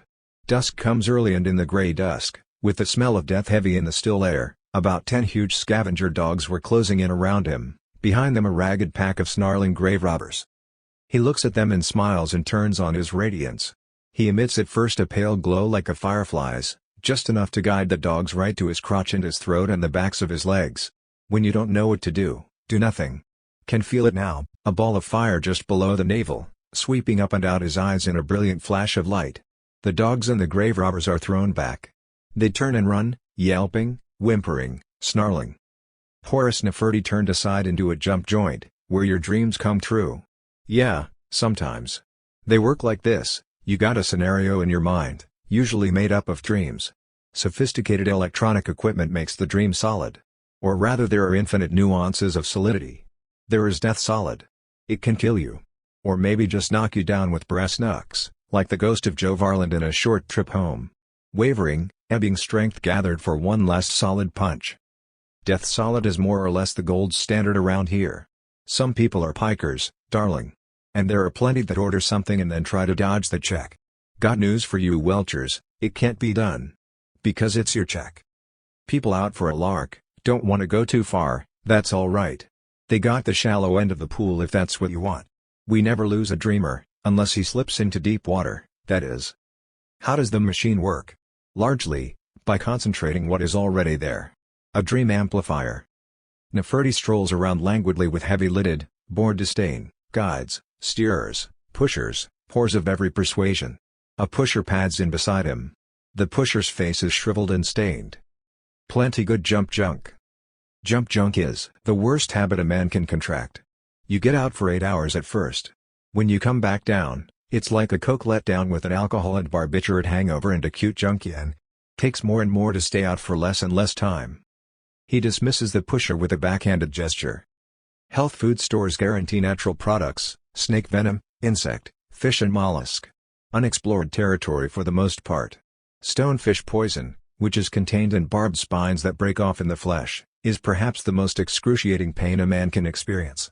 The pleasure of junk is relief from pain, so how about stonefish poison cooled out with king cobra or blue octopus? You can smell it going in and coming out. The urine reeks of rotten fish. A technician engaged in packaging dried cobra venom inadvertently inhaled a small quantity. He described a state of serene euphoria. Cobra venom, under the title of Cobraxine, was even used in the 1930s as a painkiller in terminal cancer. It was discontinued because of the high cost of production and, "We don't want another addiction in our laps," said a highly placed narcotics official. They'll be raiding the zoos. An old snake man in Florida has been taking a king cobra shot every day for 40 years and he looks very young for his age, which God only knows, and he has forgotten. The only man who can take a full load of king and survive. The neurotoxic venoms like the cobras, sea snakes, kraits, tiger snakes, mambas and blue-ringed octopus are painless and may even be pleasant in correct dosage. Hemotoxic venoms like rattlesnakes, water moccasins, centipedes and most vipers produce extremely painful swelling at the entry point. And there is always the possibility of gangrene and other lingering infections. Many snakes, like the gaboon viper, possess both hemotoxic and neurotoxic poison. The animal extracts can be rendered down into injectable or sniffable preparations. Dandies in 18th century garb have reverted to snuff boxes. Bufadinine, extracted from a poisonous toad, brings one out on a strawberry rash, so becoming with pink lace. Some lunars have a creepy thing about anal administration. They are being fucked by the mamba spirit, turn green in the face, and green spit hangs down off the chin in streamers. Nefertiti runs into some old red knight buddies and they turn aside into a snake pit just for jolly, wouldn't you? Two frantic young fags got up as Cupid with little wings and bows and quivers shoot at each other with darts of tiger snake venom. Chances are about 50-50, and what could be fairer than that? The decor is tasteful, all ancient Greek faggot, backdrop of marble couples and glades and colonnades where naked youths lounge. A hit. The stricken youth drops to his knees, face slack with idiot lust, his lips and tongue swell, blood sings in his ears, the painted blue sky fades to black, he is dying, ejaculating. The other youth cradles him in his arms, looking down with a smile of hideous complicity, naked comprehension stripping his lover down to the last bone-wrenching spasm. The dying youth squirts a great jet of blood from his phallus with a scream of ecstasy. What idiot games are here? A clutch of centipede freaks, naked, on top of each other's faces, sit with idiot grins, covered with erogenous perforations to the bone, slowly scratching iridescent sores that burst under caressing fingers, yielding gushes of foul-smelling yellow ichor streaked with blood as the addicts twist in galvanic spasms. This is under the head of sideshow so far as we are concerned. Not about to get involved in these animal drugs.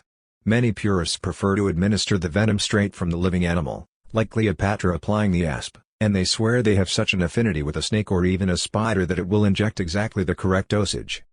2 boons each take a graze of the fangs of a huge gaboon viper, 30 pounds, he growls like a dog. They are making it, blood coming out of their eyes and prick and ass in all the pores of their skin, slower and slower as the neurotoxic venom takes effect. Now they'll lie in a coma, covered with blood, and their medic steps forward with the anti-venom and symptomatic treatment. They will make it, just a brush with death. The viper emits a somnolent moan and settles down to digest a rabbit. And of course the inevitable faggot in Cleopatra drag, my dear, he's 90 if he's a day, billed 70 years ago as the most beautiful man in the world, comes out with an asp which he applies histrionically to his breast as a medic shoots him in the ass with anti-venom. Cleopatra, is this well done? It is well done and fitting for a queen, soldier. He advances wantonly, then falls on his face shit dead. A heart attack. Or maybe it was the anti-venom killed him. Anywho, he died like a true queen.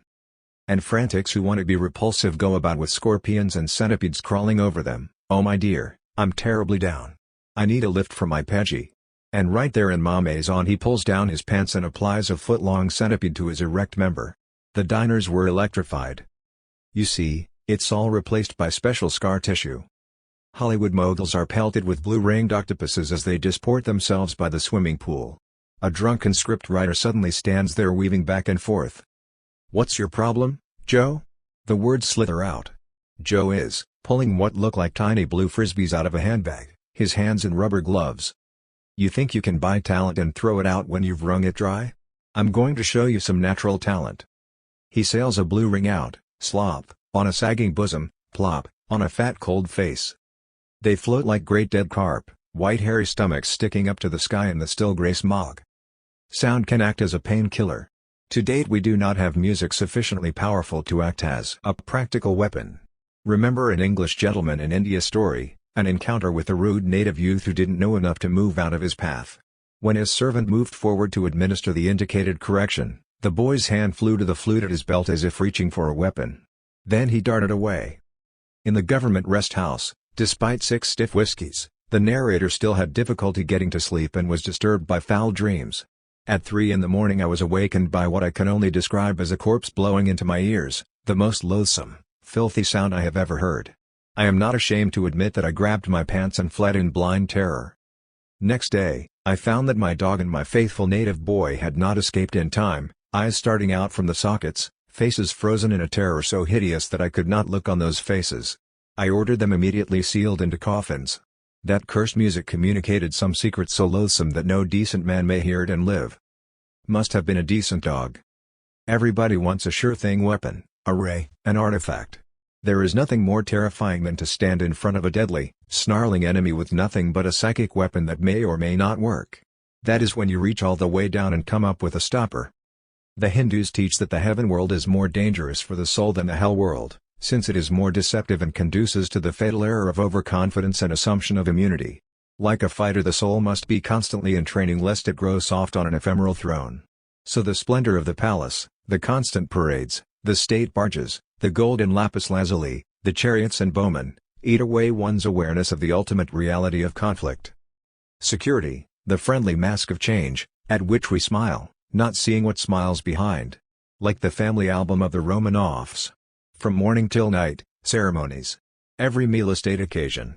How could anyone preserve a modicum of intelligence and character under such a barrage of meaningless and banal masquerades? The answer is they did not. They became as empty and banal as the parts they played in the crumbling dream of Imperial Russia, the summer palaces, the yachts, the sailors and troops in review, state banquets and shoots, distraction for the soul and very little sustenance. No wonder they cannot see the gathering shadows, obvious to the impartial eye of the camera. Of course ancient Egypt is incomparably more splendid. Gold everywhere and jewels, slaves and soldiers, all the heady trappings of absolute power. Severed hand bleeds on a post in the garden. He was master of the hounds and robbers poison 5 choice mastiffs brought down from the north. Few things are more dangerous to the soul than absolute power. Remember, it's granted for a purpose, to achieve certain definite objectives. The objective is space. In Wagdas the objective is agreed upon or they wouldn't be there at all. As to the means of realizing the objective, there is much divergence of thought and method, so much disagreement that another area of concurrence is imposed. All agree that a single authoritarian system would be fatal to the objective, and could only lead to the old frauds, the old lies, the old hierarchical structures. Taking advantage of the freedom so gained and held, there are parties who work indefatigably to overthrow freedom and impose a one God, one party order. They are dying out. Occasionally we put out a piano on some group, public nuisance order, and they are disposed of in one way or another, like cows with the aftosa. Film sequentially presented. Now, imagine that you are dead and see your whole life spread out in a spatial panorama, a vast maze of rooms, streets, landscapes, not sequential but arranged in shifting associational patterns. Your attic room in St. Louis opens into a New York loft, from which you step into a Tangier street. Everyone you have ever known is there. This happens in dreams, of course. Now when dealing with an adversary, the strategy is to inveigle him or her into your territory. Instead of crossing the river, bring the people on the other side to your side, where you know the country and can marshal your allies. City like Tangier on a tidal river which runs along the front of the town where the Avenida de Espafia used to be. I am staying with Waring and his manservant, Targuisti, at the riverfront pension. There's a balcony over the river, with cane chairs, and we sit there in the evening watching shark fins in the iridescent green water as the boats go by. A smell of mud flats and stagnant seawater. It's a nice lazy scene, sitting there sipping a planter's punch or gin sling or sometimes rum and coconut milk, but there is a wrong note. At this same pension this old religious nut comes to eat every night since his wife is too religious to cook, reads the Bible all her waking hours, and there are about 30 of these pestilent characters, who call themselves the selected of Jehovah. Waring and I are laying our plans to be rid of them once and for all by registering a complaint with Targuisti's brother-in-law, who is a captain of police. When dealing with creeps like that, anything goes. As often happens, fate jogs my arm. One late afternoon I am standing in back of the pension when the selected bastard sidles up to me like a vicious old crab and says, "You think Missouri is a lump? Well, I'm from Missouri," and he goes into the lounge of the pension to read the Bible. I can see his wife in front of their 1910 type frame house about 70 feet away, talking to another evil old Venusian piece of shit named Sister Willoughby. So I levitate 50 feet in the air just for jolly, wouldn't you? She sees me and starts screaming, "Satan! Satan! Satan!" and scampers inside and comes out with a shotgun. My universe is less stable than Don Juan's. Sometimes I am an impeccable warrior and at other times I act like a timid suburbanite in a New Yorker cartoon. The present emergency finds me in warrior valence, so I swoop down on an invisible slide, get the gun away from her and carry her off kicking and screaming to a nearby hillside where I turn her into a rabbit and blast her with the shotgun and take the remains back and give it to the pension cook to fix for dinner. At dinner there is this mealy-assed Bible fart with his hunched-over fat lump of a son, looks like he is sculpted out of rancid lard, and he is moaning, "Lord, Lord, where is my helpmeet?" And he glares at me, not suspicious, just the way he would look at anybody drinking a glass of beer all nasty and intemperate. I'd forgotten he is a vegetarian and I won't have the pleasure of watching him eat his other half. Any case, there is no time to lose. We must get to the commissariat before he reports his wife missing and before Sister Willoughby starts talking in tongues. Sorry to bother you with neighborhood business, but the old Willoughby woman is going crazy and screaming at American school teachers with good American Express credit cards that they are whores of Babylon, and the Riverfront pension is losing its trade because the Reverend Norton preaches temperance sermons in the bar. They are bothering tourists. The captain looks up gravely, his face clouding over. But what brings us here is the fact that his wife has been missing for some time now. We strongly suspect. Everything points to, witnesses heard a shot. His gun is registered, of course. Your Moroccan police do think of everything. Captain, he has probably eaten the remains. It is only one of their vile customs. And the Willoughby woman, highly dangerous. Why? She might well physically attack a tourist on his way to the bank. Moroccans are enlightened and civilized people. Bena Makata is famous even in America for promptness in dealing with the mentally ill before they commit some atrocious act. The sooner they get some heavy sedation into Sister Willoughby the better, I figure. So we all pile into a police car and whisk the Willoughby woman to Bena Makata, right this way for the pearly gates. A young English intern comes out, peeling off his white coat. Just pumped enough Thorazine into her to sedate a rabid horse.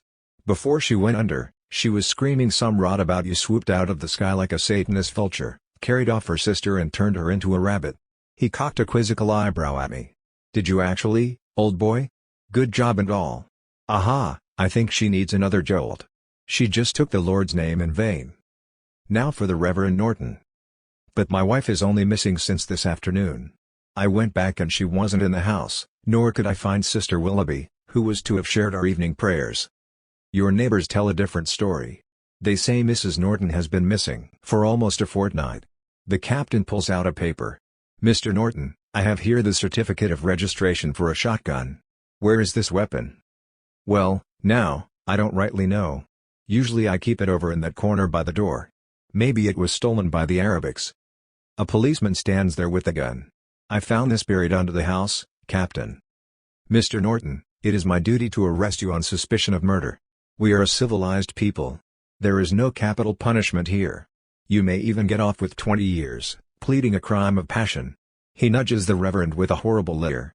"She was fucking some Arab. You go crazy. Before you know what's happened, you've killed her. Must have been Satan took over your hands when you did it. Confess, man, and ease your soul." "Killed my Saint Mary? You must be mad, or in the pay of the communists. Such talk will do you no good." He gestures to another policeman, who stands there with a skeleton in his arms. "How will you explain that?" "It is a custom of our sect." I look significantly at the captain, who nods grimly. "Like some folks just keep the ash, we have the whole skeleton preserved, since it saith in the good book, cleave ye to the bones. Cost me a lump of money too, all dried out and sanitary. Now that there is Aunt Clara." "That is the skeleton of your wife, Mr. Norton. You not only killed her, you ate her." "Well, the others was rounded up and summarily deported in the hold of a cattle boat, and that took care of that nest of vipers. Few pilgrims reach the town of Last Chance. Sloth, self-indulgence, alcohol, addictions, old age, stupidity, all are obstacles. But lack of a special courage is the only insuperable barrier, the courage to confront your opponent, your final enemy. If you lack this courage, you will never reach last chance. Any pilgrim who has in life solved problems with violence must go through last chance or back to square one. No one leaves last chance without mortal combat. To be tested in this combat is to risk the second and final death. In last chance you play for keeps. Some heavies ride in with atomic bullets, will take out the target and immediate environs like a saloon or half a hotel. These A-boys get a wide berth. This is an Old West section, false fronts, smell of tumbleweed in the wind, saloons, hotels, Chinese laundries and opium drops, cat houses and gambling joints. For pilgrims who prefer to shoot it out, the shooting kind. Come out from behind the day shit and shoot it out like a man. What kind of a honey badger are you, endangering whores and school teachers and cute freckle-faced kids? I'm sorry. You're simply not me. And there is the rule of the duel can be adapted to eliminate no varmints no good from the day they was born till the day they die, and let it be today. During the 5 duel days, corresponding to the Mayan week of Yeb, any challenge must be accepted. Sensible citizens cower in gun towers or cyclone cellars armed to the tits, but lunatics walk around screaming, "I know you're in there, you candy-assed Richies, come out and fight." A distant crack from the gun tower. A 45 to 70 catches him square in his big mouth and takes out the back of his neck in a spray of blood and vertebrae. And there are open seasons that spring up like tornadoes, and they are out in the street slapping every passerby. Duelists with their seconds and their surgeons strut through the streets, elbow into bars. Did you say something? No, not me. Oh, I thought you said something. Warning to all residents of Douglas County, open season approaching. Residents are urged to take cover immediately. The rule of the duel is considered to be an indispensable safety valve to abort mass riots and political revolutions. The intention is to keep the wars small, and individual, man to man, creature to creature. So anyone who feels disgusted can head for the nearest duel in honky-tonk and work it off one way or another. So folks stop bottling it up inside and the heart attack rate drops and drops, and by Pasteur and Lister and Doc Halstead. The cancer rate is dropping too. You can take your pick here. Deadly correct duels with seconds and surgeons standing by. Zounds, sire, what a gash is here. Why, a man could drive a coach and 4 into your guts. 18th century dandies, ah yes. He looks at the challenger as if trying to focus his image through a telescope. As challenged, I have the right. He strokes the other's cheek and clicks his tongue. Such a pretty face, and I don't find saber scars at all fetching. Your rapier, now, makes only a small hole but, it suffices. He sniffs some snuff. And shall we say a civilized hour, around noon? It will give me an appetite for déjeuner. As swordsmen they are equally matched. A second consults the sundial. I'll miss lunch with the Duchess, he wails. The surgeon is drunk already. A hurried conference. The contestants retire into changing booths and emerge with push daggers in both hands, half-moons of scalpel-sharp steel projecting from the toes of their flexible boots and a little ridge of steel up the instep for crotch kicks. They explode in a blur of fists and feet and spurting blood. One, disemboweled by a crotch kick up to the navel, spitting hate like a dying weasel, throws his push dagger right through ribs into the heart. It's a draw. There will be a return engagement. A handsome Mexican boy faces an older opponent. Blade-to-blade machetes, 18-inch blades sharp enough to shave the hair off your arms or chest. The Chico is quick. He catches the other across the back of the hand, severing tendons and veins. The other drops his machete without any change of expression, catches it with his bare foot, kicks it up into his left hand and splits the kid's head like a coconut. A junker-student duel has gone wrong somehow. Starts off with the tall Saxon sweeping a cut into the face of the student prince. The seconds nod and smile, act jaw. But the prince doesn't like it. He crouches slightly and swings from the hip, and cuts the Saxon's head clean off. It rolls across the grass snarling incredulously. The seconds look unappalled. Unerhort. Mein Gott, hat den Kopf ganz abschütten. Many of these encounters involve almost certain death for both contestants, but any duel where both duelists are sure to be killed is ruled out, not by any formal decree, but by deep biologic disgust. To take a long chance is good. To kill yourself is a revolting act, like self-castration. Two boys stripped to the waist face each other with flails, thin strips of perforated steel dipped in stonefish venom. One cut will cause death in a few seconds of hideous agony. Their eyes blaze with total hate. They are much alike. more and more alike. One boy utters a piercing scream and leaps forward. Swish, a miss. He jumps back. They circle, eyes narrowed to slits of calculation. The flails have handles of flexible steel or springs. The exact degree of flex is a fine point of flail fighting. A feint to the face, then drop to a low crouch for a sweeping leg swipe. Just a graze, but enough. The onlookers nudge each other. This is tasty. The boy is riding the pain. The ground undulates under his feet. Whack, a solid hit across the arms and chest. Swack, he gets one back across the face and neck. Both are dead before they hit the ground, faces swollen out of human semblance. The flail lends itself admirably to the administration of poison, since instead of one dart or arrow you have only the question of choice, which poison. Nefertia's flail shopping, fountain pen and swagger stick flails, little curved Helen knives in this umbrella model. The hollow undersides can be packed with goodnesses, 10 centipedes and a cup of crushed brown recluse. The gangrenous sores rot to the bone in seconds, built-in poison dips, or you can spray it on from a tasteful atomizer, bits of saw blade sewn into leather. Or, if you prefer something folkloric, obsidian chips with deerskin thongs marinated in black widows, datura, aconite and blue crate venom, two-handed flails with scalpel blades and lead weights can take off a leg, 10-foot bullwhips with 6-inch tips of double-edged steel tapered to needle points. Neferti picks a cane with bamboo strip flails steeped in curare and blue-ringed octopus. Last Chance is a town where a high premium is placed on courtesy. Since the challenged has the choice of weapons, a barroom bully doesn't know what he might be getting into, a dogfight with World War I biplanes, a medieval joust or a motorcycle duel with bicycle chains. A contestant with no special skills may insist on the deadly 50-50, one gun loaded, one with blanks, the choice by lot. Both contestants fire simultaneously at point-blank range. Or 2 pills, 1 milk sugar, 1 cyanide. Both contestants swallow and wait. The 50-50 is the most dreaded of all duels, since the factor of skill in combat is ruled out. Quite ordinary courage can sustain a duelist in a pistol or sword encounter, 50-50 is something else. The antagonists face each other across a table. On the table are 2 cups of tea and 2 white capsules on a silver tray. The first choice is decided by a throw of dice or other random procedure. He selects one of the tablets and washes it down with tea. The other swallows the other tablet. Then they wait. It's the waiting that makes the difference. How long? You can rig the capsules to dissolve in a certain length of time. Can be anywhere from 60 seconds to 12 hours. Here is a cigarette duel.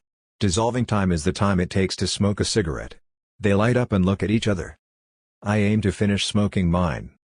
The other laughs, a dry, rustling sound like a scorpion eating its mate. You know how it hits? Like a bolt of lightning, throws you right out of your chair. Throws me? Who else? I'm a blessed cat. Famous last words. The survivor pissed out in his pants from the relief. Most people back off from a 50-50. A 50-50 can empty any bar. You say something? Not me, mister. Gotta get home to my aged mother with an opium suppository. Whether it's skill or 50-50 depends on who gives the challenge. And what constitutes a challenge. Why you 50-50 stumble bum, come out from behind that cyanide tablet and act like a man. Can't take a straight chance, can you, pistol boy? Fuck you, kamikaze kook. Then suddenly a pistol man will challenge a 50-50, or a 50-50 will challenge a pistol. He is allowed 10 days training. How many good pistol shots have had the experience of taking someone to the range who never fired a gun before and the novice does better than he does? And sooner or later a 50-50 knows his luck will run out. The atmosphere of Last Chance is polite, deadly, purposeful. For every man comes here to find his enemies, and every man who gets this far has deadly enemies to whom he can never become reconciled and who can never be reconciled to him. You will meet your enemies in Last Chance sooner or later. Meanwhile there are hotels and restaurants for every taste and pocketbook. If certain rules prevail, they prevail only sporadically and in certain areas. There are fair game slums where anything goes and the whole place teems with assassins, since a lot of richies don't want to meet their enemies on fair terms. Much easier to hire someone to grease him from ambush or call him out. But these professional duelists do not last long. Right now Kim is looking for this deputy sheriff known as Zed Barnes. He was a crotch shooter, so they called him the Honey Badger. According to legend the Honey Badger always goes for the crotch in a fight. Once Kim was out pissing in the early morning sunlight. Zim, he felt the wind of Zed's .32-06 miss by half an inch from 300 yards. "I'm going to get you, honey," Kim vowed. He gets out his short-barreled .44 Special and his double-barreled 20-gauge shotgun pistol, gets on his strawberry roan and starts looking. And he puts on a steel jockstrap, comes to a point in front. Honey has fled to Mexico with 12 assholes like him. Some of them had worked in the Belgian Congo, where they turned in severed black genitals and collected the bounty, and there were Putumayo rubber boom guards and foremen. He occupies a small Mexican town in Chihuahua, extending his territory by enlisting all the creeps from the area, boys who set cats on fire. Now there's a likely lad to work for Honey. He prospers and plants his informers everywhere. Those suspected of treachery were tortured to death for the pleasure of Honey and his sycophants who, if they fell from favor, provided future entertainment. Now, when Honey finds out Kim is in last chance shaking the tree, he can't pass up this chance to rid himself of his most dangerous enemy. Zed knows he don't have a chance on equal terms. He plans a long-range shot with his telescope-sighted 3206. Honey comes into town disguised as a dirty old prospector and walks over to the counter in Scranton's saloon and general store. Ham and eggs. He eats it. A pint of whiskey. He drinks it and rolls up in his filthy sleeping bag. Got himself hit good. Now Kim knew Zed would come out of his carencia and try it, because Kim was becoming an obsession with Zed. Every time anything happened, like he gets the shits, Kim must have hired the kitchen staff to poison him. He had a loyal cook boiled alive in lard. His closest associates are moving back from him. See, he has to try it, just as the opponents of Hassan I-Sabah had to try it. The Sultan can't get it up? It's the old man. And the Sultan threw all his good concubines to the crocodiles. Zed has to come. And Kim will know him when he comes by the most distinct thing about a man, his smell. Bloodhounds can trace a man through a city, through millions of other human smells. But Kim has a pharaoh hound. He can sniff through the centuries. He gives the hound a sniff of Zed's dirty underwear he got from Zed's houseboy, the only one Zed thinks he can trust at this point. Pharaoh hounds don't bark or whine. When they get the scent, the ears and muzzle flush red. The redder they flush, the closer the quarry.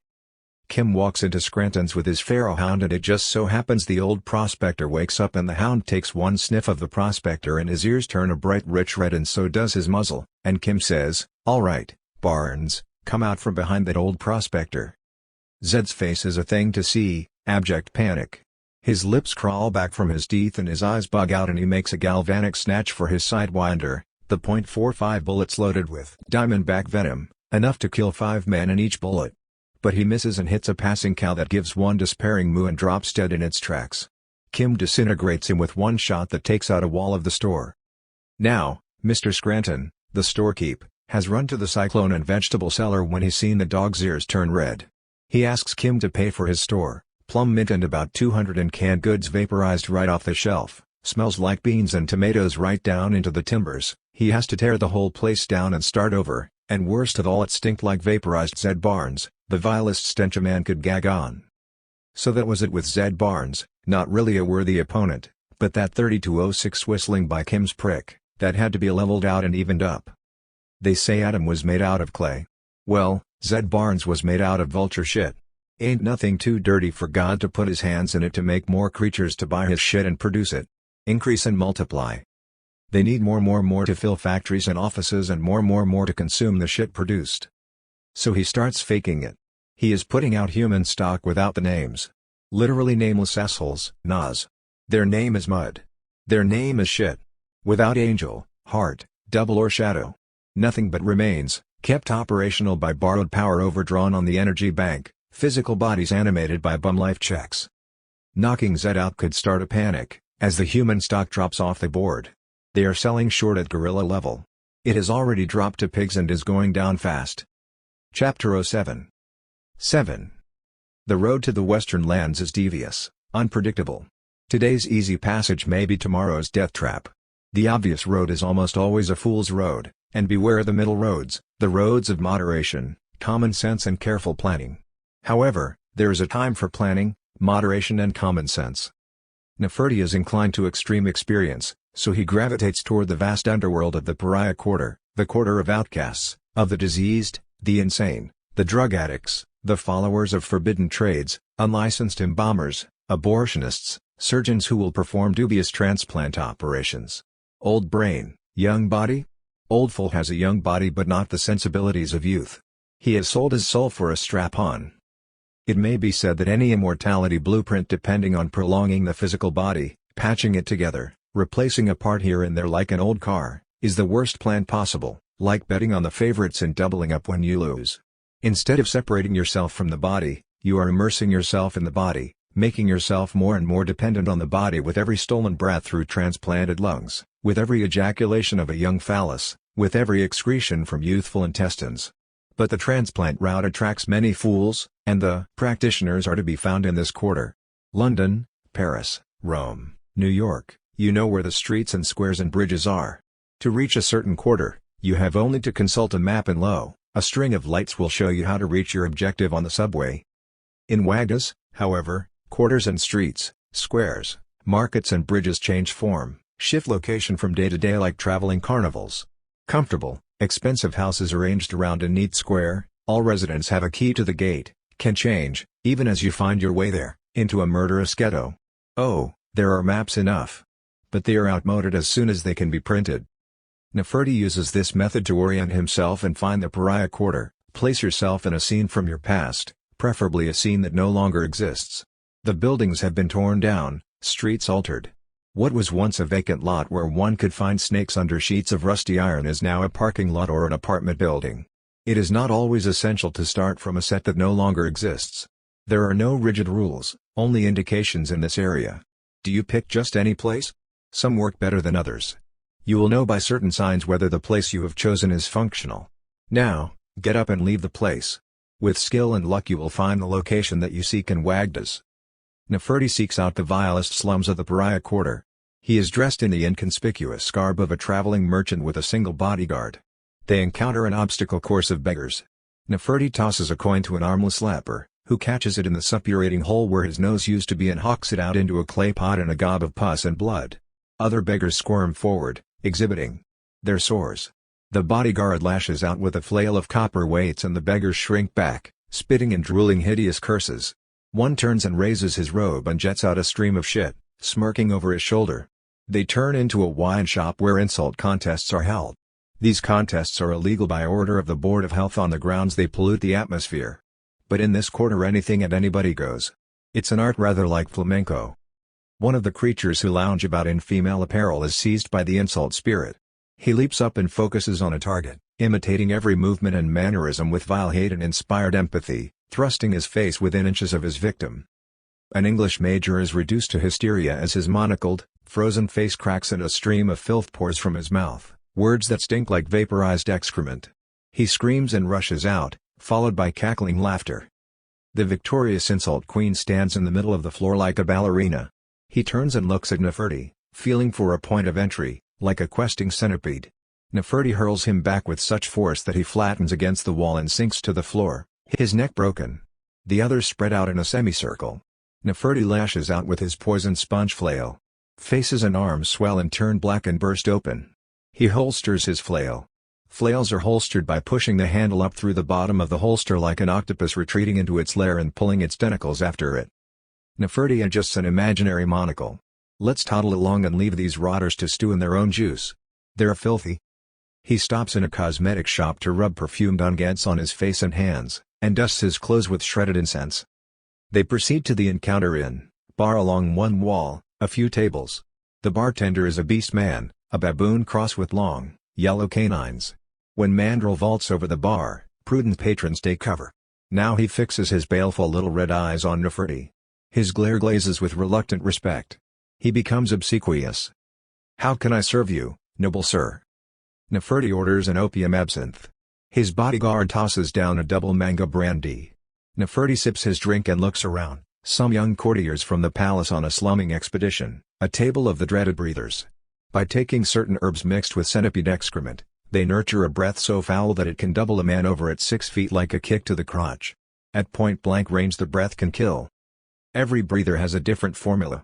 Some swear by bat dung, others by vulture vomit smoothed by rotten land crabs, or the accumulated body fluids of an imperfectly embalmed mummy. There are specialty shops catering to breathers where such mixtures can be obtained.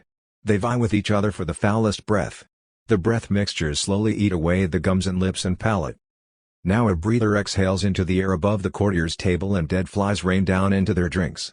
The breather lisps through a cleft palate, "Noble sirs, I beg your forgiveness. I simply wish to prevent the flies from annoying your revered persons." Neferti shudders to remember his encounter with an old breather. The breather bars his path.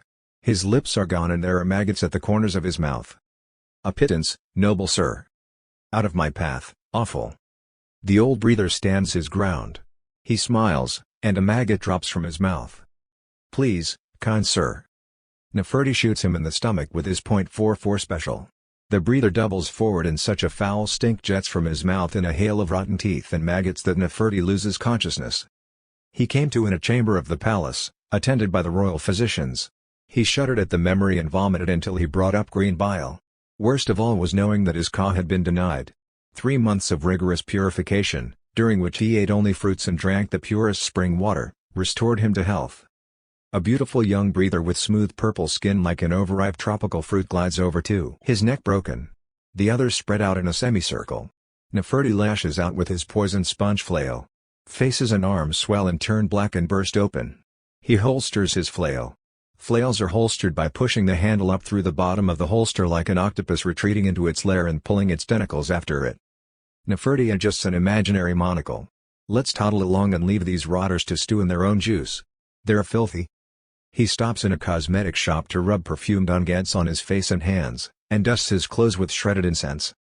They proceed to the encounter inn, bar along one wall, a few tables. The bartender is a beast man, a baboon cross with long, yellow canines. When Mandrill vaults over the bar, prudent patrons take cover. Now he fixes his baleful little red eyes on Neferti.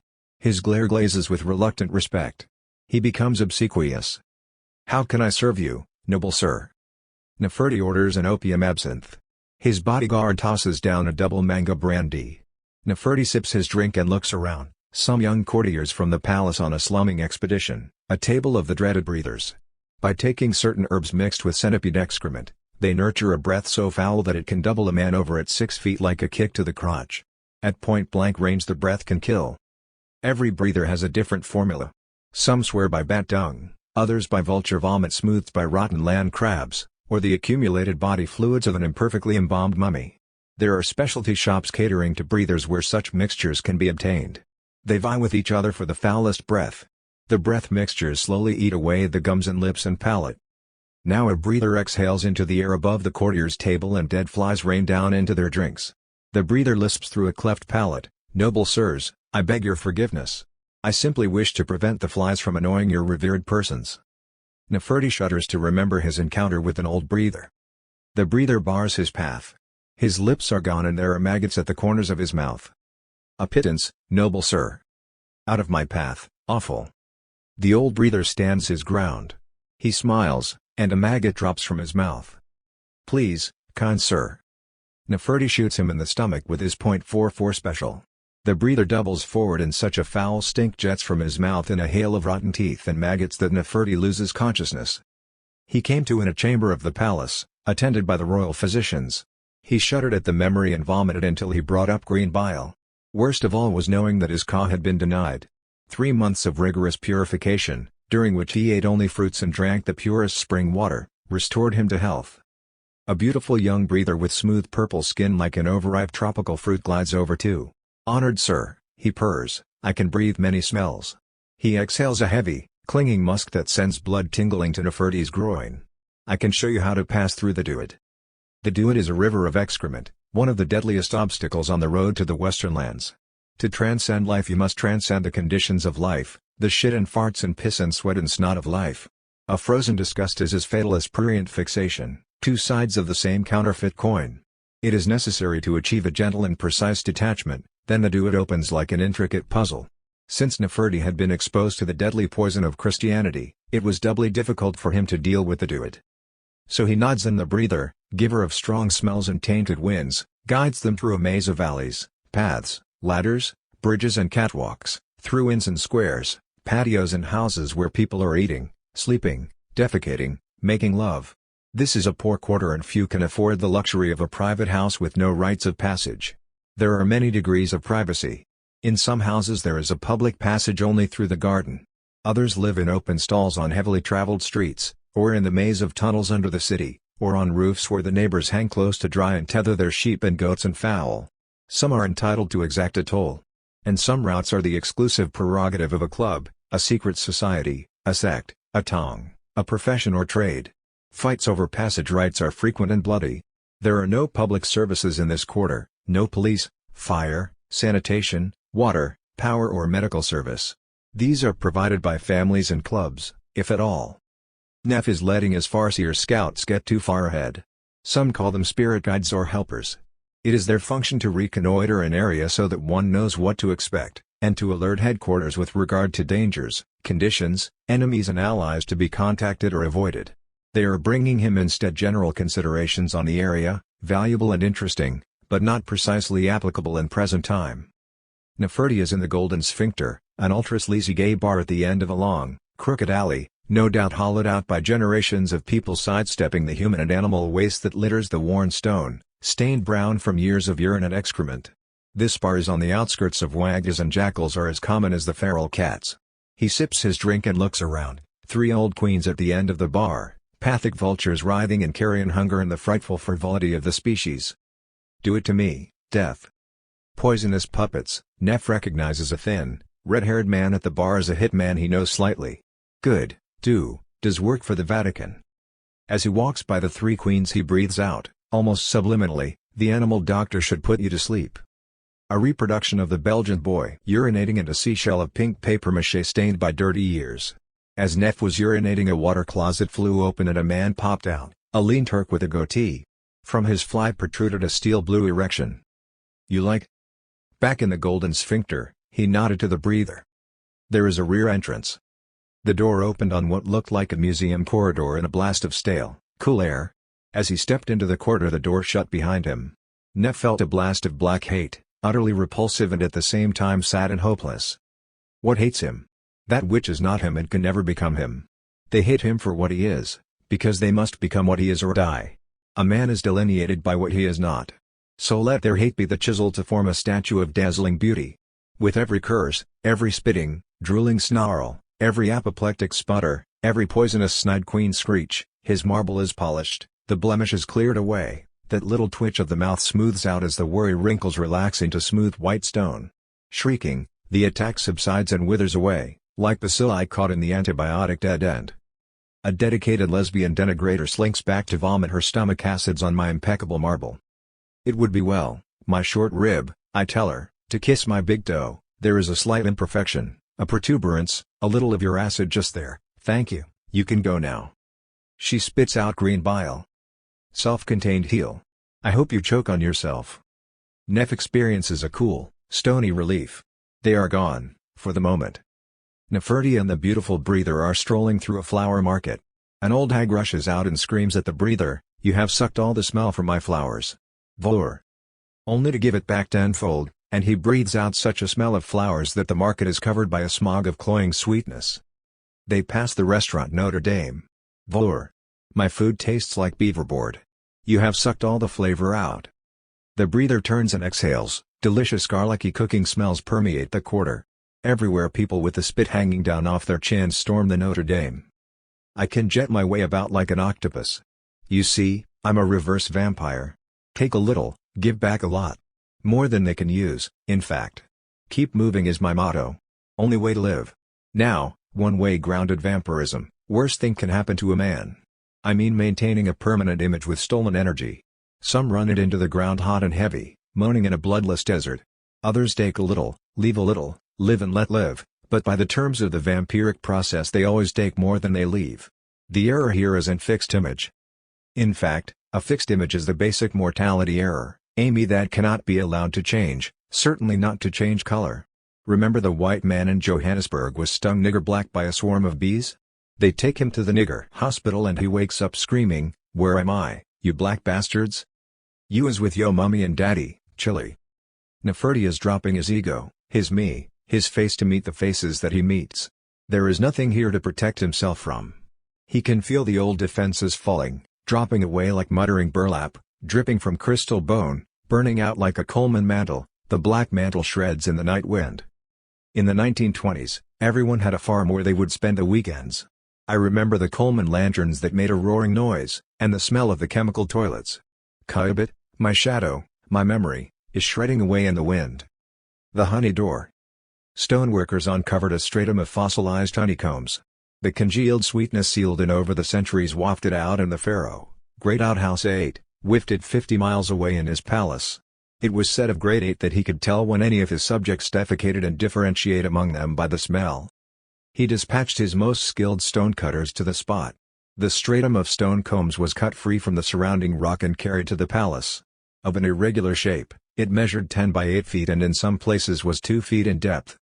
Great 8 was very old, and he gave orders for his embalming.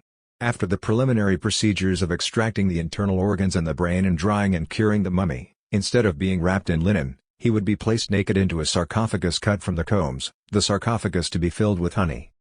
It is known that sugar does not spoil, and soon others are following in the sweet steps of Great Outhouse 8, having their mummies preserved in orange and strawberry, rose and lotus syrups, glycerin with opal chips. The sarcophagus swings on a pivot so that the chips float about, and there is a little crystal window to observe the deceased in his final habitat. The priests are disquieted and paw the ground like cattle scenting danger. A flood of unorthodox embalming methods could sweep away the fundamentals of our thing, they wail. And their fears are not without foundation. The embalmer, Goldskin, has discovered a method by which a thin sheet of metal can be applied to a mummy by coating the mummy with charcoal and immersing it in a vat of gold, copper or silver salts activated by a device which was his closely guarded secret. Wrapped in the golden skin, one need not fear the encroachment of extraneous insects or scavengers, of time or water. However, the initial mummification must be doubly rigorous, lest one be sealed forever in the vilest corruption of liquefied flesh and bones and maggots. Goldskin leaves a small orifice capped by an airtight seal. Every year, on the conception date of the deceased, the breathing is observed, the seal is broken, and the assembled dignitaries advance and sniff. If there is evidence of mortification, the embalmer is cut into small pieces, which are consumed in a very hot fire with 10 Nubian slaves at the bellows so that every fiber of his being is utterly vaporized, until nothing remains as the ashes blow away with the afternoon wind to mix with sand and dust.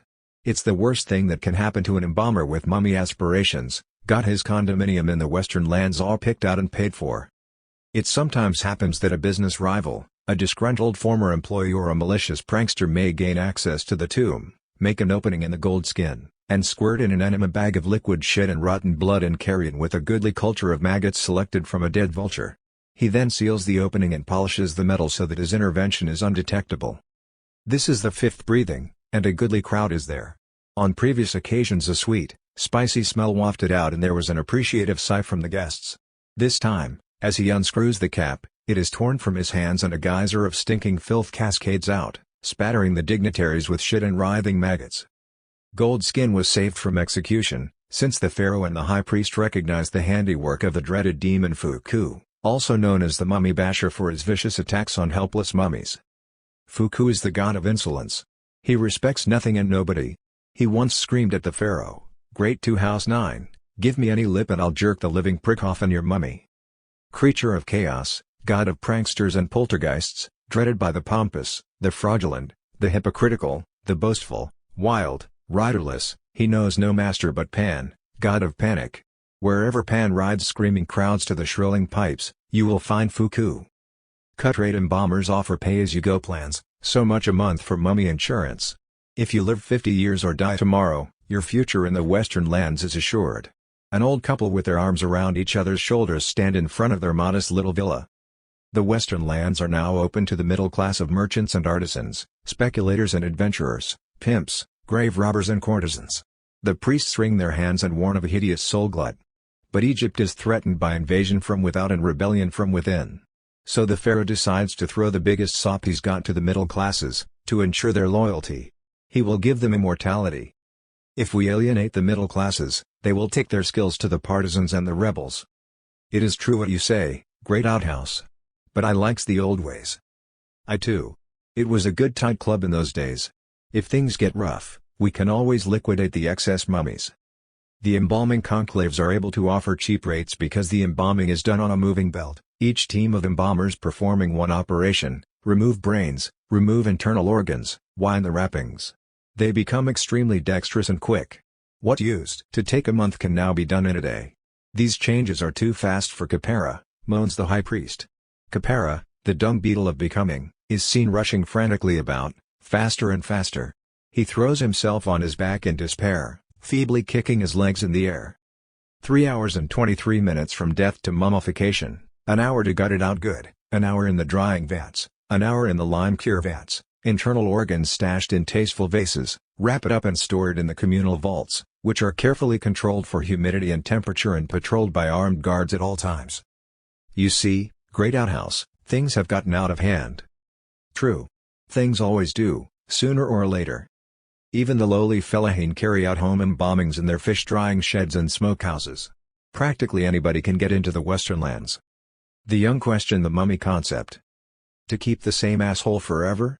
Is this a clarion call to youth? It stinks like petrified shit. Have you something better to offer? Says the serious young scribe. We know that mummification can ensure a measure of immortality. He turns to Neferti. And what can you offer that is better than such precarious survival? I can offer the refusal to accept survival on such terms, the disastrous terms of birth. I can offer the determination to seek survival elsewhere. Who dictates all this mummy shit? The gods. And who are they to impose such conditions? They are those who succeed in imposing such conditions.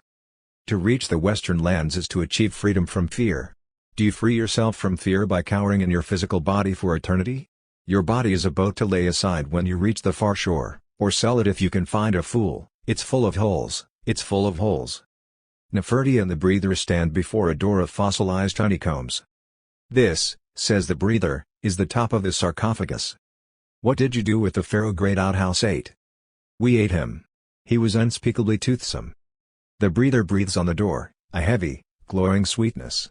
Nef steps back quickly, lest he be candied on the spot, for a sweet breathing can be as lethal as the foul breathings. The door swings open on an oiled pivot. A breathing festival is in full swing. Singing breathers give out the appropriate scents, mariachis belch fried beans and chili. There are bread ovens and tortillas. The patron saint of the breathers is Humwawa, lord of abominations, who rides on a whispering south wind, whose face is a mass of entrails, whose breath is the stench of death. No incense or perfume can remove the stink of Humwawa, lord of all that sours and decays and, in consequence, lord of the future. And Pazuzu, lord of fevers and plagues, on his breath, hospitals and gangrene, leprous flesh, suppurating glands, black vomit, the diarrhea of cholera, stink of burnt plastic and rotten oranges. He will teach Nef to ride the smells. Stand there. The breather stands 6 feet in front of Nef and gives him a full breath of carrion. As instructed, he lets the smell come in. The feeling is like eating a very hot pepper or breathing smelling salts, a violent clearing and purging of the head, a lightness, a lift as you breathe death and confront his smell, his corruption, without flinching, for you are breathing in your death. Breathe in your death. Death you're in. Breathe. You're in. Breathe death. In breath. You're death. It is essential for immortalists to remember, do not take anything too seriously. And remember also that frivolity is even more fatal, so, what now? We leave the golden sphincter. Out the back way, steps going down, 1,000 feet of stone steps through rubble, down into the distance, we are moving down sideways like a slipping plane. You lean over on the stick and slide down through the air to lose altitude, so we are sliding down the steps. On either side is brush and cactus, it looks like Gibraltar. Are we the famous rock apes skipping down a slope? Down into compounds where women hang out their wash and gossip. Boys with their bicycles. British we are, British we stay, dead fingers and smoke pointing to Gibraltar. At the bottom of the steps is a little concrete platform by the highway, and across the way is another little landing platform, if you can reach it. Nothing in sight in any direction. A feeling of complete desolation, nothing here. I sit down on the little concrete shelf and lean against the grassy hillside. I look at the grass under my cheek and stretch out my legs over the stone steps leading up to a road. In front of me is the highway. But there is no traffic, no movement on the highway. Why go on? I look back up the steps. The sky is dark with rain. I seem to be stuck here, waiting. Board a train. It is night, and I can see water outside, glittering points of light sliding by, now green rocky slopes, train whistles rocking shifting clickety-clack gathering speed, Raton Pass, ruined warehouses windows broken flash by, swaying from side to side as I walk down the aisle to the toilet, smell of stale cigar smoke, steam and iron and soot and excrement encrusted in the cracked leather seats. I can't see my face in the mirror opposite, on the door of the toilet, just the blank empty mirror. Whoa oh oh oh oh, fading. The train is now moving along an inlet or wide river. Look at their western lands. What do they look like? The houses and gardens of a rich man. Is this all the gods can offer? Well, I say then it is time for new gods who do not offer such paltry bribes. It is dangerous even to think such things. It is very dangerous to live, my friend, and few survive it. And one does not survive by shunning danger, when we have a universe to win and absolutely nothing to lose. It is already lost. After what we know, there can be no forgiveness. Remember, to them we are a nightmare. Can you trust the peace offers, the treaties and agreements of an adversary who considers you in the dark? Of course not. We can make our own western lands. We know that the western lands are made solid by fellahin blood and energy, siphoned off by vampire mummies, just as water is siphoned off to create an oasis. Such an oasis lasts only so long as the water lasts, and the technology for its diversion. However, an oasis that is self-sustaining, recreated by the inhabitants, does not need such an inglorious vampiric lifeline. We can create a land of dreams. But how can we make it solid? We don't. That is precisely the error of the mummies. They made spirit solid. When you do this, it ceases to be spirit. We will make ourselves less solid. Well, that's what art is all about, isn't it? All creative thought, actually. A bid for immortality. So long as sloppy, stupid, so-called democracies live, the ghosts of various boring people who escape my mind still stalk about in the mess they have made. We poets and writers are tidier, fade out in firefly evenings, a prom and a distant train whistle. We live in a maid opening a boiled egg for a long ago convalescent. We live in the snow on Michael's grave falling softly like the descent of their last and on all the living and the dead. We live in the green light at the end of Daisy's dock, in the last and greatest of human dreams. I spit on the Christian God. When the white God arrived with the Spaniards, the Indians brought down fruit and corn cakes and chocolate. The white Christian God proceeded to cut their hands off. He was not responsible for the Christian conquistadors? Yes, he was. Any god is responsible for his worshippers. What am I doing in Gibraltar with my sulky ba? Waiting, of course. What does anyone do in Gibraltar? Waiting for a boat, a bank draft, a letter, waiting for a suit to be finished, waiting for a car to be fixed, waiting to see an English doctor. The first night Hall spends at the Rock Hotel.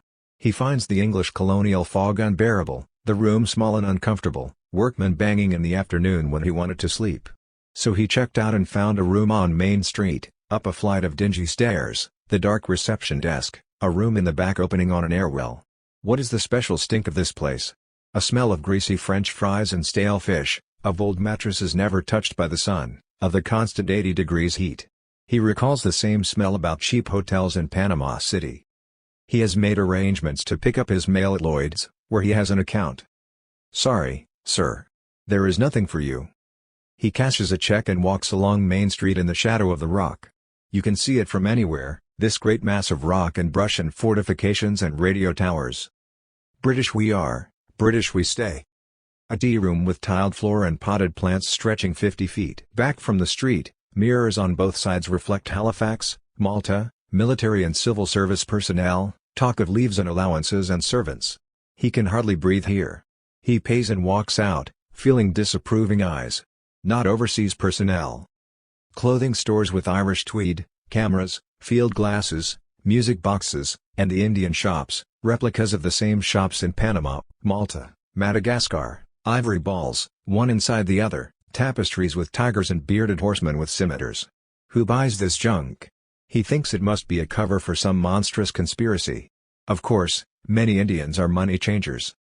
A soldier-sailor bar with swinging doors, some old Tangier hands over for a day's shopping. Earl Grey's tea, Fortnum and Mason's marmalade, brown sugar, a special cream biscuit. The suit isn't quite ready. The tailor promises it for tomorrow. Shall they stay over at the Rock?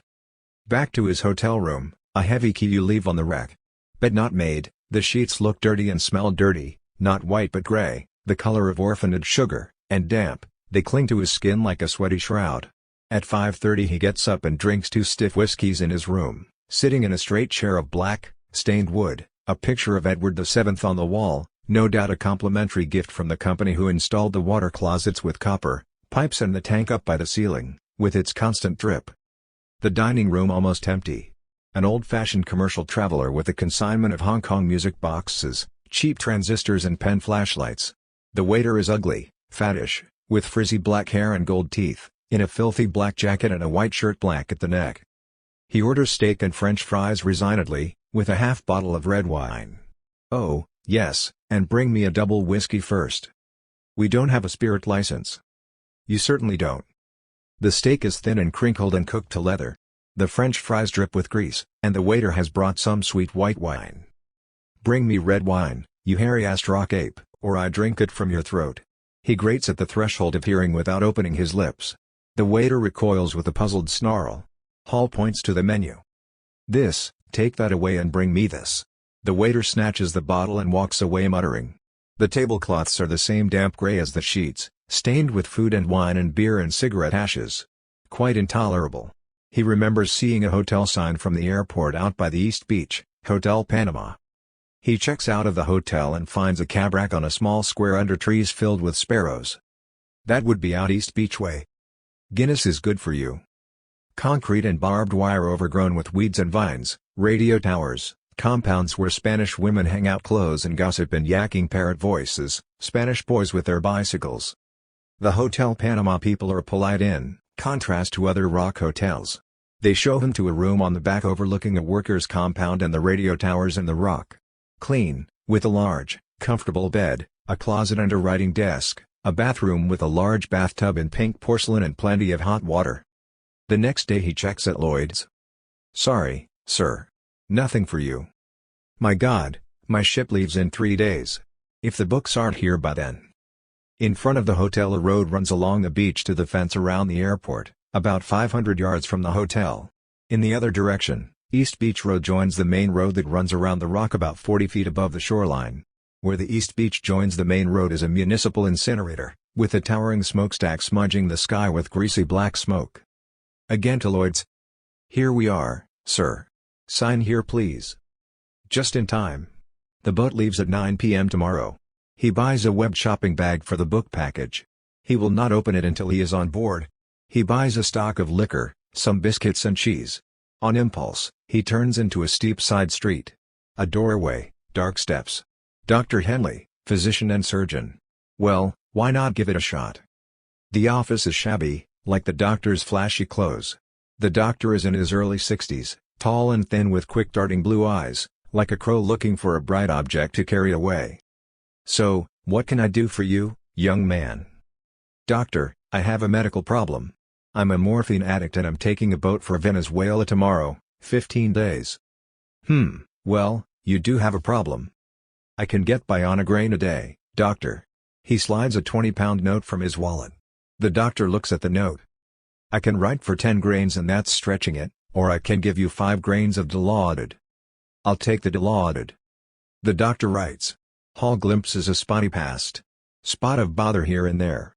Hong Kong, Singapore, Aden, Alexandria. How did he ever wash up on the rock? The doctor speaks into the phone and hangs up. "Take this to the English chemist on Main Street, ask for Señor Ramirez." He hurries to the chemist's without due delay. Señor Ramirez looks at the prescription briefly. 2 minutes, sir." He returns with a dark brown vial. "That will be £10, sir." The chemist knows there will be no argument. He is the only passenger on the tender. They hoist anchor as soon as he is aboard. His room is perfect, a bed, a writing desk, a chair and dresser. He shoots 1/8 of a grain and goes to sleep. He wakes to the movement of the ship and the smell of the sea. After breakfast he unpacks his books. Where else but in London could he have acquired exactly the books he needs? In Paris perhaps, and many of the sources are French, but then the books would never have arrived in time. It's all here: analysis of the centipede venom, case histories, illustrations of the 3,000 varieties. He opens his portable typewriter case. Chapter 08. 8. Thanksgiving Day, Tuesday, November 24, 1985. A future city called Loken, a compacted complex of red brick tenements with balconies and fire escape ladders. On a cot covered by a cheap army blanket I am cuddling a white baby. It is white all over. Even the eyes are white. I can't see the face clearly.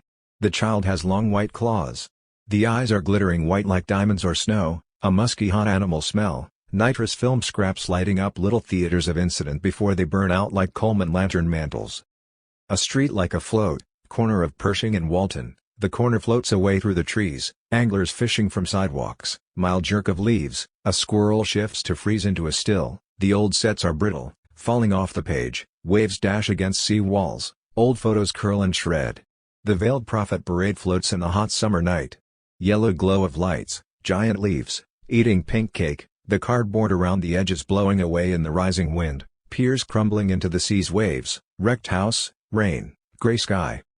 Take a look at this craft, like a second-hand car or plane riddled with hidden miles and tragic flaws. Good for a one-way trip, you hope. Hope it gets me there is its name. Joe, I think the wing is coming off. Both wings, boss. Well, fix it. He used to be some kind of tycoon can't adjust to a precarious spacecraft, and precarious isn't the word for this horse's ass. Fix it? What with, boss man, a band-aid and chewing gum? Why'n't you strip to the waist and pitch in with the men? Get out there and fix it yourself. Me? You it begins to sink in. These old power and finance models is the worst, worse than KGB colonels. Kim is camping around, doing a parody in a yachting cap. He is already in space, very far out there in icy blackness and at the same time here in this prop town. The whole town of Lawrence is for sale, perhaps the Russians or someone is buying up the town. His only link with the living earth is now the cats, as scenes from his past life explode like soap bubbles, little random flashes glimpse through a cat door. It leads out and it leads back in again. Touch the controls gently for serene magic moments, the little green reindeer in Forest Park, the little gray man who played in my blockhouse and whisked away through a disappearing cat door. The doors are all around you, upon at twilight, a fish jumps, the cat snuggles against me and raises his paw to touch my stomach. This heath, this calm, this quiet scene. Did Wordsworth drink at all? Was he a closet opium addict? Shingles, you know. We are men of the world, we understand these things. Was he in plain English a child molester, a short eyes? And here's a farthing for you, Lucy. Co-oh, a farthing, sir, and all for me? Yes, my little honey duck, all for you. All for you if you let me in. What's the matter with my little sugar bun? Oh, well, winter coming on and I need a new coat, you know. But I bought you one last year. January 4, 1986. Dream that I was sharing a room with Joe Stalin. The room was an alcove off a corridor leading to a restaurant. This is in Chicago. It don't look like Chicago. It looks like a prop town of cardboard under a gray haze. East St. Louis is across the river, weeds growing through cracked sidewalks, a little pocket of the 1920s, airlines here and there, a whiff of riverboats and hobo jungles. I am looking at Stalin, thinking here is a man with the deaths of millions on his hands. No doubt he'd think no more of killing me than any other decadent bourgeois. But he is friendly, and it isn't the Joe Stalin I used to know in newsreels and pictures. Both are short, but this Joe has no mustache. He is unshaven, sloppy-looking, middle-aged, dirty and greasy. The Lair of the Bear is in Chicago. That's a cut-up or dream sentence from 1963 Tangier. It didn't mean anything at the time. Still doesn't. Here's another. Captain Barnes was arrested today in the murder at sea of Chicago. Witnesses from a distance observed a brilliant flash as the operator was arrested. Life is a flickering shadow, with violence before and after it, Ian Somerville told me in a dream. And what the bloody hell is Joe eating? Some sort of black meat pie, blood pudding perhaps. I can't take my eyes off it, as though I am looking at him to see the lineaments of multi-million murders. The first 100,000 is the hardest. After that it's all downhill, they tell me. Nothing shows in his greasy dish, just nothing good or bad. He isn't even repulsive. But he does have the look about him of someone who was somebody. Look, that's Al Capone, or John Barrymore, or Jack Buck, or Manolete. Somebody who used to be somebody, there, in a shirt without a collar, and even a brass stud sticking out. But yes, he was somebody, no doubt about that. It isn't even a private room.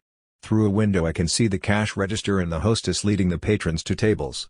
Middle-aged men who call their wives mother. Now, Mother and I was in Mexico and we didn't like it at all. Mother's piles flared up and we couldn't get any soothing talk and I said right out, when are you folks going to get civilized? And the druggist said, we don't want your syphilis, got plenty of our own, and he shoved an opium suppository up Mother and it did ease her a bit.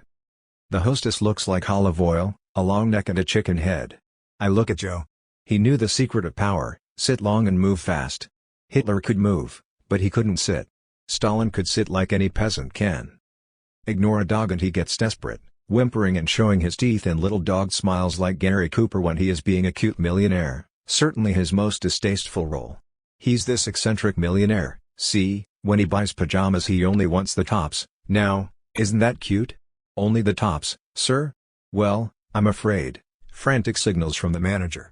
Oh, yes, of course, Mr. Wentworth. I understand perfectly, just the tops. Here he is at the piano, putting the make on a working girl. Looky looky looky, here comes Cookie. And he keeps looking up at her with these loathsome little smirks. But she eats some spring onions and holds him off. Put that ring on my finger, and until you do, I'll fight you with every vegetable at my disposal. Fight him with puke. It's what he deserves. You see the difference between a star and an actor. An actor can play any role. But a star always plays himself. There is that special something that only Gary Cooper can bring to a role, whether he's hanging his best friend for cattle rustling, or being Mr. Decent American. Yes, a star sure does play himself a piece at a time. Look at John Wayne and Red River. Now, they'd all signed on to see the drive-through, moo moo moo. But when the going gets tough, two yellow-livered skunks deserted the drive. They is apprehended and brought before the Duke, sprawled against his saddle, shit-faced drunk as usual and nipping away as he mutters, "I'll show them all something to remember." The varmints whine out, "All right, go ahead and shoot us." The Duke takes a long pull and wipes his mouth with the back of his hand and then it comes out, ugly as anything I ever sawed, "I'm gonna ha-an you."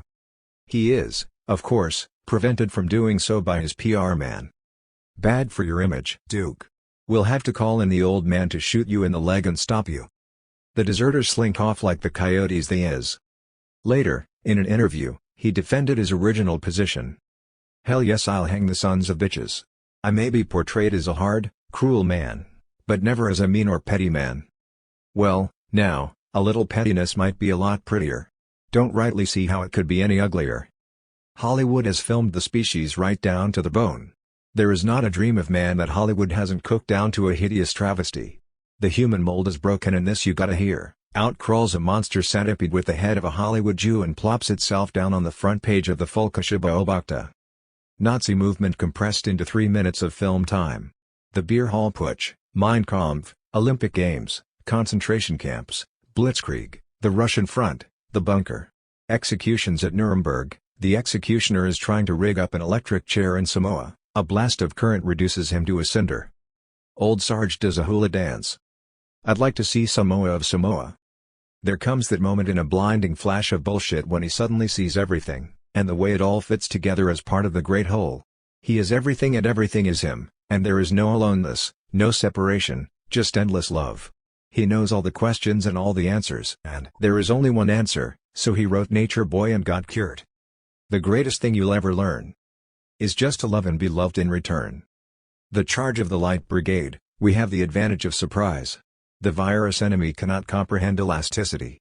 They cannot believe we can survive their seemingly foolproof broadcasts. Scrambles. The craft are made of light and you have to keep yourself completely empty. Any solid thought will be blown to atoms by the velocity.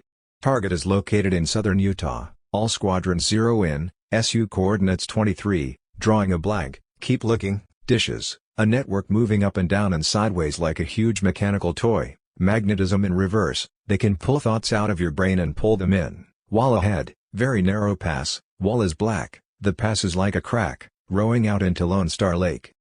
The lake is empty, the marina in ruins. A few broken holes full of water. I launch an aluminum rowboat and row out into the still black water. Frenzied attacks of screaming demons from Bosch intercut with nigger killing, fag bashing rednecks and snarling dogs, barbed wire, dogs, towers, Achtung. Machine gun fire, bogged down in old war films. I recall a game from childhood that we used to play in the school bus. Child 1, I'll put a copperhead snake in your house. Child 2, I'll put a hooded cobra in your mother's electric. Child 1, I'll release black widowers in your granny's outhouse. Child 2, I'll put piranha fish in your bathtub. Child 1, I'll put sulfuric acid in your Listerine. Child 2, I'll put nitric acid in your eye drops. Miracles are made from the most unlikely ingredients. And miracles are the deadliest of all weapons. When all else fails, the final, The last resort is a miracle. This is the age of miracles, or the age of total non-magic, non-miracle, a completely predictable cause and effect universe running down to nada. Orgon balked at the post. Christ bled, time ran out. Thermodynamics has wanted to crawl. The miracle of the white cat. The white cat has a million defenders who will fight to the death for their white cat. Death to the board. Death to the nuclear conspiracy. Come out and say what you are doing. Wimpy jumps up, you trying to kill our white cat? Wimpy in my lap now, purring loudly. He has such a need for love. My little brown wimpy beast. Unexpected ingredient? How can any danger come from an old man cuddling his cats? Danger comes always from the most unlikely direction. Huge black cats are lapping up the Milky Way. Come out from under the table, you board members, and face the white cat, and the faces behind the white cat. Do they fear a harmless, necessary cat? No. They stand in deadly fear of the gods and spirits that the white cat represents. That male cat is Ra himself. And many other powers as well, large and small, powers they thought long dead, blocked out or blockaded. I tell you, nothing could get through that blockade, nothing, but here it is, the white cat. A radiant cat glowing with a pitiless white light, light on secret files and ops, light on directives and memos, light everywhere. No corner of darkness left. Power shrivels and turns to dust in the light. Light on lies and contingency plans for drastically reduced personnel, a self-chosen few who will survive the Holocaust they have themselves unleashed. Operation Clipper, space sailcraft propelled by the blast that reduces planet Earth and its inhabitants to a smoldering cinder. It isn't good PR, not good at all. A.J. Crump was a philanthropist. He had not always been one. Years before his conversion, he had discovered that it is more profitable to give wages than to receive them. He was too stingy to pay an accountant, and did all his accounts by hand and kept them in huge ledger books in his dingy office, from which he ran his multi-million-dollar hardware network coast to coast. Going over his accounts one Christmas day, he decided to extend the maxim, it is more profitable to give money away than to make money. So, he launched the Crump Fund. His first act was to endow a Turkish bath with a horse trough in front of it. Why did he do this? He was clean himself, a clean old man? No, he was not clean, as he could not bring himself to bathe, for fear of sustaining a loss. But he approved of cleanliness in others. And why the horse trough? He loved animals? There is no reason to believe that he did, but he was never seen to abuse any animal in public. And that was only one of the civic things he did. He set up a home for homeless animals. Can't see Doug special. And he didn't practice euthanasia, can't see as you do any cat a favor by killing it. When neighbors complained that his cats escaped and killed birds, he set up a network of bird feeding stations. And there were soup kitchens and dormitories for homeless folks. All these establishments were graced by a life-sized picture of the founder. So he cut his taxes to the bone.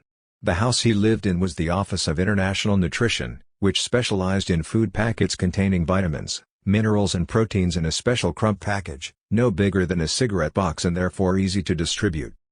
It is Christmas Day. Old Crump is reviewing Christmases past. Well, he'd always enjoyed giving things away. Sure, virtue goes out, but it comes back with compound interest. Christmas present, he pets the white cat on his lap. Christmas is to come. Some 15 years ago I conceived a TV show to be called On Call. Characters are summoned to appear on call and answer a battery of searching questions. The subjects may be celebrities, they may be unknown. If the subject fails to appear, we ask our questions of a dummy got up to look like the subject and supply his answers. Don't be a dummy. Come when you are called. The idea lay fallow until this morning. It sometimes happens that a communication can put one into such a tizzy of annoyance that Satori results. This is the crank Satori, and one of the more difficult routes, as witness Ezra Pound. One does not as a rule thank the irritating instance that has accreted a pearl. He did not intend it to do so and will, almost certainly, recoil from the Satori it has ignited. This morning I conceived a TV program based on the white cat. The white cat symbolizes the silvery moon prying into corners and cleansing the sky for the day to follow. The white cat is described by the Sanskrit word margras, which means the hunter, the investigator, the skip tracer, he who follows the track. He is also the killer of forces that lurk in darkness. All hidden motives and beings stand revealed in the inexorable silver light of the white cat. The show could be called Cat's Eye. Subjects are summoned before the cat's eye. Like the old game of truth or consequences. It works like this: here is a worthless shit in Warwick, Rhode Island, who killed a stray cat in his microwave oven. We find his name and address. We photograph him in his house. We interview local people.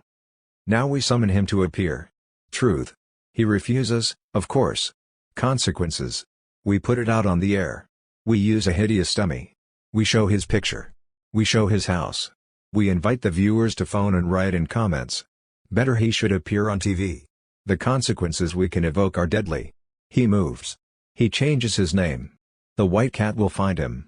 We never give up. Another program is called Truth and Recompense. Neglected artists, unrecognized merit, forgotten inventors and ideas and concepts, unobtrusive workers for the June forces, the little people. Case in point are homes for animals where they are maintained in perpetuity, not killed. Oh, sorry, put to sleep is the phrase. Would you like to be put to sleep? Animals don't like it either. They know death when they see it, and so-called humane society shelters are death camps. I couldn't work there for any money.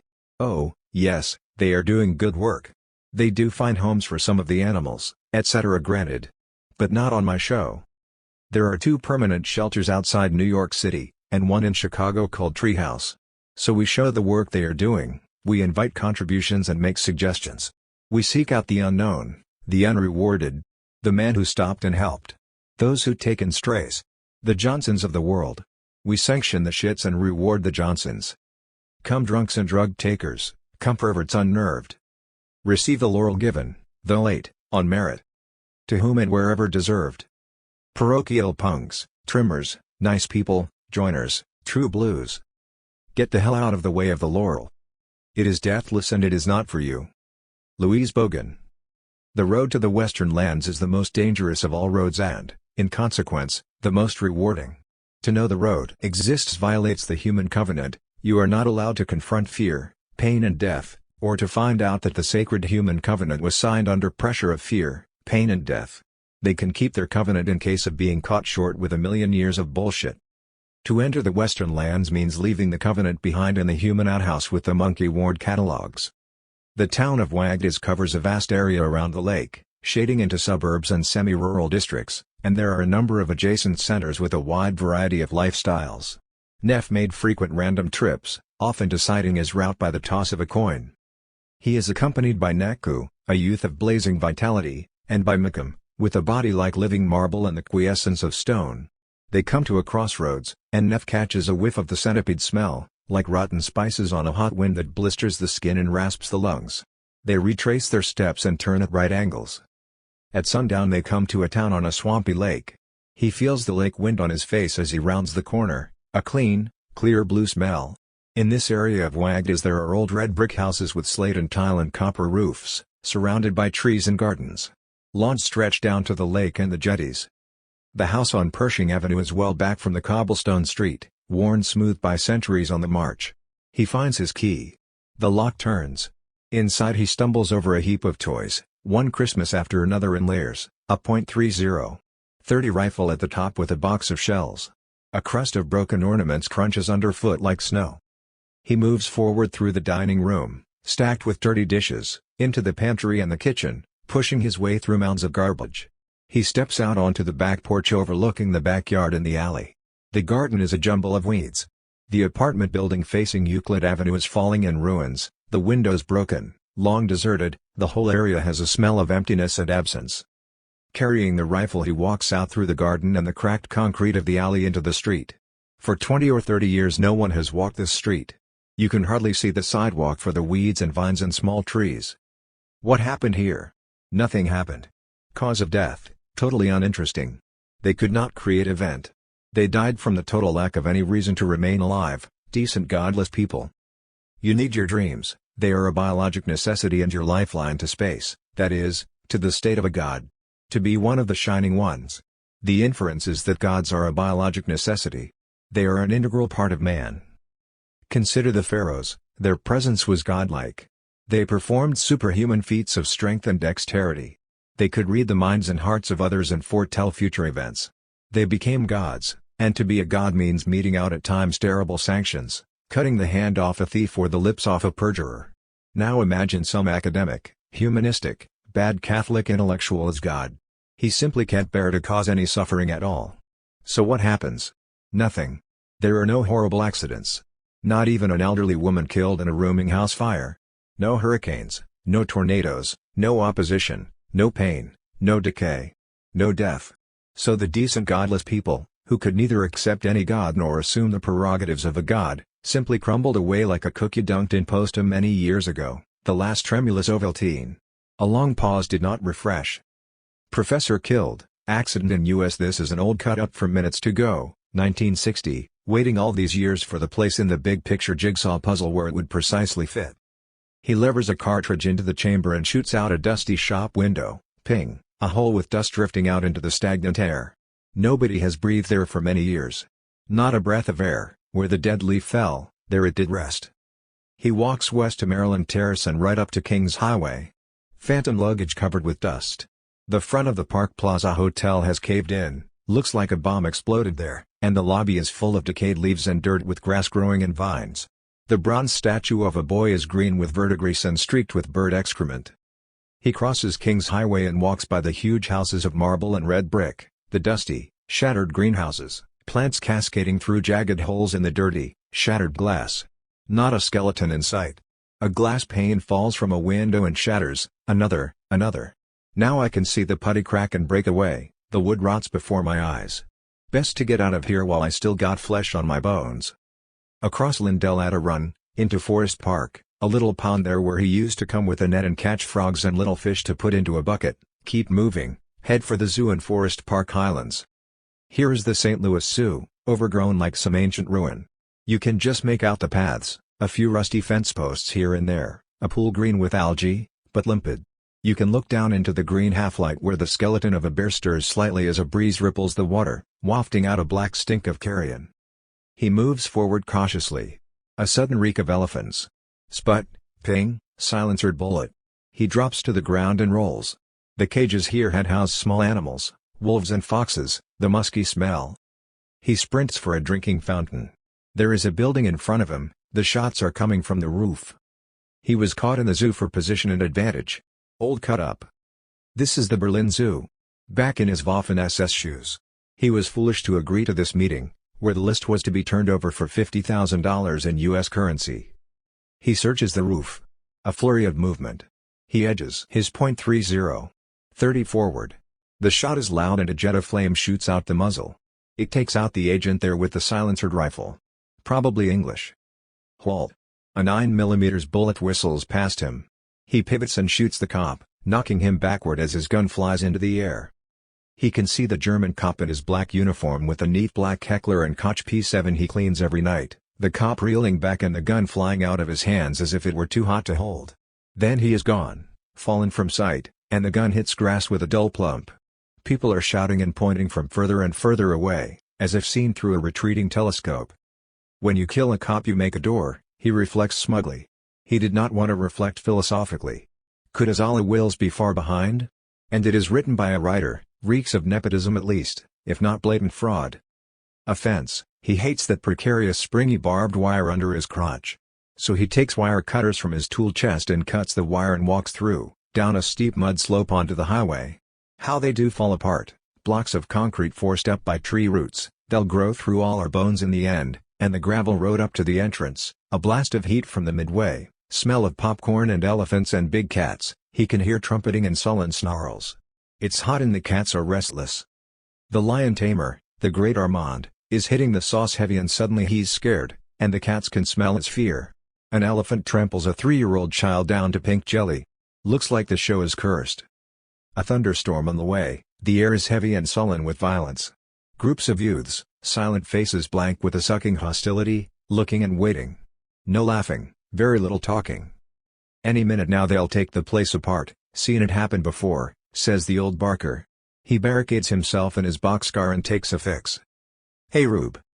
Next thing this pot-bellied aborigine is charging him with a tent stake and he shoots him where his shirt spills over his belt and he goes down screaming like a castrated pig.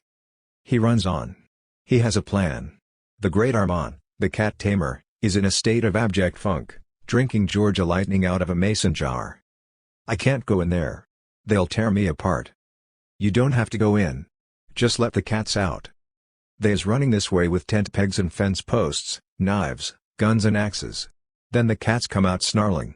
So the rubes in front is shrinking back, screaming, and the pressure of those behind catapults them right onto the cats, and there is a pile up like a football scrimmage, and the cats go full crazy and jump into the thrashing, squirming arms and legs and bodies, biting and clawing. Now rains looses down from darkening skies. Joe retained fragmentary memories of the land of the dead, stone streets streaked with oil patches, a green haze of palpable menace and evil. Tornado, green. But this is a static tornado, a heavy, sucking emptiness. Faces in the street swim by in the heavy green medium, faces pressed and pulled out of all human semblance by hatred, evil and despair, faces torn by hideous unknown needs and hungers. Winds of searing pain sweep the dark streets in waves of screams and moans, whimpers, and the wild, maniacal laughter. Eyes glowing and sputtering blue flame, the streets slope downward, people slip on oil patches and plunge screaming into the green-black darkness. Checkpoint, the terrible death police are checking, sifting. Arrest can only mean the second and final death. A boy is dragged away with a thin, discarded cry of despair.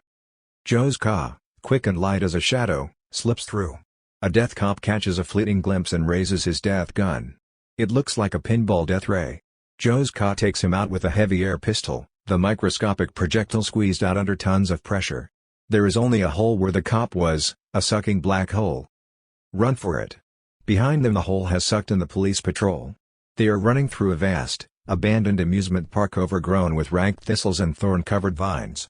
Now he can smell the dude, a reek of rotten citrus and burning plastic. A shattered, burning grain elevator, a roller coaster bursts into flames, throwing screaming passengers like rockets across the midway. Oil gathers into black pools, a reek of mineral excrements.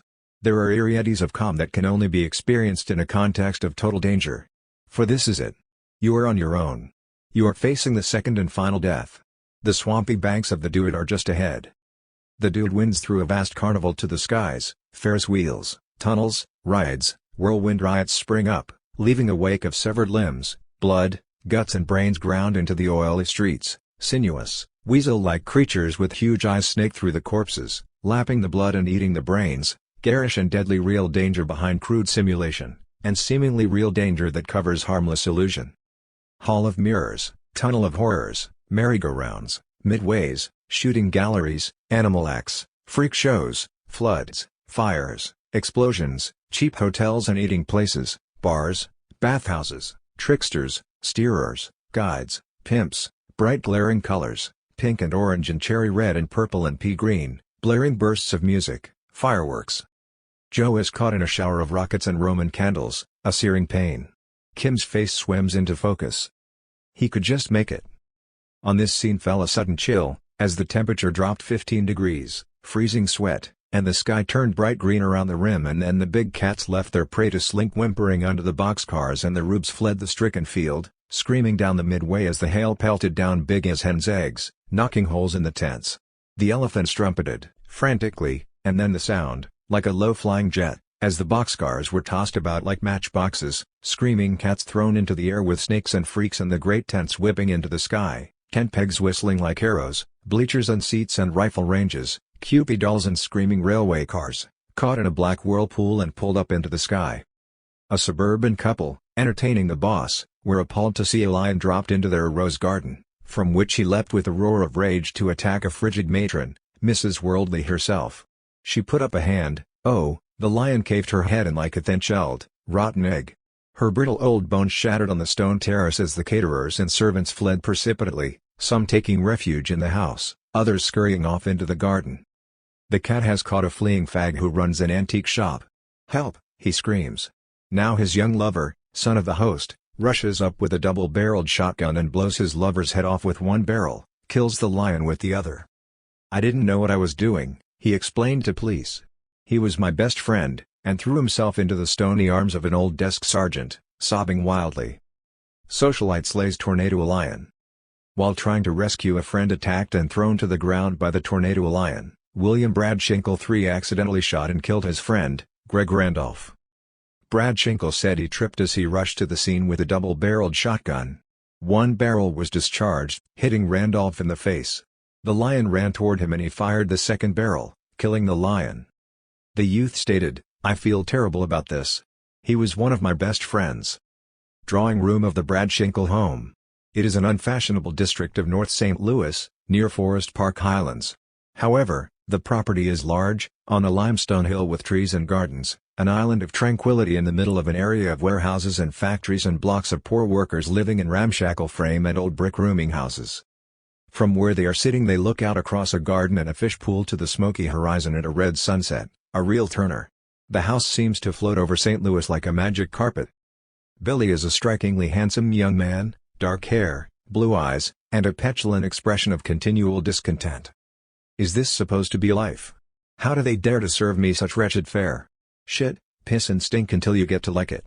Life, my dear, is fit only for the consumption of an underprivileged vulture. What am I expected to do here?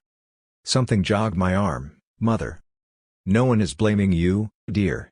Mrs. Randolph called to say she knew it was an accident and she knew you loved Greg. I told her you were under sedation. Good, but it was as if, just as I pulled the trigger, making absolutely sure the pellets wouldn't hit Greg, something moved my arm. Of course, darling. We are all controlled by the powers. Not one, but many, and often in conflict. It is part of some power plan. And Greg was on about how he adored Tornado Green, and I looked up and saw this lion soaring through the air over the garage and I knew it was a real lion from the circus that was performing for a week at Forest Park Highlands. Greg couldn't see it because his back was turned and I was already running for the house to get my shotgun. I don't know why he didn't follow me. Just as I got to the door of the terrace I saw the lion land in some rose bushes. The thorns must have enraged him because he came up with a roar and hit Mrs. Worldly, who was about to walk down from the terrace to the garden, and she hit the terrace and I swear broke in pieces like an icicle, and a little blood seeped out, highly concentrated, like red acid. Look there, it can't be washed out, it's eaten into the stone. That's what she was, ice and acid. And I can see Greg running out toward the pool in a stupid panic. When I got back down with the gun, the lion had him down near the pool and I circled and aimed just behind the lion's left shoulder. Then, suddenly, as I pulled the trigger I see Greg's face in my sights, completely inhuman with fear. Let the dead bury the dead, murmured Mrs. Brad Shinkle. But Mother, how the fuck is that possible? Don't be coarse. It's just a figure of speech. This lion sailing in with his claws out against the green sky. Like a bit of ancient Egyptian kitsch, my dear. All he needed was luminous wings. I bruise easy but I heal quick, trills the parrot. He shoots at a glance of annoyance. Vulgar bird. As with many extremely beautiful people, his annoyance carries no weight. His presence is insubstantial, too perfect to be carnate. He seems always on the point of dissolving into a portrait. Mother, I want you to meet Kim Neferti Carsons, great pharaoh of the two outhouses, he who breathes in right and truth, surest gun west of the Pecos. Kim takes her hand in both of his. The gods plan well. They stroll down beyond the fish pool. A wooded hill ends abruptly in a sheer limestone cliff, 500 feet above the lake. They are on a promontory at some place 800 feet high, so that until you reach the rim there is an illusion of rolling hills. What happened to St. Louis? I never heard of it. How do you get down to the lake? Oh, there is a cave system, leads down to grottos.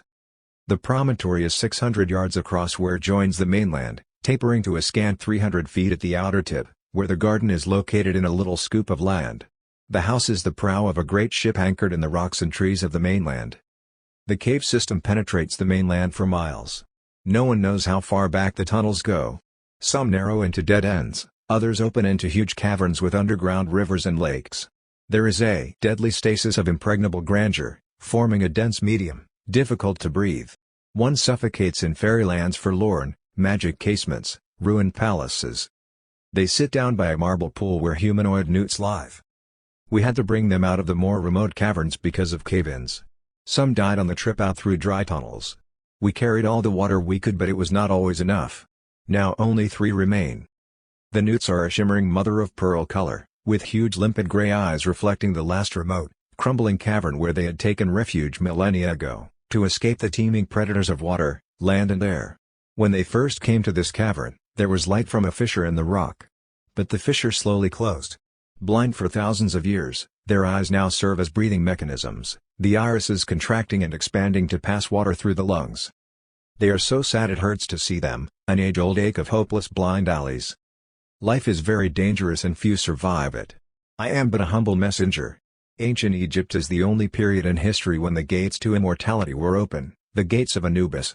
But the gates were occupied and monopolized by unfortunate elements, rather low vampires.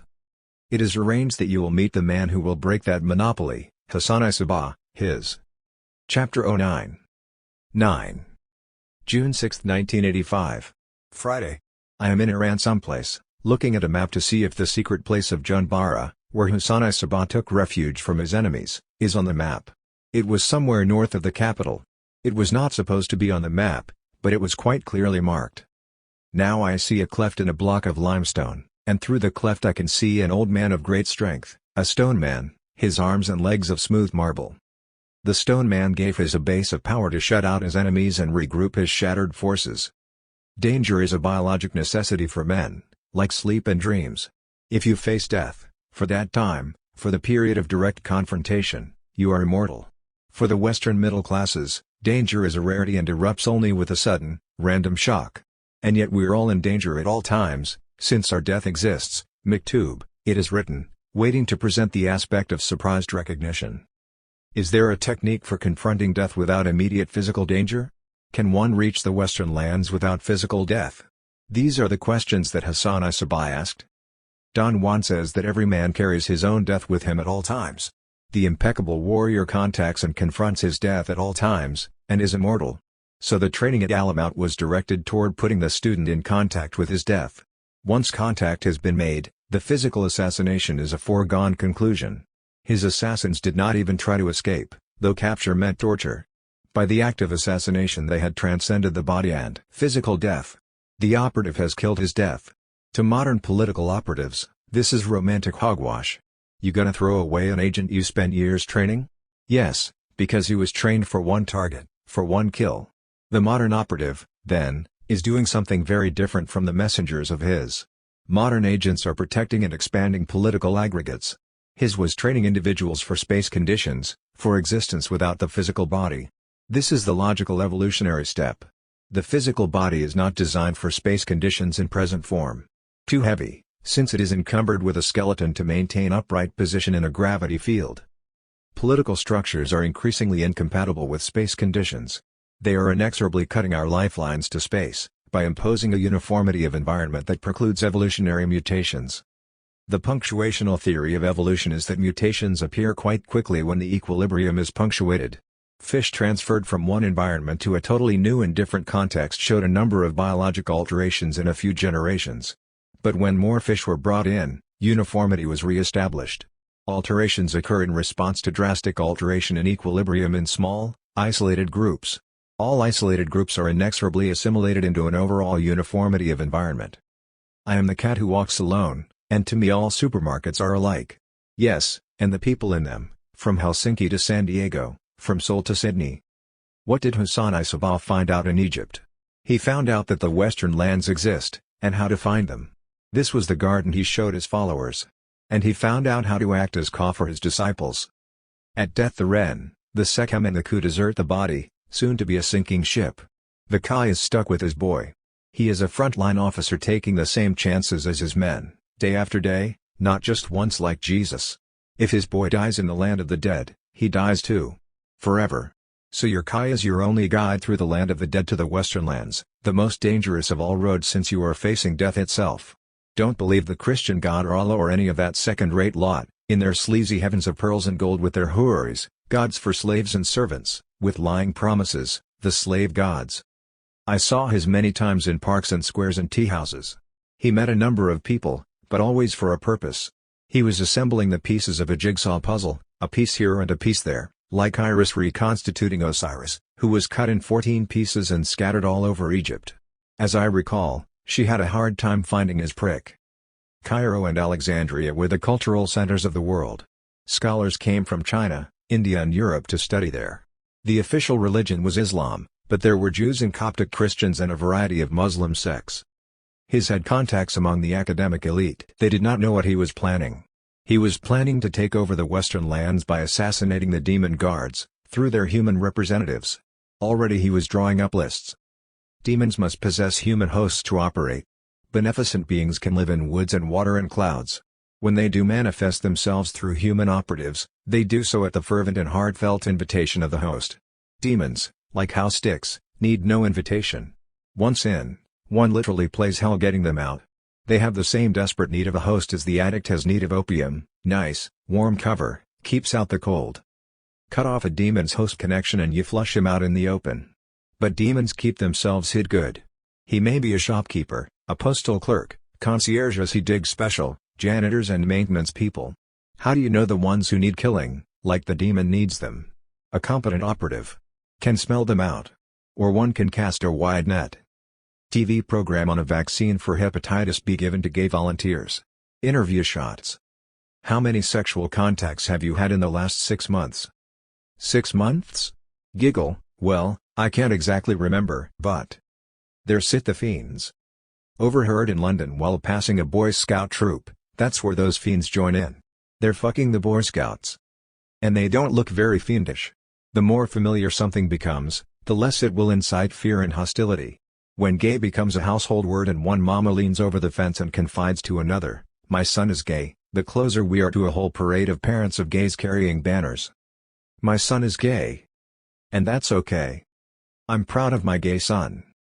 But, and it's a big but, a certain percentage of individuals, varying with environment and context, act in the opposite direction. The more gays come out into the open, the more hysterical and frenzied and often violent they become. These are the demon-occupied hosts. By their brutes you shall know them. Sticker on his heap: kill a queer for Christ. Already his was drawing up lists. Many of the operative demons at that time were to be found among the Orthodox Muslims. Demons are always found among the Orthodox, those who will never round on a demon and say, "What are you doing here? Get your ass out of mine, chop chop." However, we have not as yet made the first step to locate the Western lands and to gain access. Do the Western lands still exist? Conquerors usually attempt to destroy the old gods. Had the conquerors been Christian, this would have been unnecessary. The Egyptians take to Christianity like vultures to carrion. Both believe in the resurrection of the body. That's what mummies are all about. But Islam is another crock of shit altogether. However, the Western lands cannot have disappeared without leaving a blueprint behind. We set out to find that blueprint. Myself and my 2 guards, his and his lover and bodyguard, who is, like Jesus Christ, a carpenter, and 4 other Ismailians, silent as shadows. We go first to Memphis, where a house awaits us at the end of a long, crooked street in the merchant quarter. There are high walls topped with spikes around the garden. Apparently 2 big snarling dogs come with the house. Hassan's face darkens at sight of them, and he says a few words to the guards in a dialect unknown to me. The guards unsheath short swords and dispatch the dogs with a few expert slashes. Barely have the dogs been buried, when a beautiful white cat appears. We visit the temples and statues, ignorant caretakers looking for baksheesh. The statues are awesome, some 50 feet high, vast arms in polished granite, with fists 6 feet across the knuckles, larger than life and some more immortal in stone. One thing does not change here: the river and the mud and the fellaheen, with mud in their souls and in their dull, blunted yellowish eyes.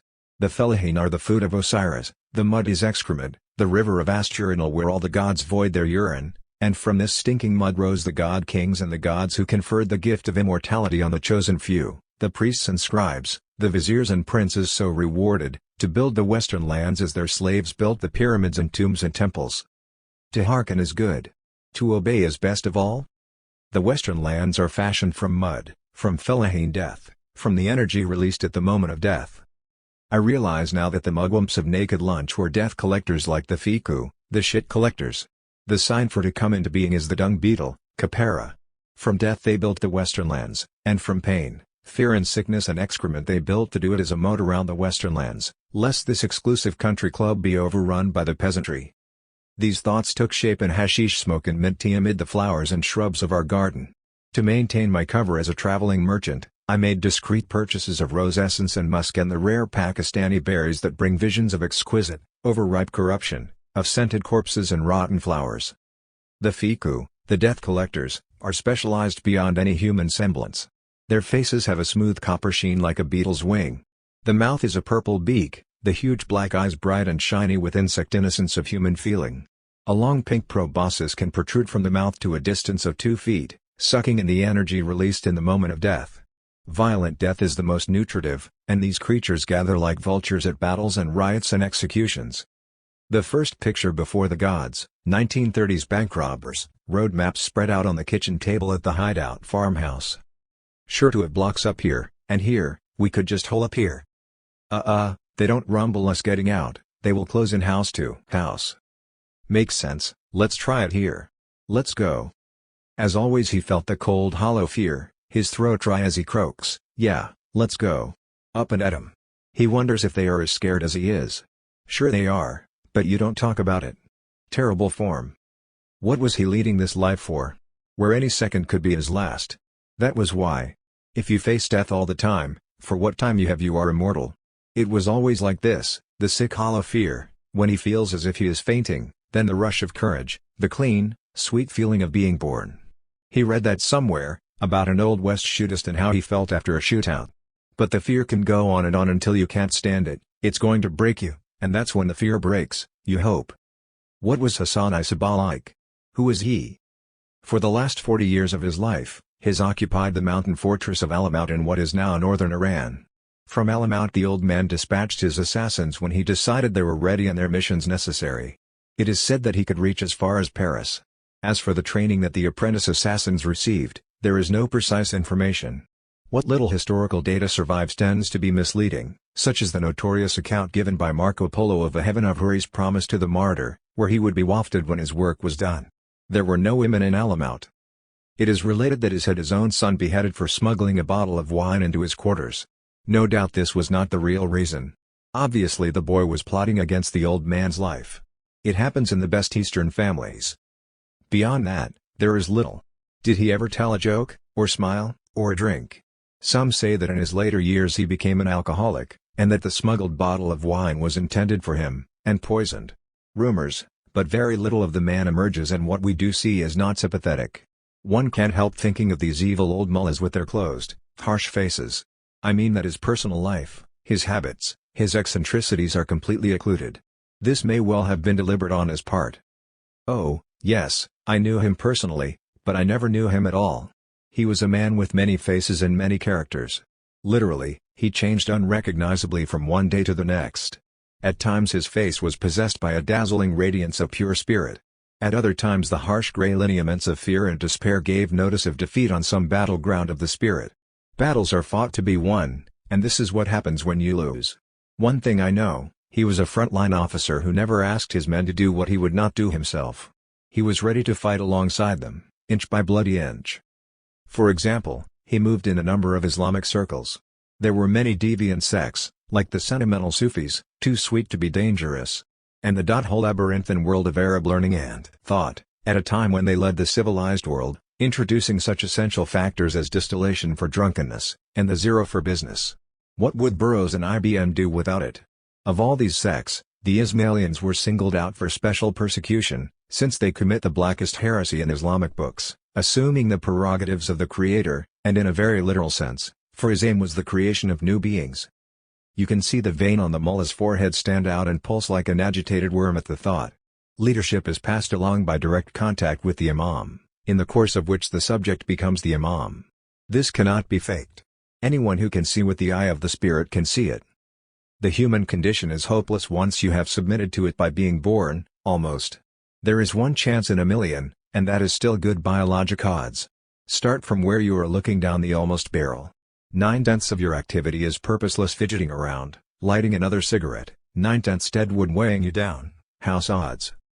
Films are supposed to concentrate the few moments of meaningful action, but they still carry 60% of dead weight. Take a film like The Godfather, cut.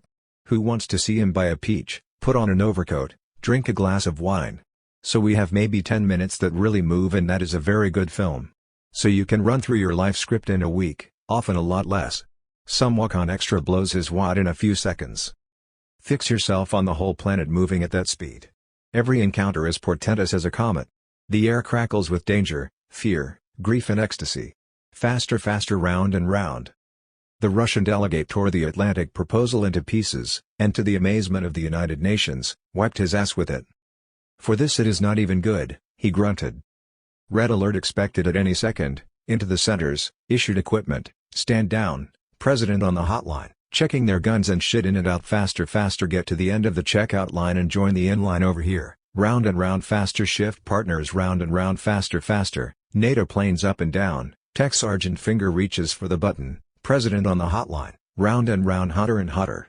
Finger pulls back, moves forward, round and round closer and closer, red owl slash, president on the hotline. 3 Russian heads have fallen meanwhile, heads are rolling round and round, they are shooting it out in the Kremlin like old gunfighters.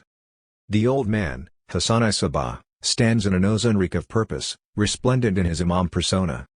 This future may not happen, if you all strike at the right time in the right places.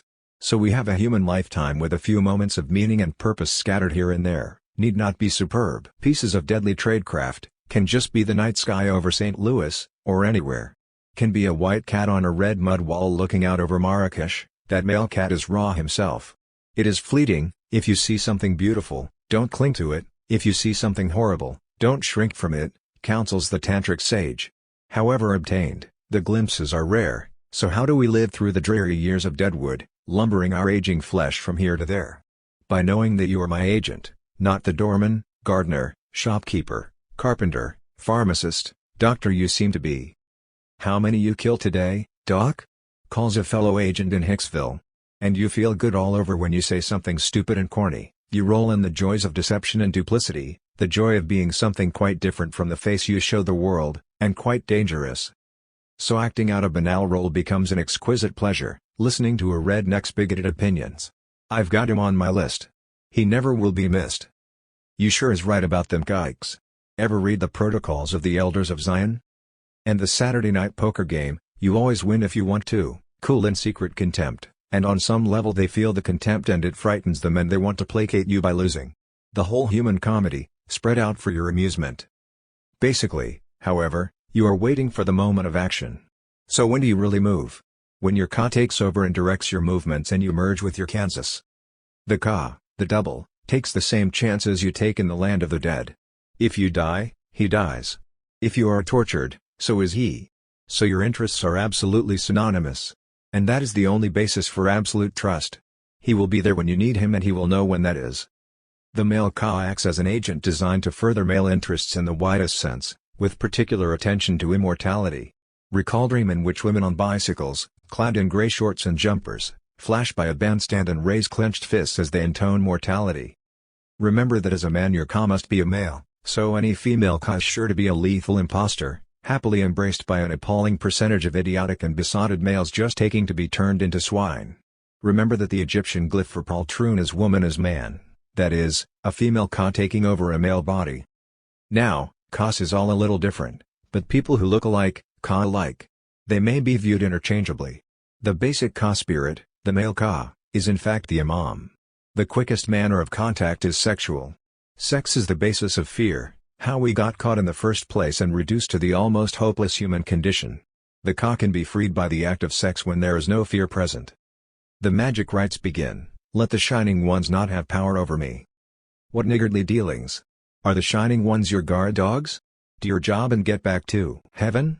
So the adept, having intimidated the Shining Ones with an amulet or two and his ivory rod of power, now bribes them with some Woolworth incense, jacks off what fucks his chick and they have to obey him and fill that contract. Let the Shining Ones enter me. I want to shine too. That's why I evoke the Shining Ones. Sure, I know I'm breaking every range law and flight regulation you got. So what? Time to stop, change, start. The point of contact with demons, elementals and succubi, incubi, radiant boys, Shining Ones, is to mate with them and produce desirable offspring, by which I mean offspring with long-range survival potential.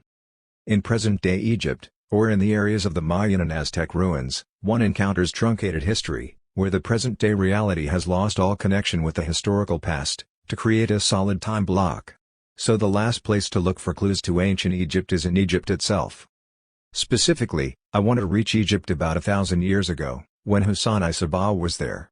The concept of salvation through assassination is taking shape. The first real clue is the Egyptian concept of 7 souls.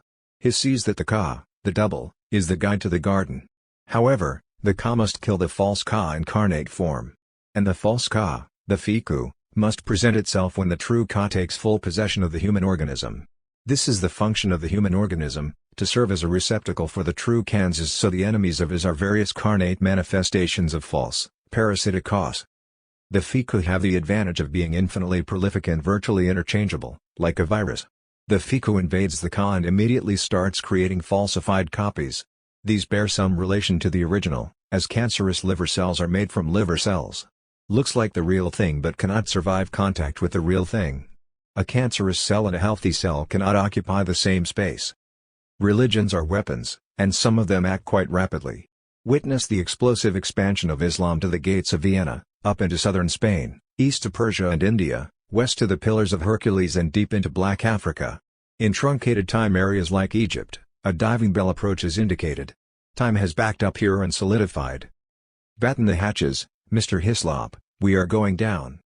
Back through layers of newspapers, cheering crowds, down through Nasser to Farouk, a fat, sad clown, down through the stuffy dining rooms in the Shepherd Hotel that was burned by rioters, flames of the burning hotel snuffed to candlelight on British colonials, sure of themselves as actors in roles of quiet privilege and self-possession, down through the prayer calls, the suffocating stagnation of the Arab world, back to an explosion of energy sweeping up to the gates of Vienna, up into southern Spain, over to the Atlantic, then clunk. And Allah hits a 1,000-year writer's block. Sun cold on a thin boy with freckles, Burroughs repeats for 1,000 years. Allahu Akbar, Allahu Akbar, so Allah overwrote 1,000 years, and now he can't write anything better than Khomeini. I tell you, those old mullahs got a terrible look in their eyes. It's a cross-eyed look, up and to the left with a completely disagreeable expression. A dead wooden texture to these faces. This is nasty writing, Allah, and speaking for the Shakespeare squadron, we don't like it. The most severe visitation of writer's block has fallen as my narrative comes to Hassan I Sabah in Egypt, where he presumably learned the secret of secrets that enabled him to attract followers, establish himself at Alamout and control his assassins from a distance. I realize that my whole approach to his has been faulty. I have put him on a remote pedestal, then, with a carryover of Christian reflexes, have invoked his aid, like some Catholic feeling his saint medal. And when I was defeated I felt betrayed. I did not stop to think that he was also defeated, that he is taking his chances with me. Instead of asking about the juicy secrets, I asked another question: did his have as bad a time in Egypt as I had in the Empress Hotel? Immediately I knew that the answer was yes. I am his and his is me. I am not an agent or a representative, to be abandoned when the going gets tough, or disowned by some chief in a distant office. That is what his training achieved. The Ka of his assassins merged with his Kansas from that moment on. He is in as much danger, in fact exactly the same danger, as his assassins. His realizes that his ill-fated attempt to become the Sultan's vizier derived from a deep feeling of vulnerability. Some would call it cowardice. He desperately needed protection against his enemies, who hate him for what he is, but more virulently for what he could achieve. For his is the ultimate threat to their parasitic position. The voice of self-evident spiritual fact. Hell is to fall into the hands of such enemies, and he had barely escaped. Isolated in Egypt, without money and without followers, his position is desperate. He can feel the hate all around him, snarling dogs and doormen, hostile officials and landlords. He walks by 3 old men sitting on a bench in front of a little cafe. They follow his passage with cold, hostile eyes. He walks on, feeling the hate like a palpable force, as a small stone thuds against his back. He whirls around, a street urchin stands there with a dog snarl on his face. The boy spits. The old men glare. No use to make an issue. He turns and walks rapidly away. The heat is like an oven. He must find lodging with the last of his money. He has sent out some messages to followers, but he can't be sure whether they have arrived or when he can expect help, if ever. He doesn't like the looks of the landlord, a beefy, bearded man with stale wine and onions on his breath. He agrees, however, to pay a week in advance. I will put the receipt under your door. He doesn't like this either. A man's word should be enough. But he is too tired to look further. A cubicle room with a lattice door for its only ventilation, a pallet on the floor, a stand with a pitcher of water and a basin, some wooden pegs in the wall. He splashes the warm, fetid water on his face, takes off his jalaba and hangs it on a peg. He lies down on the pallet in a loincloth and shirt, his knife in an ornate sheath at his belt, and falls immediately into a feverish sleep. Someone is pounding on the door. He puts on his jalaba and opens the door. The landlord is standing there. "What do you want?" "What do I want?" The landlord sneers. "I want my money, of course." "But I have paid you for a week." The landlord looks at him with cold insolence. "You paid me nothing." A foreigner, the landlord thinks. From Lebanon or further east, Probably a heretic as well. Such people have no business in Cairo. If you don't get out of here, I will call the police. I don't think you want that, do you? He sees the situation. A red tide flows up his spine, stirring the hair on the back of his neck, and comes out his eyes in a flash of light. The landlord gasps and steps back as the knife hooks up under his ribs to the heart. He turns doe-white and his mouth opens and closes. He quickly puts his knife into its sheath and drags the sagging body into the room and dumps it on the pallet. He searches the body and finds a purse of coins at the belt. He goes out and closes the door. Down the stairs and out into the street, walking rapidly. Rounding a corner he almost collides with a woman. She opens her mouth to curse him, then closes it and shrinks away. For the first time since his arrival in Egypt he feels free and whole as he slips along through the narrow, twisting streets, letting his legs carry him. There is only one answer for people like that. It is evening, a slight breeze comes in from the river. He realizes that he is ravenously hungry. He has not eaten in 2 days. He comes to a little restaurant with a bench along the side. Cauldrons of stew are bubbling over a charcoal fire and a basket of fresh bread is on a table with bowls. Come in. The man has a rugged, ugly face. He is missing his front teeth, but his eyes and his smile are unmistakable as he ladles out a bowl of spicy lamb stew with chickpeas and hands his a loaf of flat brown bread still warm from the oven. He quickly finishes the stew and asks for another bowl. When he has finished, the man brings out a keef pipe, lights it and passes it to him. I have come a long way from the east, he says, choosing his words carefully. They call me Ismail, among other names. The proprietor extends his hand, one long and one short squeeze. It is a name I honor. He brings 2 cups of mint tea and refills the pipe. His tells him about the landlord. The man nods.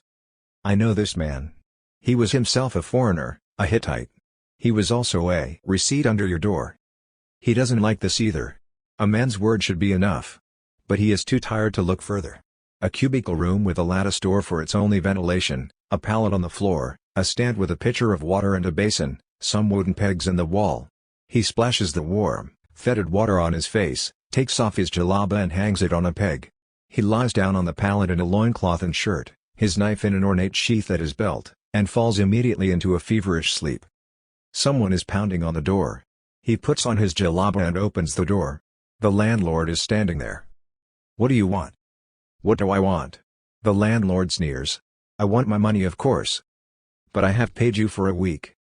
The landlord looks at him with cold insolence. You paid me nothing. A foreigner, the landlord thinks. From Lebanon or further east, probably a heretic as well. Such people have no business in Cairo. If you don't get out of here, I will call the police. I don't think you want that, do you? He sees the situation. A red tide flows up his spine, stirring the hair on the back of his neck, and comes out his eyes in a flash of light. The landlord gasps and steps back as the knife hooks up under his ribs to the heart. He turns doe-white and his mouth opens and closes. He quickly puts his knife into its sheath and drags the sagging body into the room and dumps it on the pallet. He searches the body and finds a purse of coins at the belt. He goes out and closes the door. Down the stairs and out into the street, walking rapidly. Rounding a corner he almost collides with a woman. She opens her mouth to curse him, then closes it and shrinks away. For the first time since his arrival in Egypt he feels free and whole as he slips along through the narrow, twisting streets, letting his legs carry him. There is only one answer for people like that. It is evening, a slight breeze comes in from the river. He realizes that he is ravenously hungry. He has not eaten in 2 days. He comes to a little restaurant with a bench along the side. Cauldrons of stew are bubbling over a charcoal fire and a basket of fresh bread is on a table with bowls. Come in. The man has a rugged, ugly face. He is missing his front teeth, but his eyes and his smile are unmistakable as he ladles out a bowl of spicy lamb stew with chickpeas and hands his a loaf of flat brown bread still warm from the oven. He quickly finishes the stew and asks for another bowl. When he has finished, the man brings out a keef pipe, lights it and passes it to him. I have come a long way from the east, he says, choosing his words carefully. They call me Ismail, among other names. The proprietor extends his hand, one long and one short squeeze. It is a name I honor. He brings 2 cups of mint tea and refills the pipe. He tells him about the landlord. The man nods. I know this man. He was himself a foreigner, a Hittite. He was also a Memphis, a tangle of piers and stalls connected by catwalks, a reek of fish, river mud, sewage and fellahin sweat. Eyes flick at him with a mud-like antagonism, cold and unfeeling as sidling scorpions. His is accompanied by the young boatman, Ali, a curly-haired youth with a sharp, fox face and wary street eyes. The boy gives off a faint smell of civet. He carries a heavy stick and there is a cane knife and a crocodile skin sheath at his belt. Moving back from the river, they come to an area of walled villas with barred gates. As always, the dogs go mad at the sight and smell of his, leaping and biting at the gates. His finds this senseless hate unnerving because he knows the dogs see him, not just as any stranger or intruder, but as a threat to their lives, something basically undog-like. No food, no love, no home will ever come to a dog from this man or his followers. They turn aside into an area of modest houses, traders, artisans, merchants, scribes, embalmers, magic men and witches. Ali knocks loudly with his club on a green door with a heavy brass lock. The door opens and an old man, quite bald, with bright brown bird eyes, motions them inside. He closes and bolts the door and leads them to a room that opens onto a small, walled garden. The old man has the same fox face as Ali and the same civet smell. "This man wants dog amulet," says Ali. The old man smiles, showing toothless gums. "He has need of it. I could trace your path from the river." "Well, there are amulets of course, but an amulet is only as good as its owner. It can help, like a weapon. There is the cat goddess Bast." He points to a picture in lurid colors on the wall, showing Bast with a scythe, up to her knees in blood, a sea of blood to the sky. For every goddess, there is also a god. Few know of the cat god Canuck, and he is stronger for being unknown. A known god, you see, has so many claims that it drains his power. Canuck is depicted as small, 5 feet in height, covered with fine silver fur, with eyes like opals. He carries a scythe and he is very adept at throwing it so that it severs a head and then returns to his hand. He is a juggler and can keep 3 sickles in the air. This is a wild, free spirit, capricious, swept by icy passions. In the hands of a weak or timorous man his amulet is worse than useless, attracting attacks which Canuck refuses to deal with. Too starved an argument for his sickle, or his terrible 3-inch claws that can disembowel with one quick flick. Sometimes he beheads dogs and juggles the heads in remote transient markets. His voice is sharp as his sickle. Few can hear it and fewer still can imitate it. No dog can endure the voice of Canuck. It is like red-hot needles jabbed into his ears until blood flows from his nose and eyes. To a cat the voice is a delicate caress. They arch and whine and purr. The quickest approach to Canuck is through his voice. One wall is taken up by wooden cubbyholes with animal and snake skins, skulls, potions, bottles and jars and bundles of herbs. A purple-gray cat comes in from the garden and rubs against his leg. The old man comes back with a silver box, 3 inches by 5 and an inch in depth. Inside the box is an intricate arrangement of copper, silver and gold wires and crisscross grids welded to the sides and the bottom of the box. He replaces the top. At one end of the top section is a grid of glyph-shaped slots cut through the box top. He holds up the box and a faint twang vibrates through the room. His can feel it down into the bones, trembling like an oud string. His skull and teeth are humming, the sharp frequency like a probe of silver light. "I think you have the answer to your dog problem, and now there is the question of my fee." "Of course. But I would like to test the device. Not that I doubt your honesty, but it may not work for me." "Certainly. Go out the gate and turn to your right. Follow the street until you see the mosque. The dog is called Cerberus. Cerberus will come without being called." The boy stands up, but the old man raises his hand. He must go alone. Otherwise it is not a true test. He must also leave his knife and his stick. His feels waves of sick, cold fear. If you do not trust this box absolutely, the box is absolutely worthless.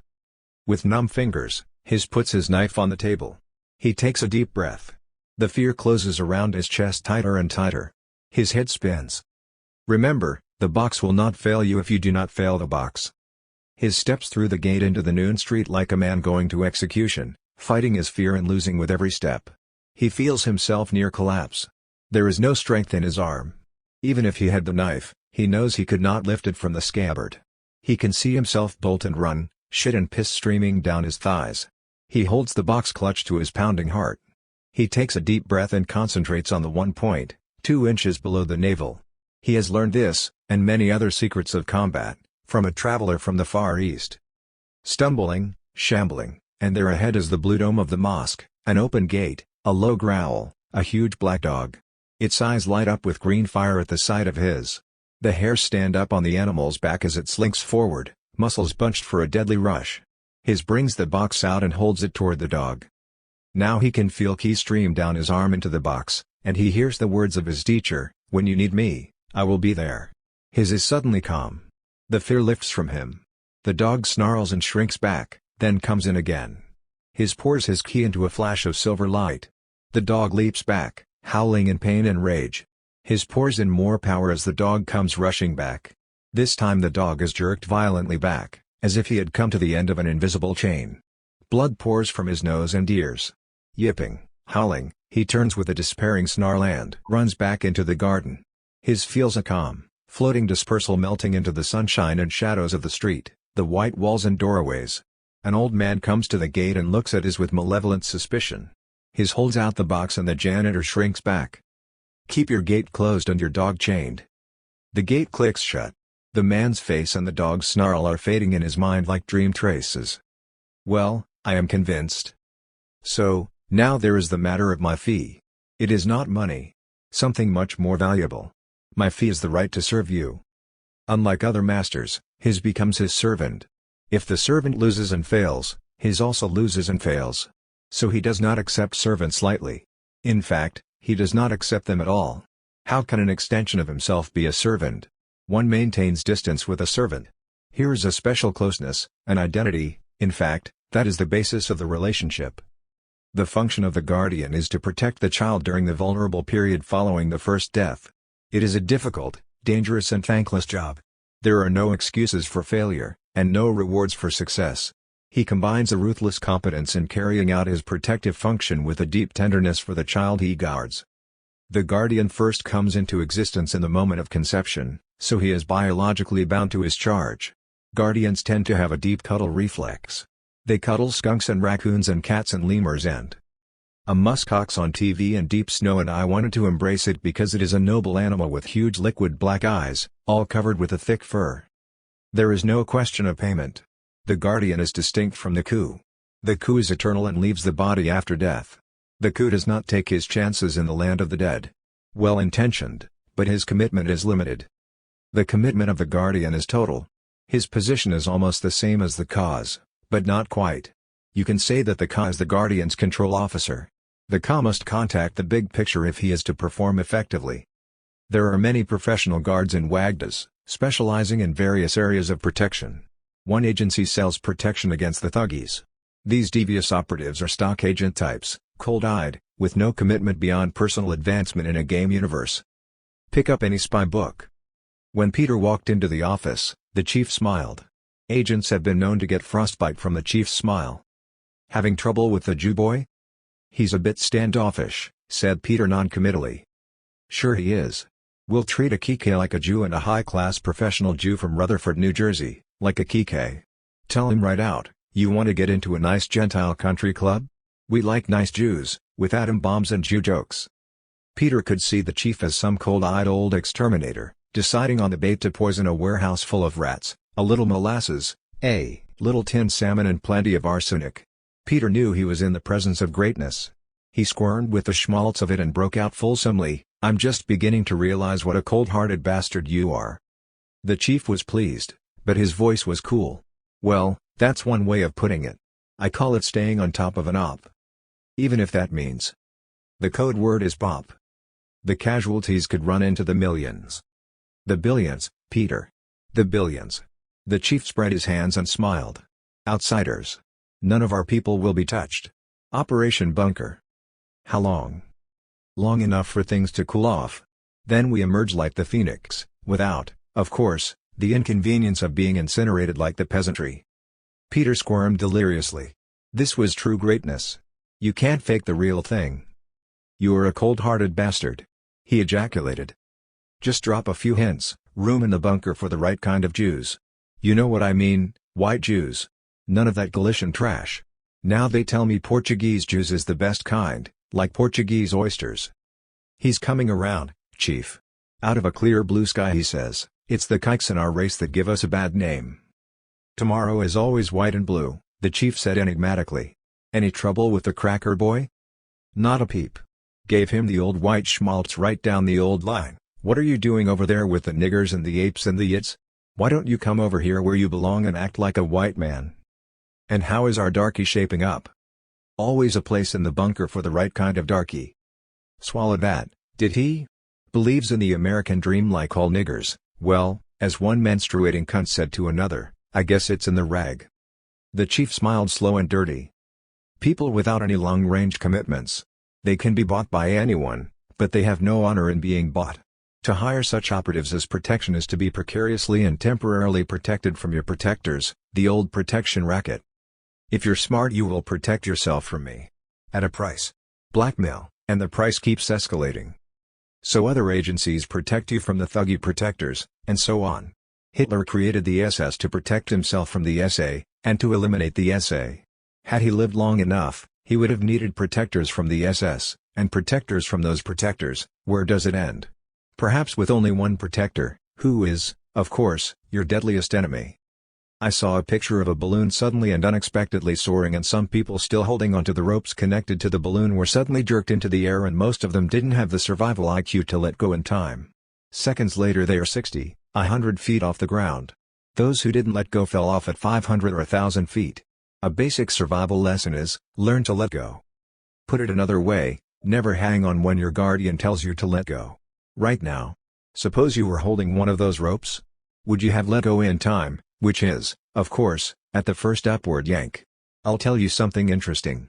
You would have a much better chance to let go in time now that you have read this paragraph than if you hadn't read it. Writing, if it is anything, is a word of warning. Let go. A word about conditions in the land of the dead. Quarters are precarious and difficult to find one's way back to, and privacy is fleeting. Doors are flimsy, often absent, leaving your quarters open to corridors, passageways, streets, and there are always other means of access, so one is subject to find anybody or anything in one's digs, if one is lucky enough to have digs. Bathroom facilities are filthy and inadequate. One shaves in a toilet with a shard of broken mirror. As usual I am looking for a place to have breakfast, always difficult. This time it's a cafeteria common room. Mikey Portman, deceased, falls in beside me in the line. He is broke as usual, be my guest. It's close to 11. Last serving. Cold, watery Spanish omelet slopped onto a dirty plate with soggy toast and cold coffee. Why do we need to eat, being dead? I guess we are eating the concept of food. This time our quarters are in a basement area, concrete corridors and wooden partitions with wire mesh doors. My lodgings are on a ledge 15 feet above the concrete floor, reached by a shaky iron ladder. The ledge is 6 feet wide and slants downward, so that I am in continual danger of falling off the ledge. Fatima the Arab girl is waiting to come in and clean up. Often the quarters look like hotels, with elevators that take one to the wrong floor or stick between floors. Door dogs importune one in the corridors, and some people make pets of them. The same difficulty to find a place, to eat breakfast. At one place the waiter told me the restaurant was not distinguished enough, and the same danger to one's continued tenancy. The white hunters offer essential protection against the extremely dangerous animals, reptiles and amphibians found in the Duat and in the pestilent lowlands, sloughs and swamps that surround it. They take a lot of killing before they know they are dead. Unlike the thuggy guards, the white hunters have a code of honor. They are bound to protect the life of a client, even a client that they despise, at the risk of their own. We break through heavy underbrush to a meadow leading down to the river. The farther bank is hidden in mist. Well, let's go. The white hunter stops his client. You wouldn't get 5 feet. Look. He tosses a rock out into the meadow. The rock breaks through a thin crust of mud, steam jets up through the hole and the grass around the rock hole writhes and twists like a Van Gogh and suddenly a steaming claw emerges. It's not just the mud, which is sticky as hot rubber, you can't walk in it, you can't swim. There are predators that live in the hot mud, blind, naturally, but just break the mud crust and they converge, great bloody worms with a disc-shaped mouth like a rotating saw, and crabs and snakes with incurving needle teeth. Better try the jungle approach. We turn aside, skirting the deadly meadow with its glistening green grass. Giant trees overhead. Our path darkens. A huge centipede crawls up out of a hot sulfur spring that gushes from a limestone cleft. Wilson gives it a double-barrel shot charge that guts it from head to ass. The stinking, eviscerated body squirms around, shooting jets of poison from its fangs, the liquid dissolving the limestone. Consider this scenario: His and Neff make the pilgrimage and reach the western lands. The knowledge they bring back could destroy the existing order founded by the Venusian controllers, which manifests itself through all authoritarian governments and organization, the Church, the Communist Party, in fact all governments currently operating. It's a tight monopoly on power. So try seizing power in some small country and setting up a distant system, separate from the other systems. And that is exactly what is did at Alamout. For starters, no victimless crimes on the books. Someone wants to take drugs, it's his own business. Right away you have the KGB, the CIA and every other agency with orders to terminate, stat. So his and Neff flee Egypt with every contract in the known world on their ass. Finally they reach Alamout. And has held it for 30 years. He did not, as some say, fail. He wasn't attempting old-style territorial politics. Alamout was never intended to be permanent. It was intended to gain time to train a few operatives for the future struggle, which is right here, right now, in front of all of you. The lines are being drawn. God's word says that the occult is the enemy. Some reborn son of a bitch is listening to his master's voice like a good human dog. Magic is the enemy. Creation is the enemy. Alamout. Sometimes it can be done in minutes. Other cases take years. Sometimes it doesn't happen. This is sad, but there is always useful work. When it does happen, they both know. You can't fake it. Neither his nor the initiate could fake it. Take a pure desert boy, no defensive impactions, and there is immediate access to the Kansas. The secret name can be written, and the assassin dispatched on his mission. He passes through a soft gate and a gush of molten gold into the master's garden, and he knows the old man will be with him and show him when and where and how to strike. His legs take him to a lodging house. The landlord is middle-aged, rather sad-looking.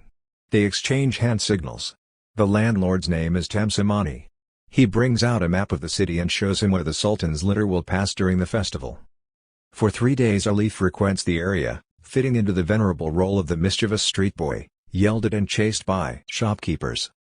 60 years ago the Sultan had undertaken an expedition against the nomads of the western desert, a joke expedition, since the nomads retreat ahead of his forces.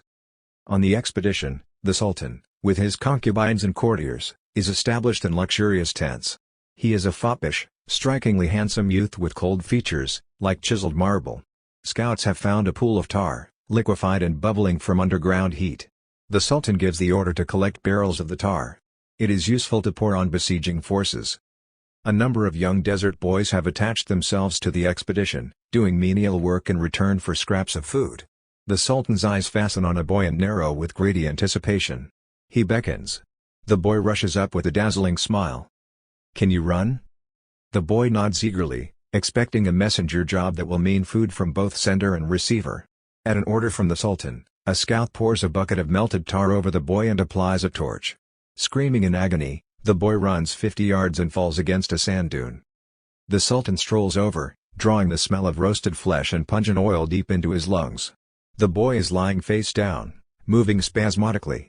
The Sultan rolls him over with a contemptuous boot. For a split second the boy glares at him, spitting hate from blackened eyes. The music starts in the early morning.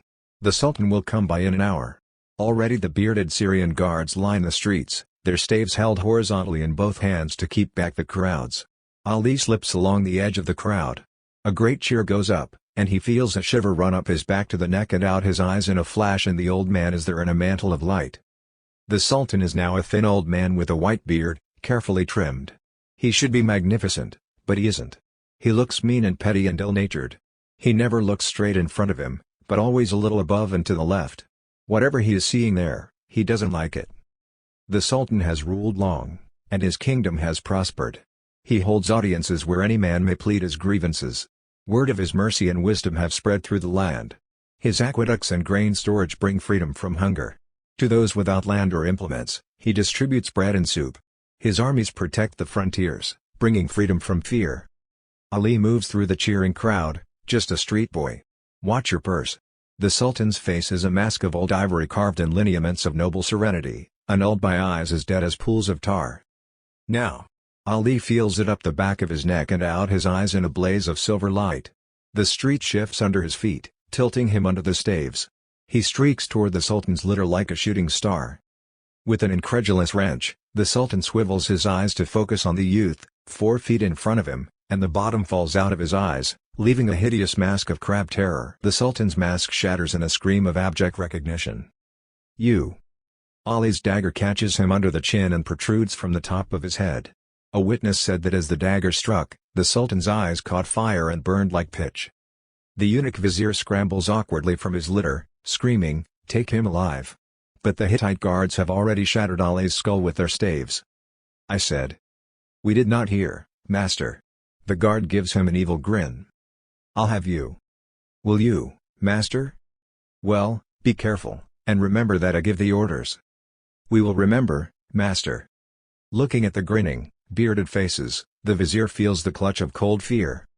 Wish they were all that easy. All I had to do was slip into the hand, like putting on a glove. It can be a tricky business, guiding a boy like that. Sometimes they freeze the controls, and there is always the problem of enemy interception. You can run into a dead blackout of enemy occupation. Usually there's a chink, a long chance, but a dead blackout always indicates the whole operation is blown. They've gotten to your agent and turned him all the way. Time to pull out fast. The Sultan could not have lived long in any case, with the inevitable ambitious general, treacherous vizier and 2 sullen sons. The old man knows what will happen. The vizier will speedily poison the sons, keep the general occupied with foreign conquests and set up a moderate regime. He is a cowardly, corrupt, indolent man, but very astute. While the former sultan was extremely rigorous in persecuting dissident sects, and made deadly enemies in consequence, the new regime will be lenient, making it easy for the old man to place his agents. The old gardener blew the ash out of his keef pipe. He sat immobile on a stool in the shade of the toolshed. He seemed to be listening to something, and his head and upper body moved almost imperceptibly, like the movements of a cobra in supposed rhythm to the snake charmer's flute. He stood up. He picked up the hand scythe and tested the edge. He walked to the pool and resumed his work of trimming the grass and weeds along the banks. It was early evening, and the general always walked through his garden at this hour. The gardener was an excellent gardener, who made his garden something above those of his peers. The general paused to watch the gardener at work. Unhurried and old, he seemed to be moving with an inner rhythm. He's doing it to music, the general reflected. This cognition seemed to clear his mind of his tormenting obsession with the old man. He was organizing an expedition against Alamut, and had vowed to rid Persia of this heretic and stamp out his pernicious cult. His hatred aided him so that he would wake up in the middle of the night, cursing and screaming imprecations. He saw assassins lurking behind every bush. It soothed him now to watch the old gardener's precise movements. He was working at increased tempo, faster round and round, turning now in a wild dervish dance.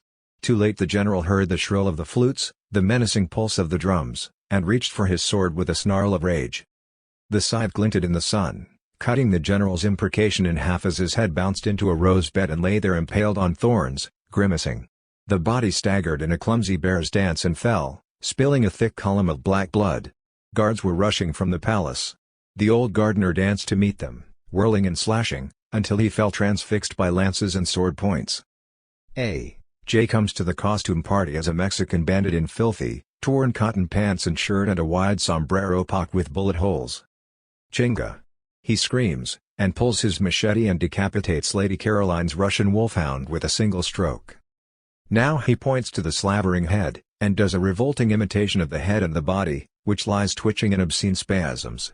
A huge rubber penis snaps out of his fly and quivers, spraying the guests with a foul-smelling yellow ichor. If anyone does not like this thing that I have done, I can use this machete a second time. He makes his re-entrance as a pirate with a patch over one eye, a cutlass and flintlock pistol at his belt, a vulture on his shoulder, singing lustily, 15 men on a dead man's chest. He draws his cutlass and decapitates Colonel Greenfield, whose face, purple with rage, splashes into the lobster Newburg, spattering the guests with rich cream sauces. Yo-ho-ho and a bottle of rum. He slices off Mrs. Worldly's head, face frozen in a maniacal shift from icy disapproval to naked terror. The head, spilling diamonds from her necklace, bounces across the terrace. Scrambles. Screams an idiotic English lord, showing his long yellow horse's teeth. Bloodstained guests scuffle and grab for the bouncing diamonds. A.J. beheads an ambitious young politician. The mouth gapes open, dying eyes pleading to be heard as if he would catch another vote with his silver tongue, which protrudes to the root as the eyes go out. Drink and the devil had done for the rest. A.J. hauls out his double-barreled flintlock loaded with iron filings and cyanide crystals and takes out 2 Secret Service guards before they can get their Uzis out of special briefcases with complex locking mechanisms. The old gardener's dance moves out in concentric circles. Plop, a starlet's head sinks into the blue lagoon. In Alamount the musicians and adepts take a break for mint tea.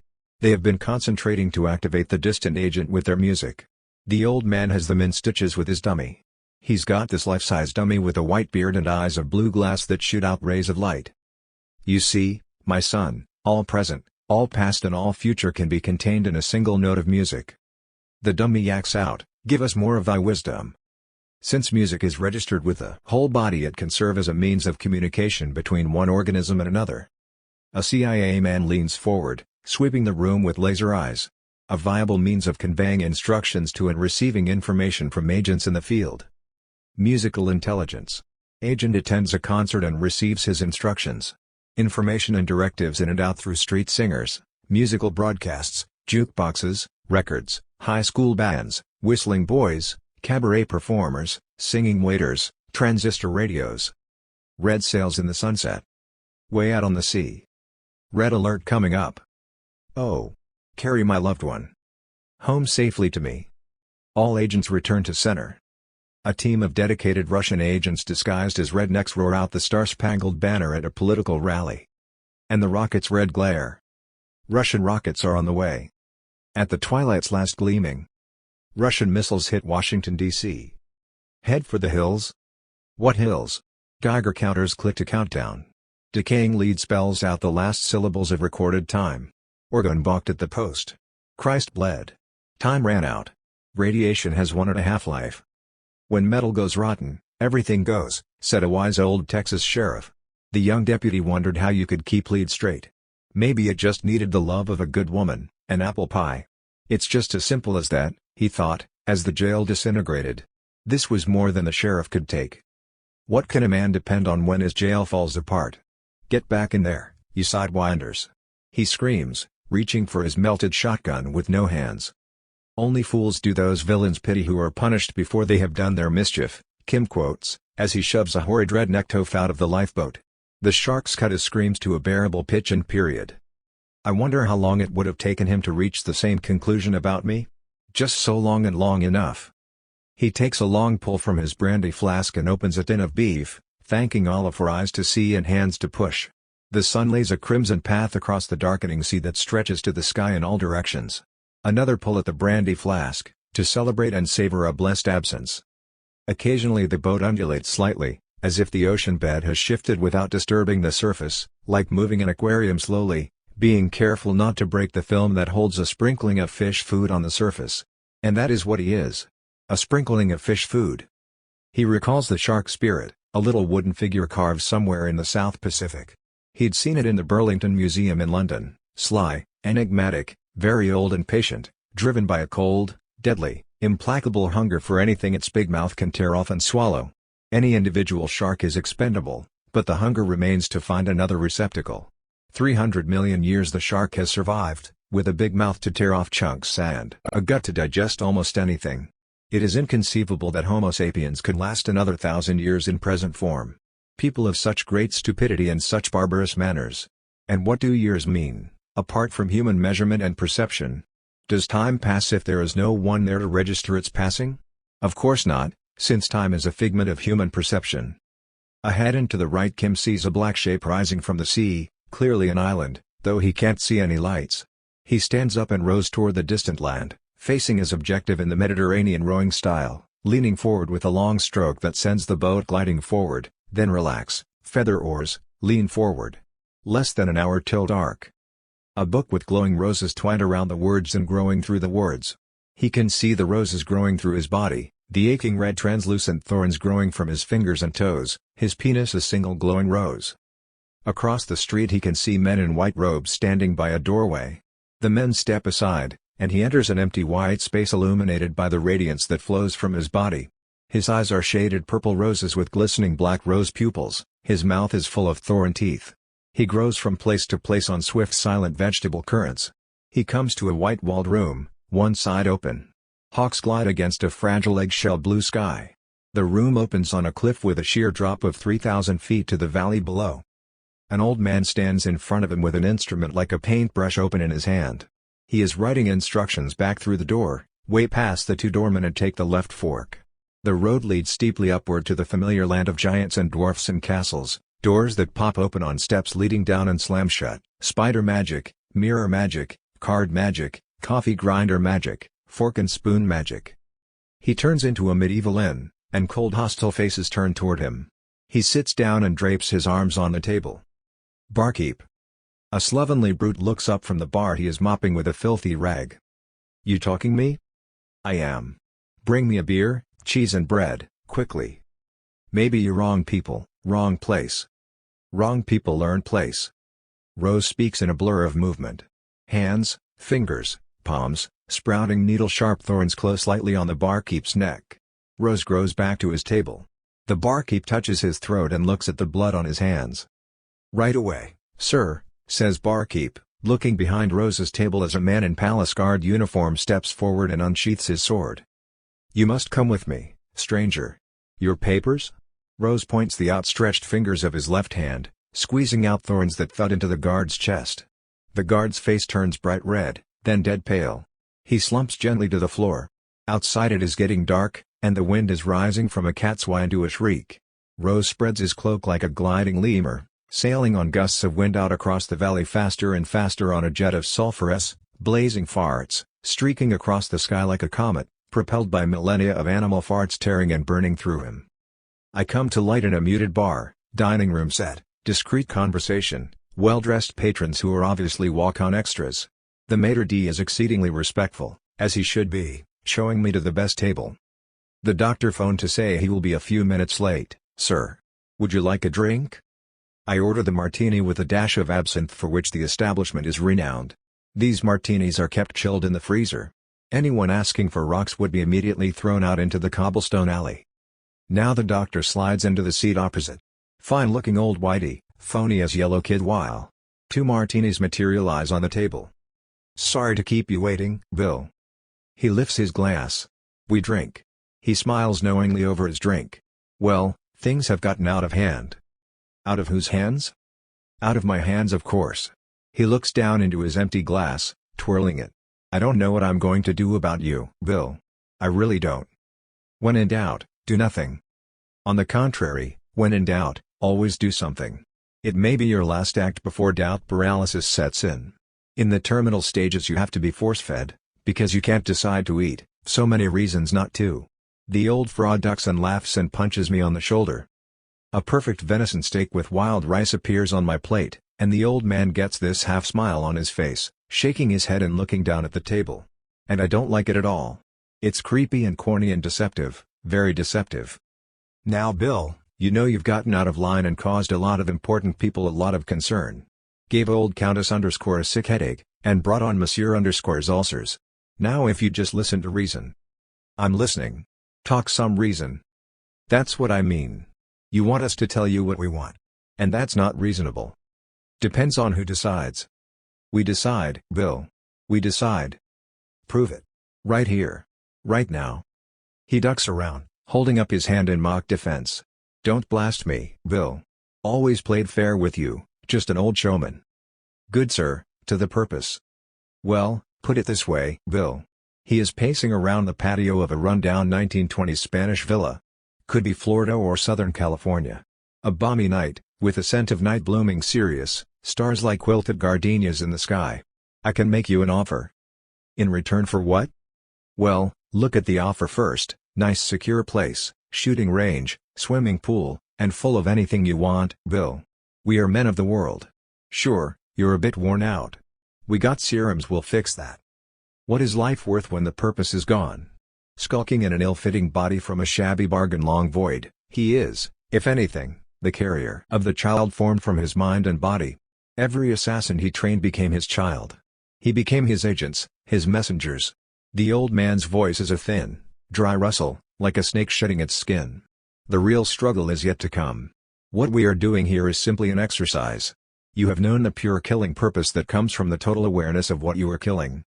The desperate days of pursuit and flight, the ambush sense just in time, the quick knife in an alley, the after-kill feeling, sweet and clean like rebirth, the constant alertness, the crushing fatigue, a different lodging every night, the shifts of identity, a merchant, a holy man, a scholar, a beggar, a doctor, a man of no trade, a traveler on precarious roads of shifting alliances, partial commitments, treacherous loyalties.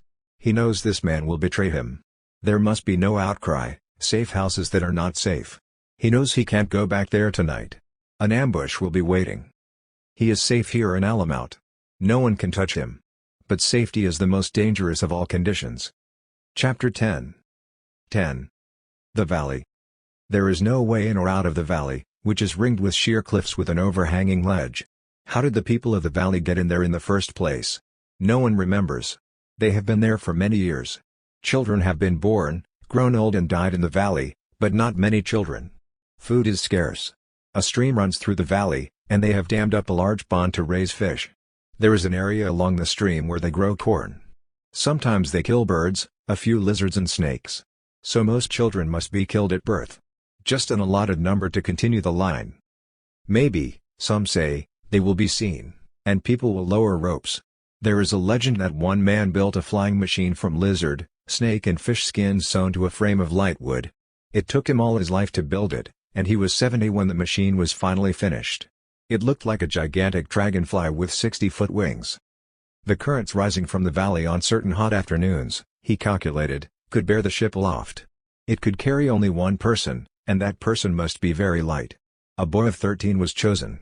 The builder was by then comparatively corpulent, since he was granted extra rations for his work, which they hoped would be their means of deliverance, Esperanza. The builder had a device like a dowser's wand, carefully constructed of the lightest fish bones. He would hold the wand out, testing the air, and the wand would seem to be an extension of his hands, gnarled and twisted by their years of painstaking work. He would shake his head. But finally the rod seemed to leap and vibrate and point straight up to the sky beyond the cliffs. He nodded. The time has come, but you must act quickly. The boy took his place. No time for goodbyes. The men and women of the valley gently lifted the huge craft above their heads as high as their arms would reach. Ahra! They launched the craft into the air. It sailed forward and seemed about to crash, then the current caught it, wafted it upward, further and further, almost up to the vast overhangs now, as the scales of the fish and snakes and lizards caught the late sun and sparkled with iridescent lights, for the valley was already in shadow. A powerful updraft from the darkening valley, up, riding the wind like a vulture, then one wing tore loose and the craft dipped and veered. The other wing broke against the top of the cliff and the boy plummeted down, trailing gossamer rags of the torn fuselage, down into darkness. That was many years ago. How many, no one knows. There is no point in keeping any sort of time here. Only the old men remember, and no one knows how old the old men are. No one has tried to build such a craft since. The valley is narrow, only 600 yards across at the widest point, so that there is sun in the valley for only a few hours each day. They have developed a strain of corn that grows by the light of the moon and the stars, a pale blue corn with a metallic taste, that emits a faint luminescence. The corn is nutritious, but it rots the gums, the teeth fall out, and the corn attacks the palate. Finally the tongue and gums and lips are eaten away to the bone so that the corn eaters resemble grinning skulls, their contaminated flesh glowing in the dark. Most of us avoid the deadly corn, knowing where it leads as the corn attacks the bones, until the spinal column is eaten through. Even so, the head still lives for some hours. The only thing that keeps us alive is music, and in this the corners excel. They sing through their rotting gums, a strange, viscous sound, exquisitely sad, a lament of living protoplasm, and they strum delicate instruments of feathers and fish skin and leaves and insect wings. The instruments disintegrate under their hands, the delicate flutes split and flutter to the ground. At one time we were able to grow chilies, but a blight killed the plants. I think we would all kill ourselves except for the grifa. We have planted it where it will reach all of the sun each day, in the middle of the valley by the stream. The plants are of a very dark green, almost black, and oily. One whiff on the pipe is enough for hours. Like everything, the grifa is carefully rationed. How is this enforced? There is no need to enforce anything here, where we all know the precise limitation of needs. The fish, the grifa, the nettles, the adants, the lizards and snakes, the moss from the edge of the cliff, the birds, everything is precisely doled out. Those who are working on instruments take precedence and are allotted extra rations. Sometimes a corner will spend years on an instrument, preparing a single song. How else do we occupy our time? Every day we must plan for the food of the day. This involves elaborate calculations, counting the fish, the number of moon corn plants, the nettles, the moss, A miscalculation could mean starvation and the extinction of our line. We must believe that our line is precious, and that it must be maintained. Often the word comes, "No food today."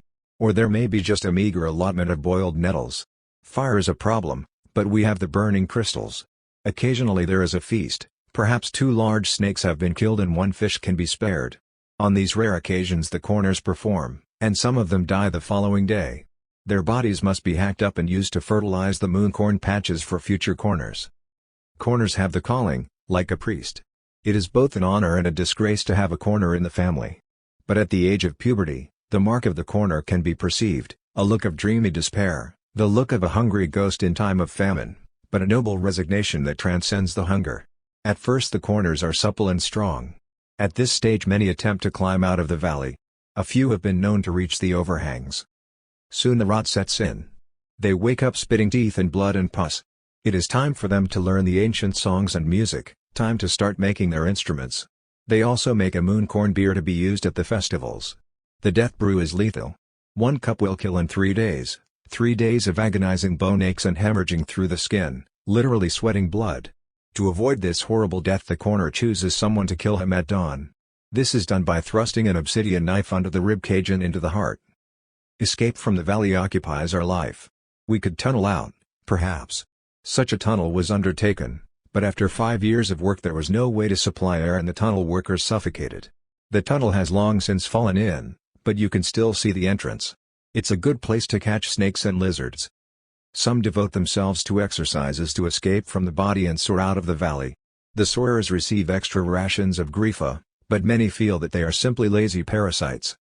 "Well, man, I gotta get it together, you understand?" And they go on getting it together. As the light comes and goes, babies are born, old men die. There is no possibility of sending messages out of the valley. Tied to the leg of a bird? We don't even know what that is. And we have tried smoke signals, but we must ration our meager supply of fuel. The soarers are into mind-to-mind sending. One of them rigged up a contraption with a piece of quartz crystal and some wire he had made by putting certain rocks in a fire and some bright nodules melted and ran out. These he pounded into thin strands, and he formed fish gills into caps for his ears and ran the wires from the crystal and wire unit to the ear caps. With the ear caps you could hear crackling sounds and snatches of music and human voices. We could hear them, they could not hear us. But we knew they were there. It was occasion for a festival. Everybody was drunk. The rations of mooncorn beer were brought out, and extra grifa. We didn't go overboard, but this was something to celebrate. We are not alone. Others live outside the valley. They will find us. They will lower ropes. They will take us out of the valley, to where the sun shines all day. We will have enough to eat. We will be in heaven. One day it happened. We heard a roaring noise overhead and looked up to see what looked like the legendary dragonfly, hovering there in the sky. We waved and shouted. The craft hung there and then turned and headed away. Next day it was back over the valley, with several more just like it.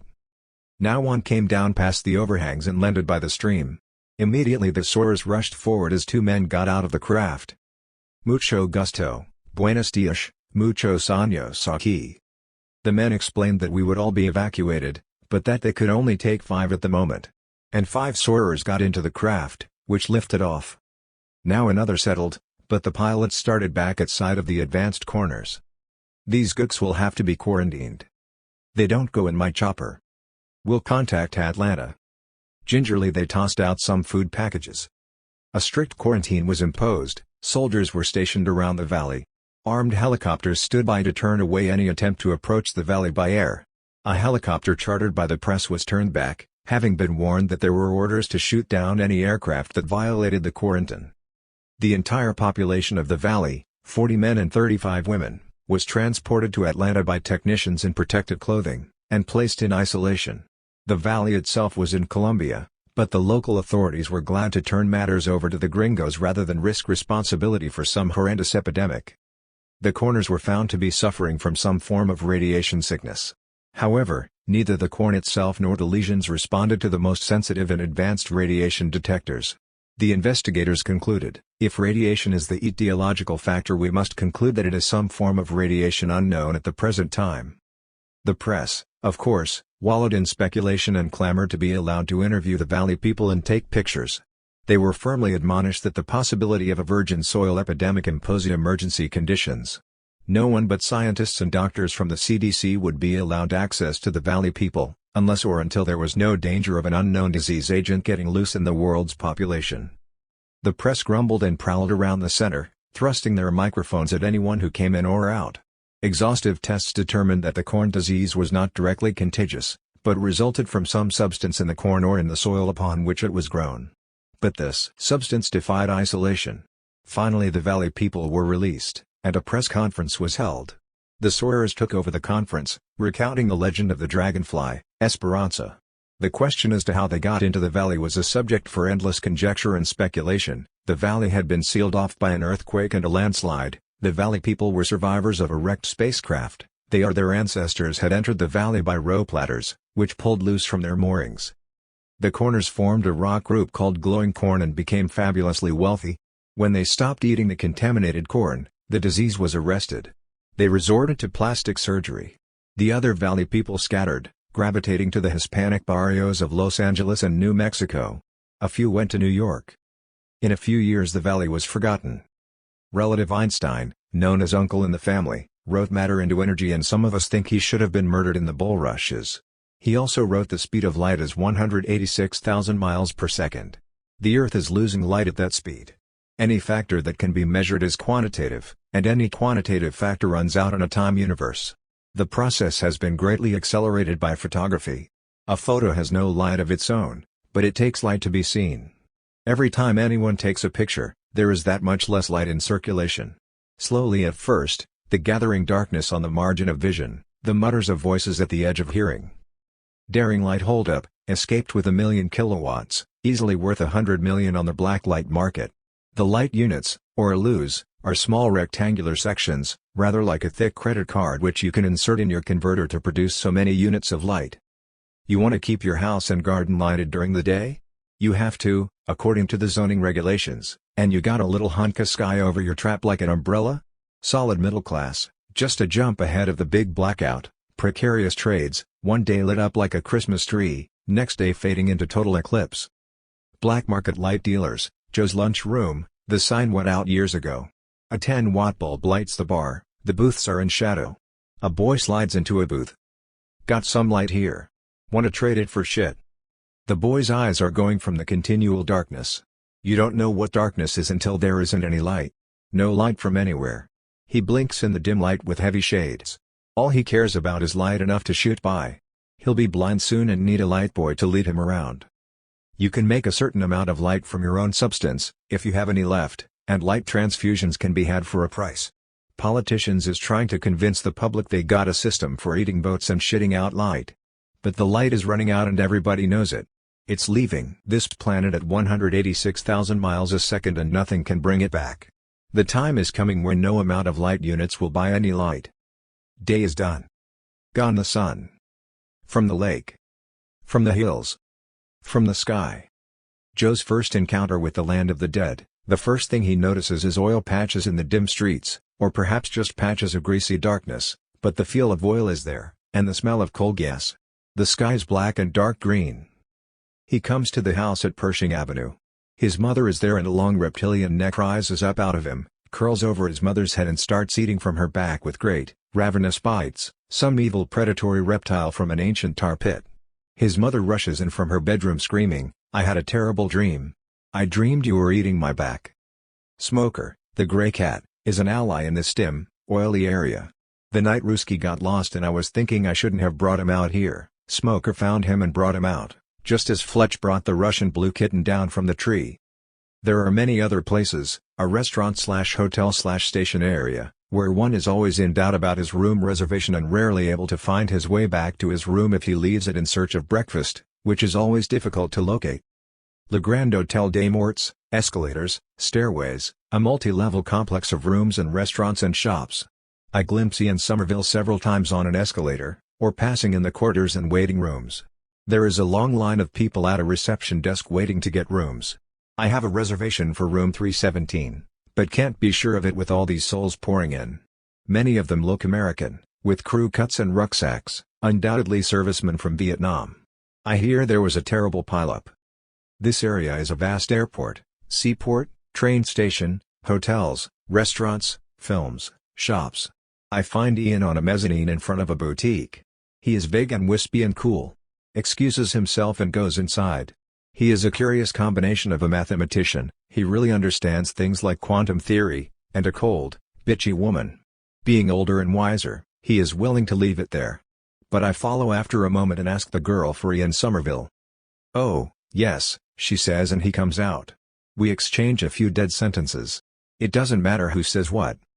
"Is Brian here?" "No. He's not coming." "I wonder if my room is still reserved?" I moan plaintively. Ian does not have an opinion. "Last night I slept on a couch in a room with 4 or 5 other people." "Well, that's pretty frank," he says flatly, and turns away. The boutique is an arrangement of booths according to some cryptic design. Several black girls enter, and Ian is talking shop with them, but it is a shop I don't know. Wrong turnings, tracks lost, bring us to this boutique on an alien planet where he is at home and I am not, and nothing can ever bridge the gap. He has business here of which I can have no conception. The name of the hotel is La Pharmacia, but I can't find a pharmacia to buy codeine. Seems to be a European city. Looking for a place to eat breakfast. This always poses a problem. Wander around out to the end of a subway line, then back to the hotel. It must have a restaurant. Go into one, fairly full, and the waiter tells us, this is not really a suitable place. Not very distinguished. I am somehow reminded of the Madame Rubinstein anecdote. "Ah, Richard, so sorry you weren't at my party last night." He walks right into it. "But, Princess, I wasn't invited." It was a very distinguished party. A neat little fillip of insolence from the waiter, who is an ugly, angular Italian with bony knees and sunken chest and rank chest hair sprouting out between the shirt buttons, long scruffy hair, a filthy black suit. Find my way back to the hotel room. 2 little dogs in the corridor follow me into my room. One is brown and one is gray. Obviously these are door dogs, but since I am in the land of the dead I don't have to worry. The land of the dead, a long street with trees on both sides that almost meet overhead. He walks to the end of the street, where there is an iron stairway going down. On the stairs he finds money, which he dutifully deposits in a trash receptacle as he intones, "Littering is selfish and dirty. Don't do it." In the land of the dead quantitative coinage is worthless, and anyone proffering such tender would reveal himself as totally unchic. But at the bottom of the stairway, which leads to a stone promenade by a river, I spot a coin about the size of a silver dollar. The coin is of silver or some bright metal. 2 shoulder blades in bas-relief almost meet in the middle of the coin, just as the shoulder blades of a Russian blue cat almost meet if the cat is a star. This is a cat coin, more specifically a Russian blue coin, for in the land of the dead coinage is qualitative, reflecting the qualities the pilgrim has displayed during his lifetime. A cat coin will only be found by a cat lover. There are kindness coins, the bearer has helped someone without consideration of payment, like the hotel clerk who warned me the fuzz is on the way, or the cop who laid a joint on me to smoke in the wagon. There are child coins. I remember a dream child with eyes on stalks like a snail, who said, "Don't you want me?" Yes. There are tear coins, courage coins, Johnson coins, integrity coins. Are there things you would not do for any amount of money? For any consideration? For a young body? The integrity coin attests to the bearer's inaccessibility to any quantitative bribe. The coin certifies that the bearer has definitely refused the devil's bargain. A coin cannot be stolen or transferred to anyone who has not earned the right to use it. They cannot be counterfeited. A stolen coin will often tarnish and blacken. It will always ring false on the fork. Every shop and innkeeper has a tuning fork to test the coins proffered in payment. A true cat coin will ring out harmonious purrs. A false or stolen coin will hiss and spit. So each coin rings with its special quality. The coin of truth, on which is inscribed the Chinese character of a man standing by his word, rings with truth. You don't need a receipt. If false, it rings hollow and false as Jerry Falwell. The lies slither out. Receipt please. I'll put it under your door. Excellent. I will give you the money at that time. Certain coins are prerequisite for obtaining certain other coins. Only the coinage of cowardice, humiliation and shame can buy the coin of true courage. Child and cat and kindness coins can only be bought with tear coins, and cat and child coins can, in turn, buy the very rare contact coin. This coin attests that the bearer has contacted other beings. There are coins attesting to cat contact, prerequisite for the animal contact coin. Coins of the long chance, the horse that comes from last to win in the stretch, the punch-drunk fighter who comes up at the count of 9 to win by a knockout, Samson pulling the pillars of the temple down. The Expendables, the last desperate gamble, the coin of last resort. It's a one-time coin. So many coins, and none that can be bought with money or any quantitative factor. The devil deals only in quantitative merchandise. Anything you wouldn't do for money? For a young body? For immortality? Yes, dig out a cat's eye, and a lot of other things. Immediately the deal is off. Well, if you are going to be like that. I am. I'd rather slug it out in my 70-year-old body than agree to some shabby fool's bargain. Another store is there. Kiki, what house? Half-club interruptions. Renew an alliance which does not amuse? Acquaintance circumstances a police informer. Pause for word from me. The dream pensions whisper out from Mexico to Paris, dust of nights without sleep. The Indian is out. Lymphatic gray winter walk in the season of pause. I go in for rat thick boy. Hiss. Animal slob planet. Hummingbird spirit, you have made no fruit. A little cold snigger. They are gone away, leaving a shutter clattering in the wind. Tire tracks in freezing mud. A bandana stiff with jism in a dry drawer of the empty hotel with the desiccated corpse of a cockroach. Rain and cobwebs, empty lavatories of summer schools. Eggshells, wet bread crusts, hair combings. A large empty loft, a dust of plaster falls on my shoulder like the first stirring of a sail in a storm gathering out of dead sick calm. Plaster is falling all over the room now. Get out quick. With a boy from the magazine making it in a ditch. Summer night breathes through salt-encrusted gills, the poorest taste on his tongue in the rubble of wing sheaths and shells, rose-patterned stone under the archways, blue shadow cool on the silken bed, the scent of hyacinths. Mother and Dad will drive me to Liberty, Ohio, a student town. Kiki doesn't like it. A warm winter stubble. Late afternoon in the 1920s. Room over the florist shop by the vacant lot where I could find snakes under rusty iron. A little green snake nuzzles lovingly at my face. A whiff of speakeasies, white silk scarves, tuxedos, 1920. Wraiths that fade from the paper. Christmas was warm soot on melting snow. Walking by granite walls on Euclid. And I said to my cousin, I can't believe it's Christmas. The night before Christmas. And all through the house. Not a creature is stirring. Not even a louse. A room with high ceilings. Lobsters in a room with high ceilings. There's a party down the road. Had to be restrained.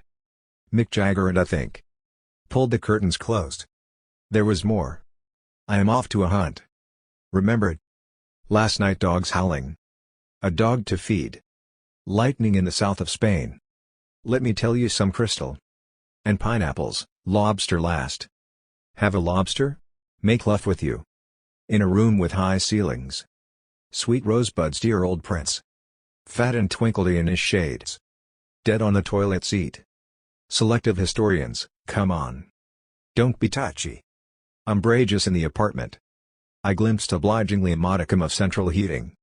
A modicum whippet in the central heat. Honky foolery yet if I could. The telephone's ringing through the sky. Littered with silver and boom boom. Gif any champagne? When did I? My God, it's also lobster.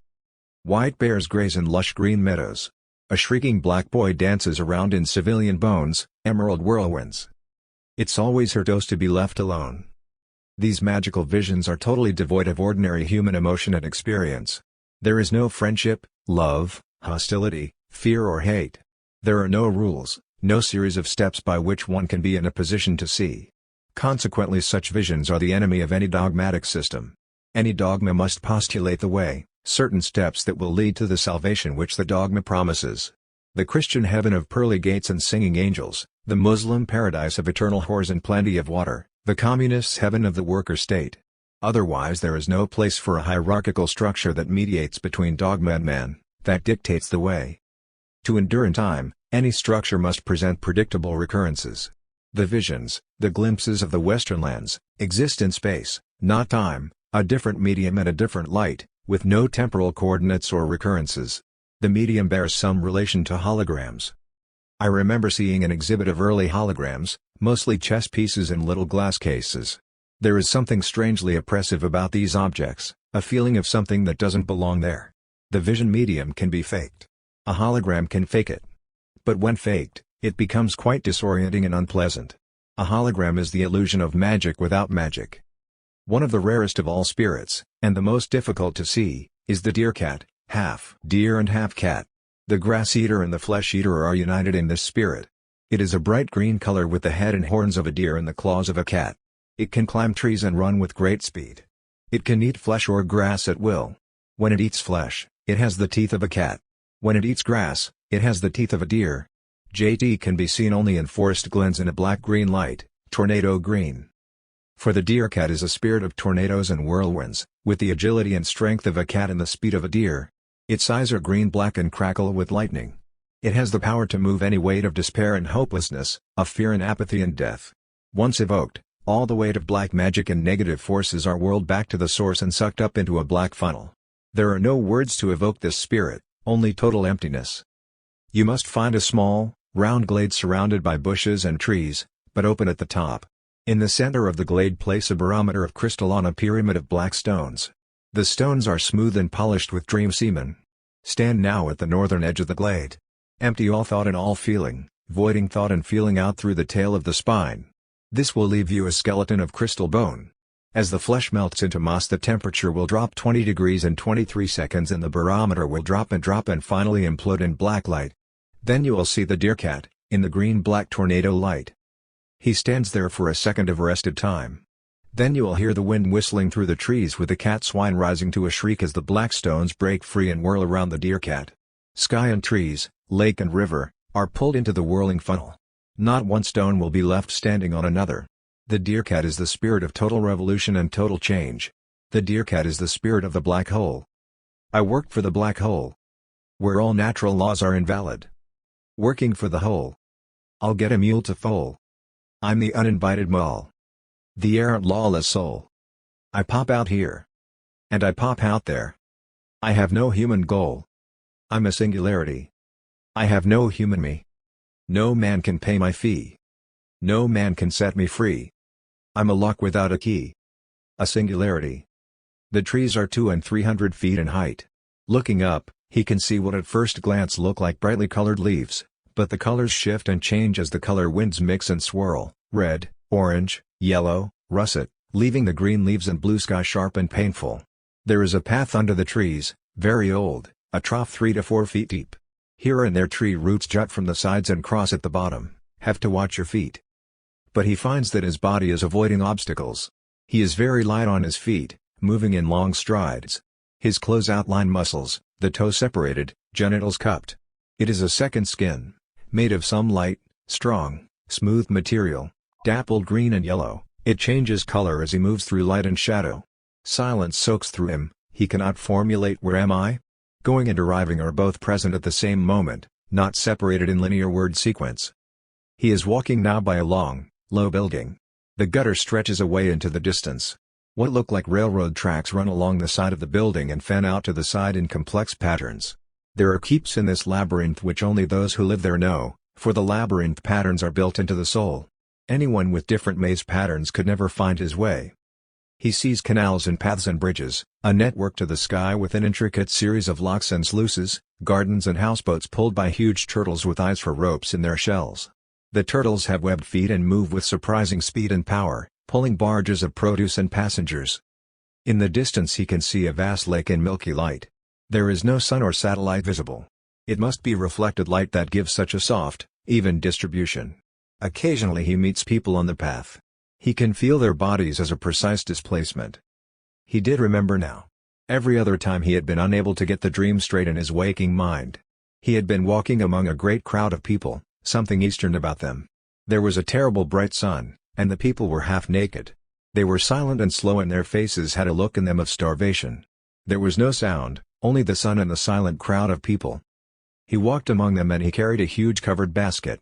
He was taking the basket somewhere, but he could not find the place to leave it. And in the dream there was a peculiar horror in wandering on and on through the crowd, and not knowing where to lay down the burden he had carried in his arms so long. He walked until he reached the railroad tracks. On either side there were rows of dilapidated houses. In the cramped backyards were rotted privies and lines of torn, smoky rags hung out to dry. The earth itself seemed filthy and abandoned. The endless fluid passage of humanity through endless time. A warning, a shaft of terror, a future of blackness, error and ruin between radiance and darkness. A terrible dream, groaning and shuffling his feet on the floor, and maybe even more than that. December 25th. Yesterday I copied out the dream section from Carson McCullers' The Heart is Lonely Hunter. I was running through the dream in my mind, when I experienced the familiar chill that presages surprised and terrible recognition. What is in the basket? Recurrent dream of coming into a darkened room. Someone is there on a bed. I wake up screaming, no. No. No. A basket case. Terrible bright sun stuck in the sky. No place to put down the basket, as he moves on and on through the silent crowd of people with starvation in their faces. Not hungry for food, hungry for something else. Something that isn't there. Not knowing where to put down the burden he has carried in his arms for so long. A child is dying in the basket. And there is no help here under this stuck sun in an old film from which life is draining away slowly and silently like the moving crowd.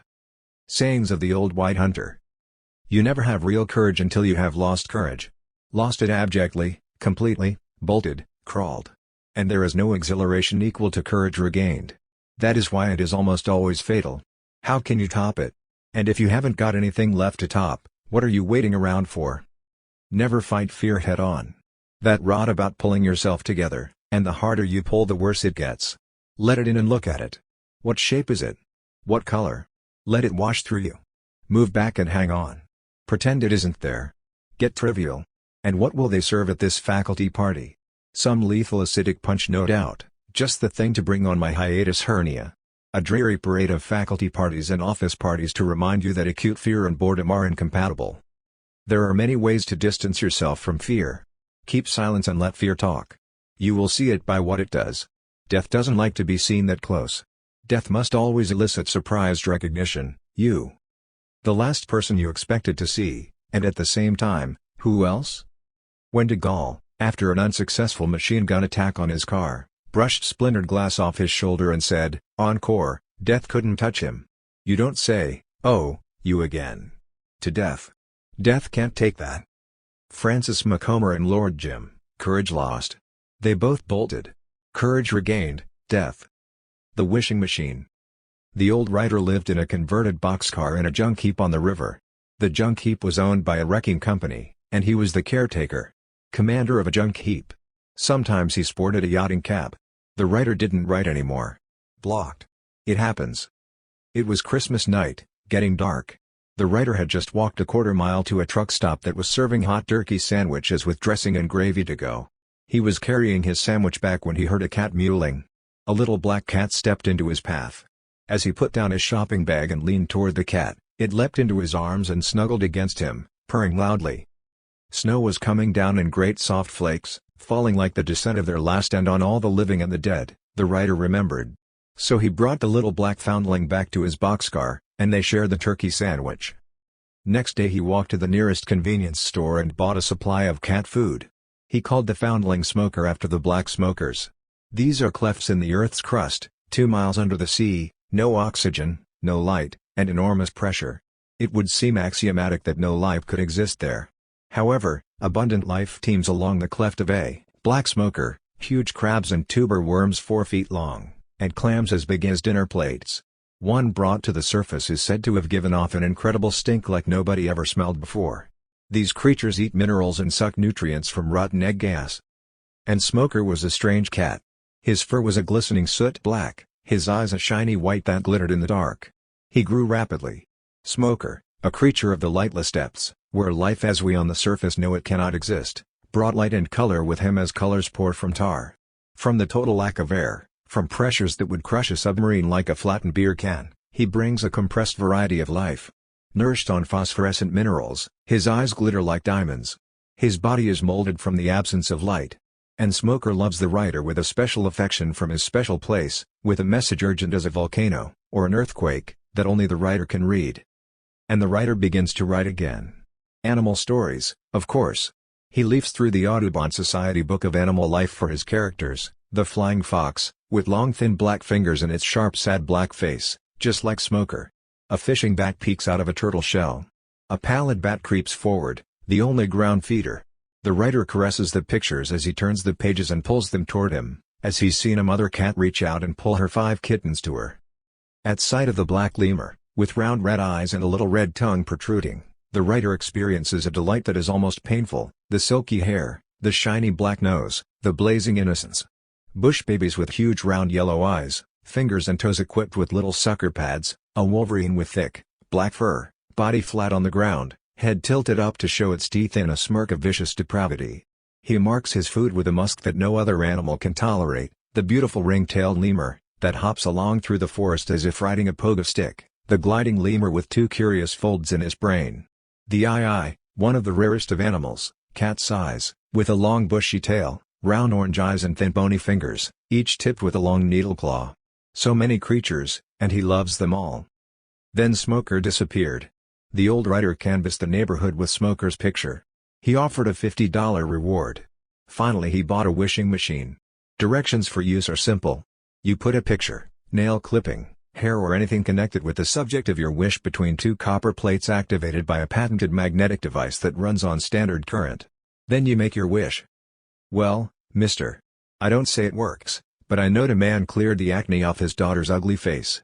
Nobody seen just how ugly it was till he cleared the acne off, and maybe he shouldn't have done it like that. Then he wished the hemorrhoids of his grandmother to recede perceptibly. Before, they was night crawlers, now they is like little red worms you play hell threading on your hook. Another bloke kilted a tapeworm in his maidenaunt and her gained 10 pounds in 1 week. Will it do anything positive, like bringing back a lost cat? Well, I don't rightly know, but I figure with this artifact the sky might not be the limit. All is in the not done, the diffidence that faltered. How's that? Ezra Pound. Tell Ezra to pull down his vanity. And bear in mind that this is a murder machine. This you gotta hear: man wished his neighbor dead. Neighbor went full crazy and come after the wisher with a chainsaw, cut him in 2 sections like the lady saw it in half act, difference being the wisher was in no condition to take a bow. And then the neighbor dropped dead from the glory of it. So think, before you wish out some rotten weed wish. The old wish machine peddler drops to his knees and clasps his hands. Give me womans, mock me rich. He mocks. The gods of chance don't like whiners, welchers and pikers. Feed a whiny wish through the machine, and you will soon have ample cause to whine. And from half-assed wishers shall be taken even that which they have. I only want one thing. In that case you'll likely get it, one way or another. Well, here's your machine, all gift-wrapped for Christmas. Just a few more calls to make.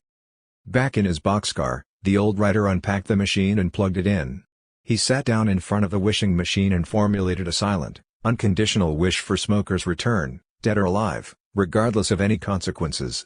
He knew that the fulfillment of his wish might occasion an earthquake, unknown in this area, or a winter tornado. Might even rip the known universe apart. Let it come down. From the boxcar window he could see the snow swirling down like flakes in a paperweight. His wish is a giant arm. He can reach out and turn the paperweight upside down. He can break it in two. He can see Smoker racing through the winter stubble, crystals of snow in his fur, closer and closer. Then, incredibly, a scratch at the door and Smoker's chittering cry. He slides the door open and blackness pours in. Looks like he opened the door to get some air and suffered a coronary and died from the exposure, a police spokesman said. An alert, ambitious reporter did some research and came up with a feature story that proved to be his passport to New York and fame as an investigative reporter specializing in the borderline supernatural. Bizarre story of Redder's ghost cat. It was like something out of Twilight Zone, a neighbor recounts. I couldn't believe what I was seeing. When William Seward Hall took up residence in Lost Fork a year ago, only one man here knew who he was and where he came from. That man is Eugene Williams, a retired professor of English literature. The following account is derived from an interview with Professor Williams. 30 years ago, Hall wrote a book called The Boy Who Whittled Animals Out of Wood. The story concerned a crippled boy who fashioned animals in wood and finally animated his creations by means of masturbatory rites. When his creatures reverted to wood, he achieved one final animation through his death, and the animals scampered away. This book made him famous. It was bitterly attacked and extravagantly praised. Hall never wrote again. During his time here, Professor Williams was his only visitor. He was a good conversationalist, but I learned not to refer to his writing another book. He looked very sad and asked me please never to mention the subject again, the way someone might feel about a bereavement, and I guess that is the way he did feel. He had killed himself in the story. I'd been out of town over the Christmas holidays. When I got back in early January, I went to see Bill. He told me he had found a cat on Christmas Day and had named the cat Smoker. I heard a strange, chittering, mewling noise, but I couldn't see anything. Then I realized Bill was making the sound without opening his lips. It gave me a funny feeling, but that was nothing compared with what happened then. He opened a can of cat food, all the time making that sound, and I could almost see a cat there. And then he gets down on all fours and rubs himself against invisible legs, purring.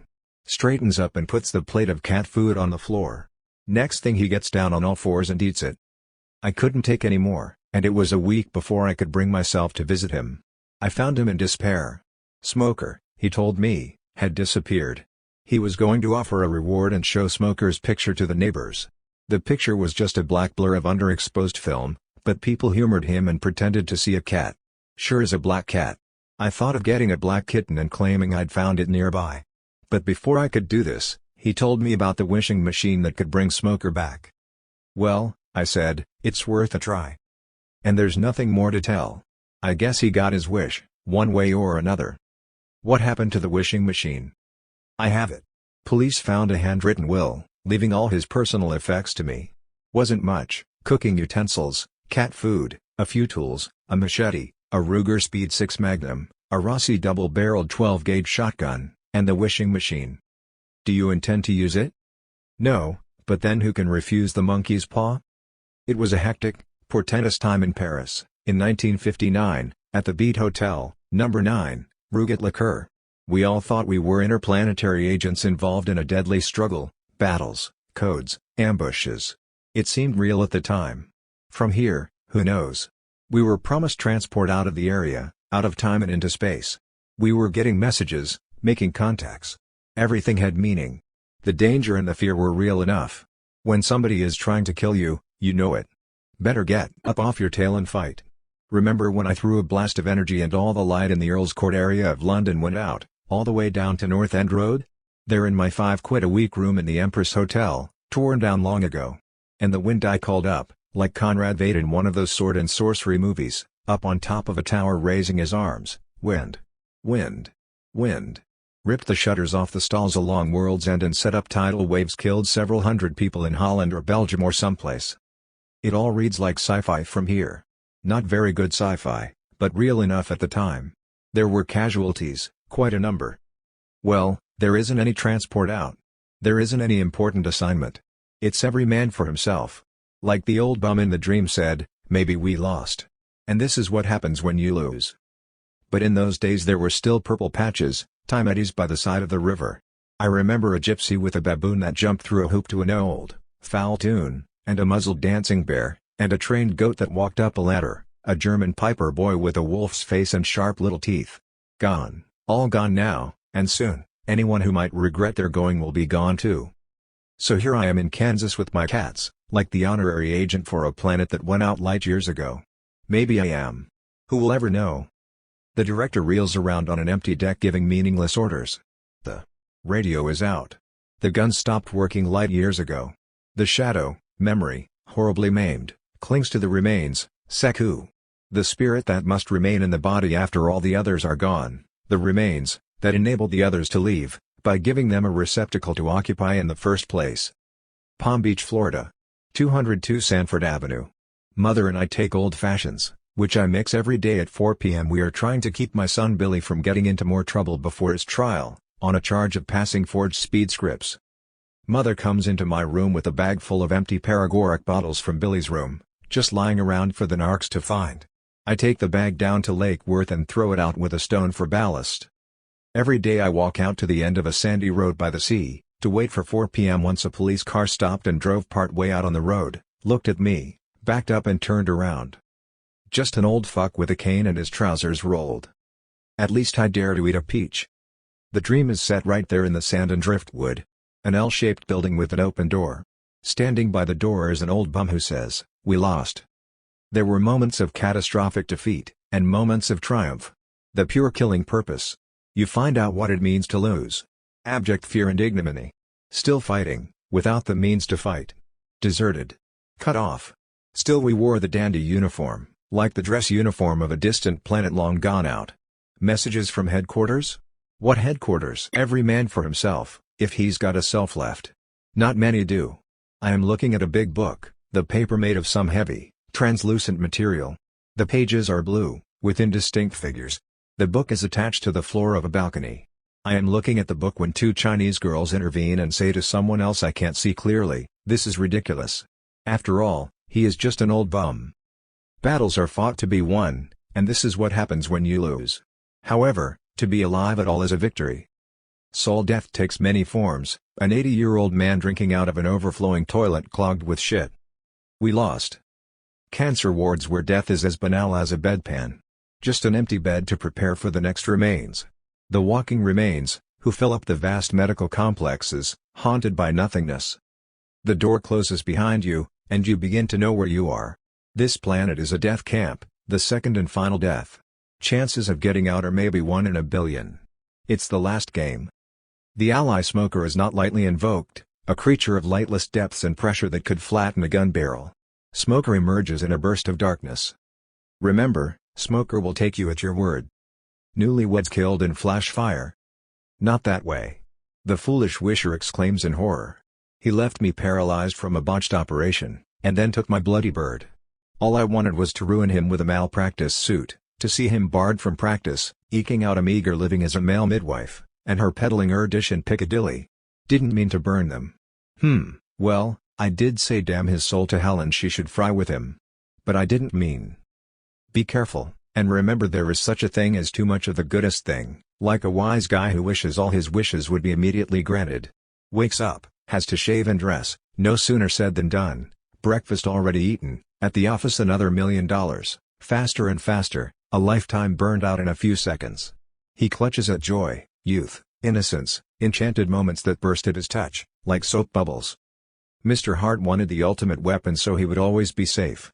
His is a face diseased and covered with pustules, bursting to communicate a secret so loathsome that few can learn it and live. They flee before him in blind panic or drop in their twisted tracks, tongues protruding to the root, eyes exploded from their sockets. Perhaps those eyes saw smoker.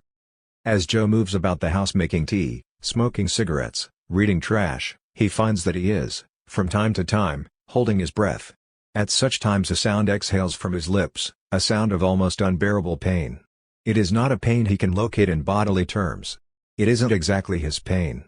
It's as if some creature inside him is suffering horribly, and he doesn't know exactly why, or what to do to alleviate the pain, which communicates itself to him as a paralyzing fatigue, an inability to do the simplest thing, like fill out the driver's license renewal form. Each night he tells himself firmly that he will do it tomorrow, and tomorrow finds that he simply cannot do it. The thought of sitting down and doing it causes him the indirect pain that drains his strength, so that he can barely move. What is wrong? To begin with, the lack of any position from which anything can be seen as right. He cannot conceive of a way out, since he has no place to leave from. His self is crumbling away to shreds and tatters, bits of old songs, stray quotations, fleeting spurts of purpose and direction sputtering out to nothing and nowhere, like the body at death deserted by one soul after the other. First goes Ren, the secret name. Destiny. Significance. The director reels out onto a buckling deck. In shabby theatrical hotels the actors are frantically packing. Oh, don't bother with all that junk, John. The director is on stage and you know what that means in showbiz. Every man for himself. Then Sechem, energy. The technician who knows what buttons to push. No buttons left. He disappears in a belch. Then Ku, the guardian, intuitive guide through a perilous maze. You're on your own now. Then Ba, the heart. Feelings dull decay. Nothing remains to him but his feeling for cats. Human feelings are withering away to lifeless fragments abandoned in a distant drawer. Held a little boy photo in his withered hand, dim jerky far away someone has shut a bureau drawer. Dash cut up, circa 1962-63. Is it the Ka, the double, who is in such pain? Trapped here, unable to escape, unable even to formulate any place to escape to? And the shadow, memory, scenes arbitrarily selected and presented, the badger shot by the Southern counselor at Los Alamos, sad shrinking face rolling down a slope, bleeding, dying. Joe is galvanized for a few incandescent seconds of rage. He jerks the gun from the man's hand and slaps him across the face with it. But it might have bitten one of the boys. The boys. Even lust is dead. The boys wink out one by one, like dead stars. The badger returns to bones and dust. The counselor died years ago, heart attack in his sleep. A shadowy figure stands over him with an old .45 automatic pointed at his chest. But, I. The bullets crash into his chest, knocking the breath out. Standing on an empty hillside, a rusting gun in his arthritic hand, like an old root growing around the cracked handle. Gibbons, the director A.J. Connell called his boys tailless apes. Ugh. Your gibbon is a very dangerous animal. A friend of mine pushed his pet gibbon gently aside, and the gibbon whirled with a scream of rage and severed his femoral artery with its canines. He knew what to do, he lived. He gave the gibbon to the zoo. Wouldn't you? Bits and pieces. The big house at Los Alamos. God, it was cold on those sleeping porches. Get down and waddle like a duck, says the counselor, who directs 15 minutes of exercise before breakfast. Wind and dust. Where the balsam breezes blow, Los Alamos. A vast mushroom cloud darkens the earth. Ashley Pond is still there. Joe is catching a trout, a big trout, 12 inches. You eat the meat off the back, trout bones. A whiff of incense. He used to burn incense in his room at Los Alamos and read little blue books. Back in the 1920s, looking for an apartment in the village. I am wearing a cape and hold a sword in my hand, a straight sword 3 feet long in a carved wooden sheath with a brass clip. Will it go on the right side, so I don't have to take my belt all the way off?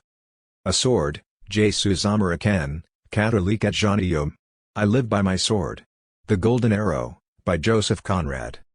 To wail the fault you visualize. What form would surface with an explosive separate being, desperate last chance? The 12-gauge number 4 never explosive honesty. You see that comes from sincerity, the punch-drunk fighter commitment at the count kid. Bang at your hybrid is there, speed of light splat. Ace in the hole, the cat's scrap way buried your own laws of nature, we create our layout trigger by will. Some of those blew up in the sky, what of the hybrid? Yes, nodded primitive unthinkable not time. Guardian is the saddest shot, has a tear in it. Big bang shotgun art, an orgasm of any solid, only one of its kind. Chance the hopeless message flashes with the sky, final desperate gamble, Ruski blow the house layout challenge, the immutable results as simple as squeezing energy directed accented brush work. I want to reach the western lands, right in front of you, across the bubbling brook. It's a frozen sewer. It's known as the Dude, remember? All the filth and horror, fear, hate, disease and death of human history flows between you and the western lands. Let it flow. My cat Fletch stretches behind me on the bed. A tree like black lace against a gray sky. A flash of joy. How long does it take a man to learn that he cannot want what he wants? You have to be in hell to see heaven. Glimpses from the land of the dead, flashes of serene timeless joy, a joy as old as suffering and despair. The old writer couldn't write anymore because he had reached the end of words, the end of what can be done with words. And then? British we are, British we stay. How long can one hang on in Gibraltar, with the tapestries where mustached riders with scimitars hunt tigers, the ivory balls one inside the other, bare seams showing, the long tea room with mirrors on both sides and the tired fuchsia and rubber plants, the shops selling English marmalade and Fortnum and Mason's tea, clinging to their rock like the rock apes, clinging always to less and less. In Tangier the parade bar is closed. Shadows are falling on the mountain. Hurry up, please. It's time. The breakfast. Wind and dust. Where the balsam breezes blow, Los Alamos. A vast mushroom cloud darkens the earth. Ashley Pond is still there. Joe is catching a trout, a big trout, 12 inches. You eat the meat off the back, trout bones. A whiff of incense. He used to burn incense in his room at Los Alamos and read little blue books. Back in the 1920s, looking for an apartment in the village. I am wearing a cape and hold a sword in my hand, a straight sword 3 feet long in a carved wooden sheath with a brass clip. Will it go on the right side, so I don't have to take my belt all the way off? A sword, Jesus American, Catholic at Jean. I live by my sword. The Golden Arrow, by Joseph Conrad. To wail the fault you visualize. What form would surface with an explosive separate being, desperate last chance? The 12-gauge number 4 never explosive honesty. You see that comes from sincerity, the punch-drunk fighter commitment at the count kid. Bang at your hybrid is there, speed of light splat. Ace in the hole, the cat's scrap way buried your own laws of nature, we create our layout trigger by will. Some of those blew up in the sky, what of the hybrid? Yes, nodded primitive unthinkable not time. Guardian is the saddest shot, has a tear in it. Big bang shotgun art, an orgasm of any solid, only one of its kind. Chance the hopeless message flashes with the sky. Final desperate gamble. Ruski blow the house layout challenge. The immutable results as simple as squeezing energy. Directed accented brushwork. I want to reach the western lands, right in front of you, across the bubbling brook. It's a frozen sewer. It's known as the Dude, remember? All the filth and horror, fear, hate, disease and death of human history flows between you and the western lands. Let it flow. My cat Fletch stretches behind me on the bed. A tree like black lace against a gray sky. A flash of joy. How long does it take a man to learn that he does not, cannot want what he wants? You have to be in hell to see heaven. Glimpses from the land of the dead, flashes of serene timeless joy, a joy as old as suffering and despair. The old writer couldn't write anymore because he had reached the end of words, the end of what can be done with words. And then? British we are, British we stay. How long can one hang on in Gibraltar, with the tapestries where mustached riders with scimitars hunt tigers, the ivory balls one inside the other, bare seams showing, the long tea room with mirrors on both sides and the tired fuchsia and rubber plants, the shops selling English marmalade and Fortnum and Mason's tea, clinging to their rock like the rock apes, clinging always to less and less. In Tangier the parade bar is closed. Shadows are falling on the mountain. Hurry up, please. It's time.